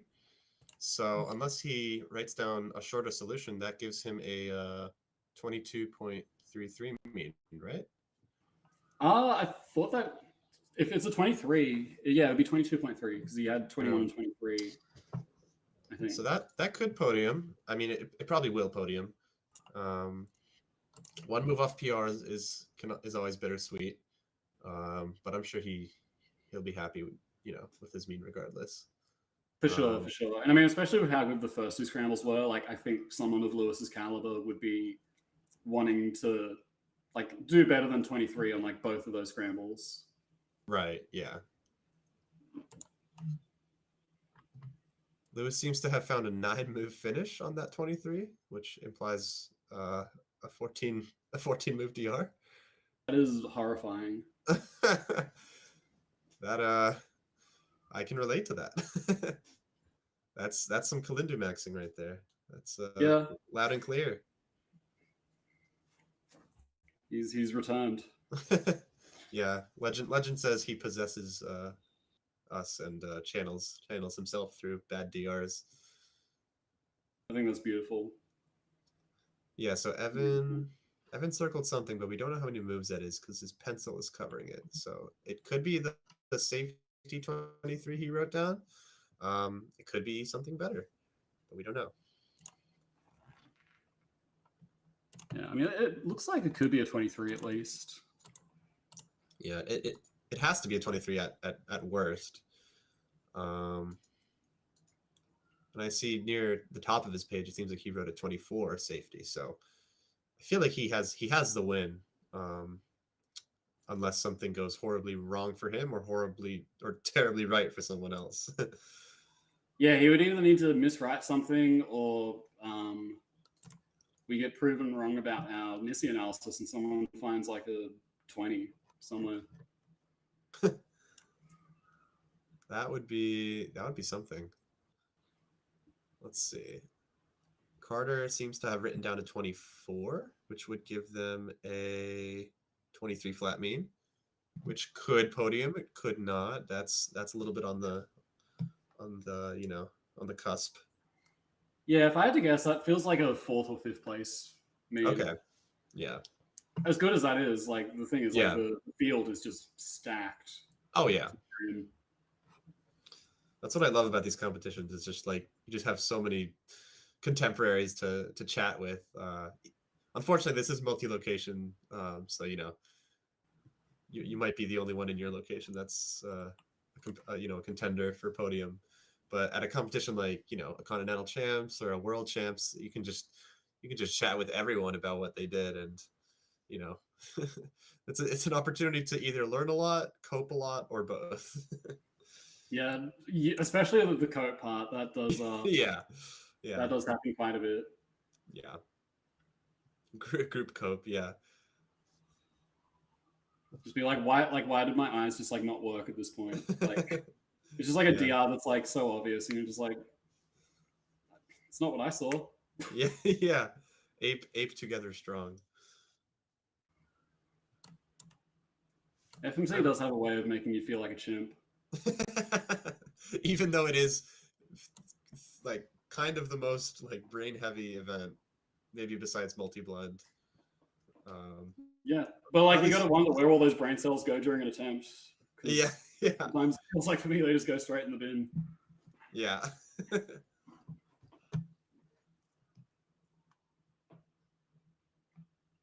All right, looks like we're getting close to the end of the attempt now. Definitely the part of the attempt where you've either got something or you've got to pray for a miracle. Yeah, it's where the enjoyment of the attempt either it diverts. It either goes up or down depending on which solver you are and what you have. It's never going to stay the same. For sure, and it's a real slow burn too. If like an attempt just goes wrong, like you've just sunk all this time and like, oh, I've got a 14 move DR to show for it, and that's it. It's like, goddamn. That's just one of those moments where that you know you can't really do much, and it sometimes you get in your head about it because you're like, okay, I should have, like, you pressure yourself. You're like, oh man, I should have done better on that scramble, like, and then you ask yourself, okay, what did I do wrong on that scramble? What didn't I do right? And sometimes the answer is just like, I don't know. You just kind of, I don't know. There's nothing you could have done. Like, I don't know. Yeah, sometimes your mistake was just like, oh, you didn't check a 2+3 Nissio, and like, you can't really call that a mistake on most scrambles. It's just like you just didn't go to the correct casino. I think I remember seeing this message on in the FMC server where it was like, how to get sub 23, stop checking RZP in 6, and then how to get sub 22, check RZP in 6. Yeah, it's pretty all over the place. Like, you know, like, and even with like HTR, like just reducing to 1Q and then switching is like stupid. But then when you get good and like understand when to do it, it just becomes good again. Yeah, like last attempt, the 2 switch to HTR that gave a 20. Yeah, I mean, it was clearly findable because, you know, Brian found it. Yeah. Just straight up. All right, so we have how many minutes left? Like, it can't be more than 5.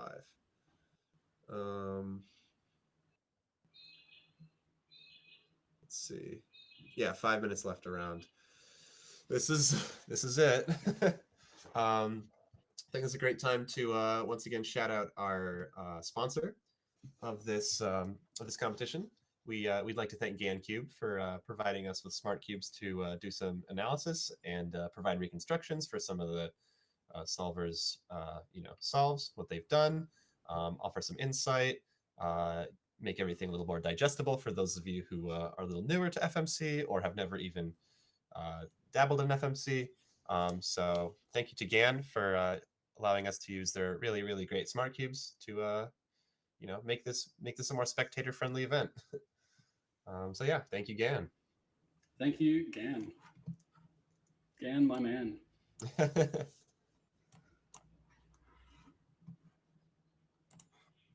Yeah, I don't know what Evan is really doing right now because that cube is not close to solved. But he seems to have a safety or a final solution written down. And so does Lewis. So I guess they're kind of just twiddling their thumbs more or less. Yeah, I mean, sometimes at this point, like when you've got the thing written down, like I'll straight up just like solve my cubes and just like leave. I love how Lewis in huge letters wrote down his mean 21, 23, 23 equals 22, 33. The math checks out. So as to make it crystal clear for the viewers as to what he got. So I'd say that's a very safe podium for him. For sure. Yeah, I think everyone else is just fighting for third at this point because I think first and second is like mostly determined at this point. For sure. Yeah, Aiden is writing their solution down. Definitely 3 rows, so it's between 20 and 30. Oh, that looks like a 23. Oh, never mind. Wait, they're writing down more. So I don't know if that's a 23 or 22. We'll see. If that's a 22, what pace are they on? I think that gets Aiden 23 flat. Yeah. And I think Carter already has better than that. Oh, that's a shame for Aiden. Yeah, I guess it'll be a question of like if I don't know, like Walker could pull a miracle because he has 2 23s. Oh right, yeah. Although the scramble does seem to be devoid of miracles. I still believe. Who else? I think that's probably it. Like just going through the list. Yeah, I think you're right. Carter seems to have gotten a 24 final. Oh, actually 24. In that case, it might be like a 4-person podium. It might be open, yeah. I am quite curious as to what Doug is going to get because he technically is on podium pace. Yeah, that's actually true. He's got 2 23s and he's got that wild card factor where like all of our analysis, like it just doesn't apply to him. He's different. Yeah, yeah, exactly. He's cooking with vastly different ingredients. And Brian Johnson is using what seems to be his tertiary cube, this orange. Oh god, cube. Yeah, what color is that? Like on my end with like the blue light filter, that looks like it could be like anything between like pink and orange. That's funny. But yeah, I know when my third cube, I barely ever turn it, and I know when I'm using that cube, we're desperate. I usually keep that cube as an inverse check cube. Oh yeah, like the scramble image for inverse. Yeah, exactly.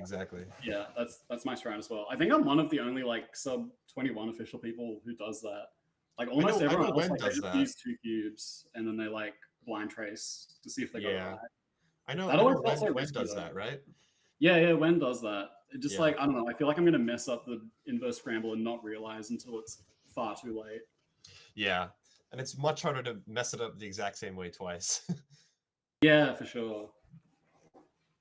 All right, we should be wrapping up 8 and 23. Okay, Levi is confirming 8 and 23. I assume they're in the same location. Let's see. So that would give a 23 flat for Aiden. That it's hard to say whether that'll podium or not. I feel like so far it seems like that either gets 3rd or 4th, and we're just not sure which of the 2. Yeah, so we don't know. Well, Levi's in chat. Levi, why don't you tell us what you got? Because we're having a hard time figuring out what you got, my friend. But let's see. Yeah, so if Evan 23 is true, then yeah, Evan seems to safely win this comp. Yep, Evan 23. That gives him a sub 22 mean, the only sub 22 mean of this round, which is very impressive. I feel like if Lewis found that 20 from last attempt that he had the beginning to, he could have really cooked up something crazy. Yeah, for sure. He felt like he had the best shot to like pull an upset out of anyone, just like in terms of like seeding alone. Yeah, Because I think strength wise, like he's just as good as like the rest of them, but like yes, PR wise, like he's quite a bit behind just because that's like, true. Yeah. Okay, yeah. Levi says he got 22.6, which should be at best third. That's definitely because Lewis has 22.3 and Evan won. So that is at best third place, unless someone else got a 22.3 or beats by single. I don't think anyone else can get 22.3. So I think any 22.6 without like single tiebreak stuff should get third. Oh wow, Levi found the optimal off the 10 to 4C3, the 13-minute finish. Wow, impressive. Dang. We were talking about that. Oh, Ryan Pilot 3 straight 25s. That's quite nice. Love a good triplicate. Triplicate, yeah. So once everything comes in, ooh, Alexander Wheeler broke his PR 24.33. Oh, huge, yeah, 24.3. Yeah. He's like what 2 moves off top 100 now. Wow. Yeah, that's right. That's right. Okay, so Evan and Lewis are safely in first and second, respectively. Whoa, Doug Lee with a 25, which gives him 23.67.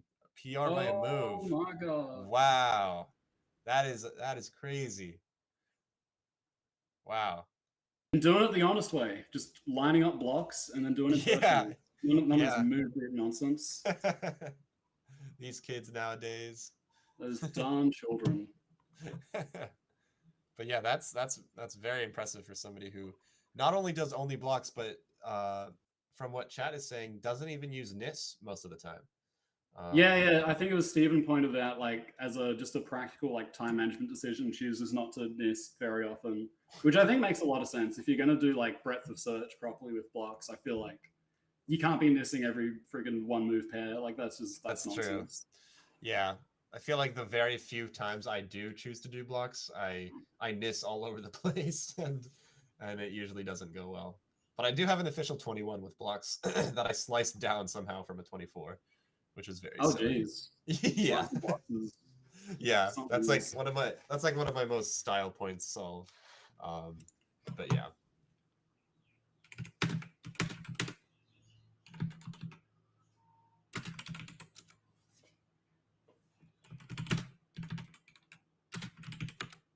BBWR? Oh, blocks. Block building. Oh, yeah. So yeah, Levi, I'm surprised Levi's the only one that got 22.6, unless I thought Carter had a 23 on the third, but I don't know. Maybe I just misremembered that. Let's see. Where is Carter in the thing? Is not everyone in yet?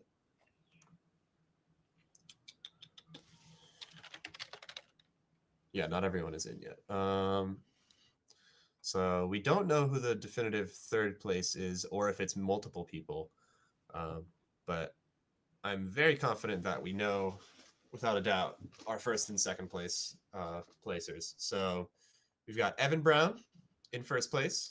Congrats to Evan. And Lewis Esom in second place, which is really great for Lewis because Lewis doesn't get the chance to compete that often. So it's really nice to see him pull through and make show of the hard work he's been doing.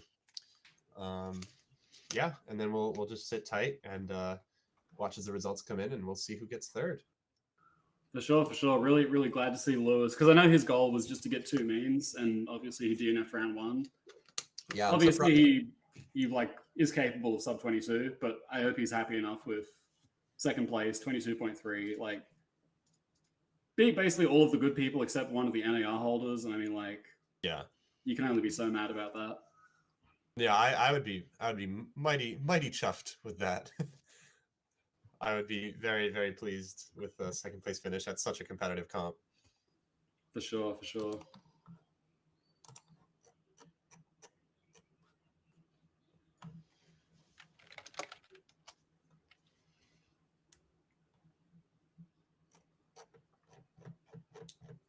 Let's see. Apparently Jackson DNF'd, but I mean, No. the 27 on A2, like that was functionally a DNF, so like I get it. The script for Jackson has not pulled through yet. That's so sad. I want to see it happen. Like I want to see him like win worlds or something at this point. Like this is just getting ridiculous. That would like, be the a dude's good. crazy dark horse. But yeah, so in I'm not sure how much time, but soon enough we will be conducting an interview with the winner of this competition, the one and only Evan Brown, former world record holder, current NAR holder. And yeah, so stay tuned for that. Don't go anywhere. And we'll give you a time estimate as soon as we can on when that happens.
Sweet.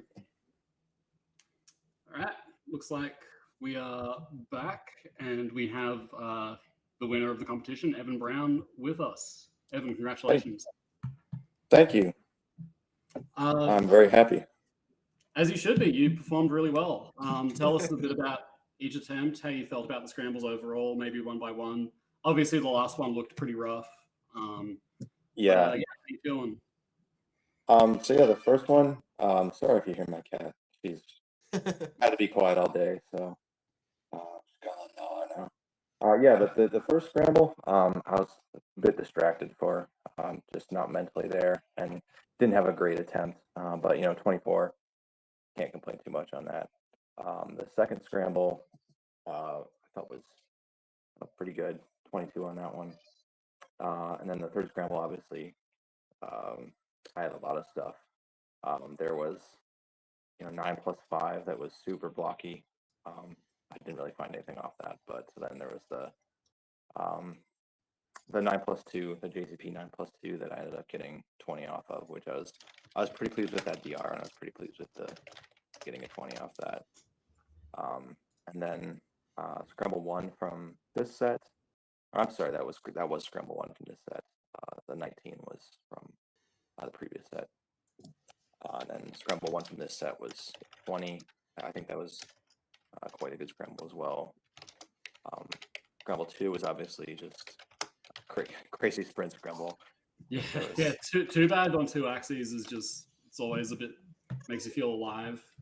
Yeah, and it wasn't even like two bads without in a bad position. It was 3 move EO every axis, which I don't think I've ever had that before. But yeah, it was crazy. But congrats to Brian for sorting through all of the mess to find the 20 on that.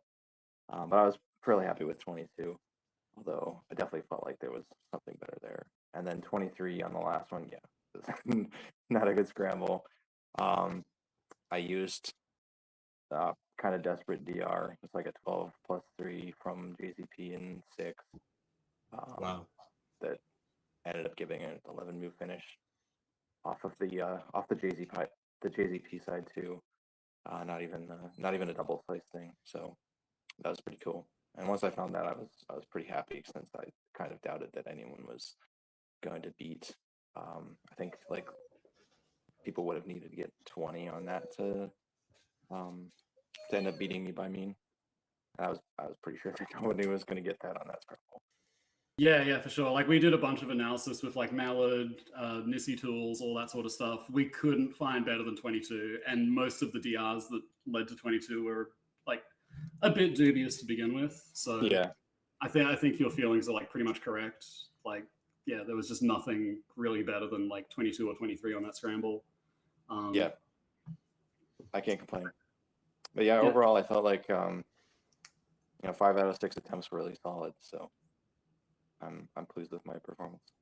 Yeah, that's good consistency. It's a good showcase of your just general strength. You know, one of the best FMC solvers in the world, let alone North America. Thank you.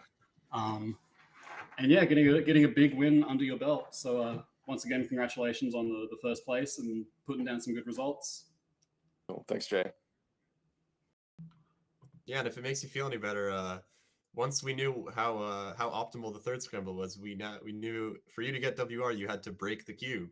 And, you had to get one move better than an optimal. So is that a 19 optimal? It was an 18 No, optimal. it was 18 so, optimal. Oh, okay.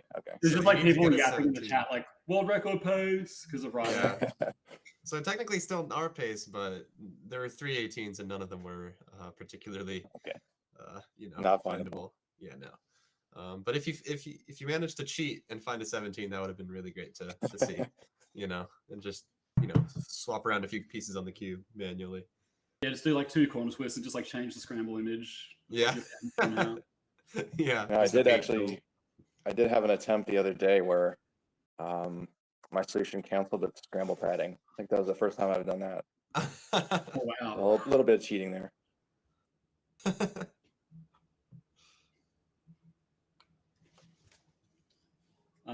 Yeah, I think that's it for me, Daniel. Do you have any like other questions for Evan? Oh, I don't know. I just wanted to, since this is kind of one of our first like big competitive competitions of the year in terms of FMC, Yeah. we had like FMC Europe. I'm not sure if that was this year or earlier at the end of last year. But how do you feel going into, Worlds? Because you're obviously a big contender, and obviously FMC can go any which way for a number of people. So I know pretty much nobody's looking at it as a guaranteed for their performance. Yeah, but I I was just know. wondering what your thoughts are on that. Oh, I think it's going to be incredibly competitive. Obviously, I think last time I looked at the psych sheet, it was like something like 20 sub-22 people on there were going. Just absolutely insane. That not only that many people are going, but that's even that many people haven't averaged that good now. But I actually am not going to Worlds, so I didn't even wish realize. the best of luck to everyone who is to win. Oh man, I didn't even realize. Well, that's unfortunate, but hopefully we can follow suit and solve on behalf of you and do our best and channel the spirit of Evan Brown. I'm looking forward to not having to stress out about it. Yeah, you can that's watch from the completely valid. sidelines. Yeah. Yeah, like the whole like heckle doing it us. day and sitting with it. And I didn't enjoy it in 2023. I'm probably not going to enjoy it this much, especially when like I genuinely think I'm probably fighting for podium. Like just because, as you said, like so many people are sub 22 now, and like yeah. And then you got people like Joseph, who's like 25 officially, but like skill wise, I don't think he's noticeably worse than me, realistically. Yeah. Yeah, I but really yeah, hope so he gets more rounds soon. For sure. I guess my last question. So, if not Worlds, what's next for you in the Evan FMC journey or whatever? I'm hoping to take a break. Actually, I've been grinding pretty hard for this competition, doing lots of attempts, 2 or 3 a day, and I really enjoy FMC, but lately. Shout out to Jackson. I've been more enjoying just finding cool solutions than doing official attempts. So I definitely don't expect to quit, but hoping to step back a little bit and maybe concentrate on some theory stuff and not so much on just the grind. Yeah, for sure. It can take a massive beating. It's just a very like mentally taxing and Yeah. and it can just be like annoying having like bad fails, missing stuff that you feel like you should be able to find. So hopefully the break does you well, Evan. And yeah, congratulations once again, and thanks for hopping into the booth, having a little chat about your victory. Yeah, you bet. Thanks, y'all. Thanks, Evan. See ya. All right, and with that, seems like we only have a few closing remarks. Once again, I think it's only appropriate to shout out the sponsor of this competition, GainCube. Thank you for them for providing us the smart cubes to help us do some reconstructions of the FMC solves. Thanks to Lychee and Sebastiano for doing some really, really high quality NISI analysis behind the scenes. I could definitely see Lychee's. You haven't seen Leach's camera, but me and Jay have seen his camera, and there were some times, especially during the last scramble, where it looked like he was pulling his hair out because of how stressful that scramble was, even with an optimal solver. So major shout out to those two for really helping with doing some analysis work. Big shout out to Manu for running the entire stream. I don't know if he's actually said anything on the stream, but he's been doing all the scenes, all the setup, all the stuff that all the graphics, so all that stuff that just takes a lot of time, and I believe he's been up for like 12 hours now. So big shout out to Manu for doing all the high quality work. Shout out to all the commentators. Thanks, Jay, for doing this alongside me and Ben and everyone. And yeah, shout out to everyone who competed and chat, everyone for watching. Do you have anything to say, Mr. J?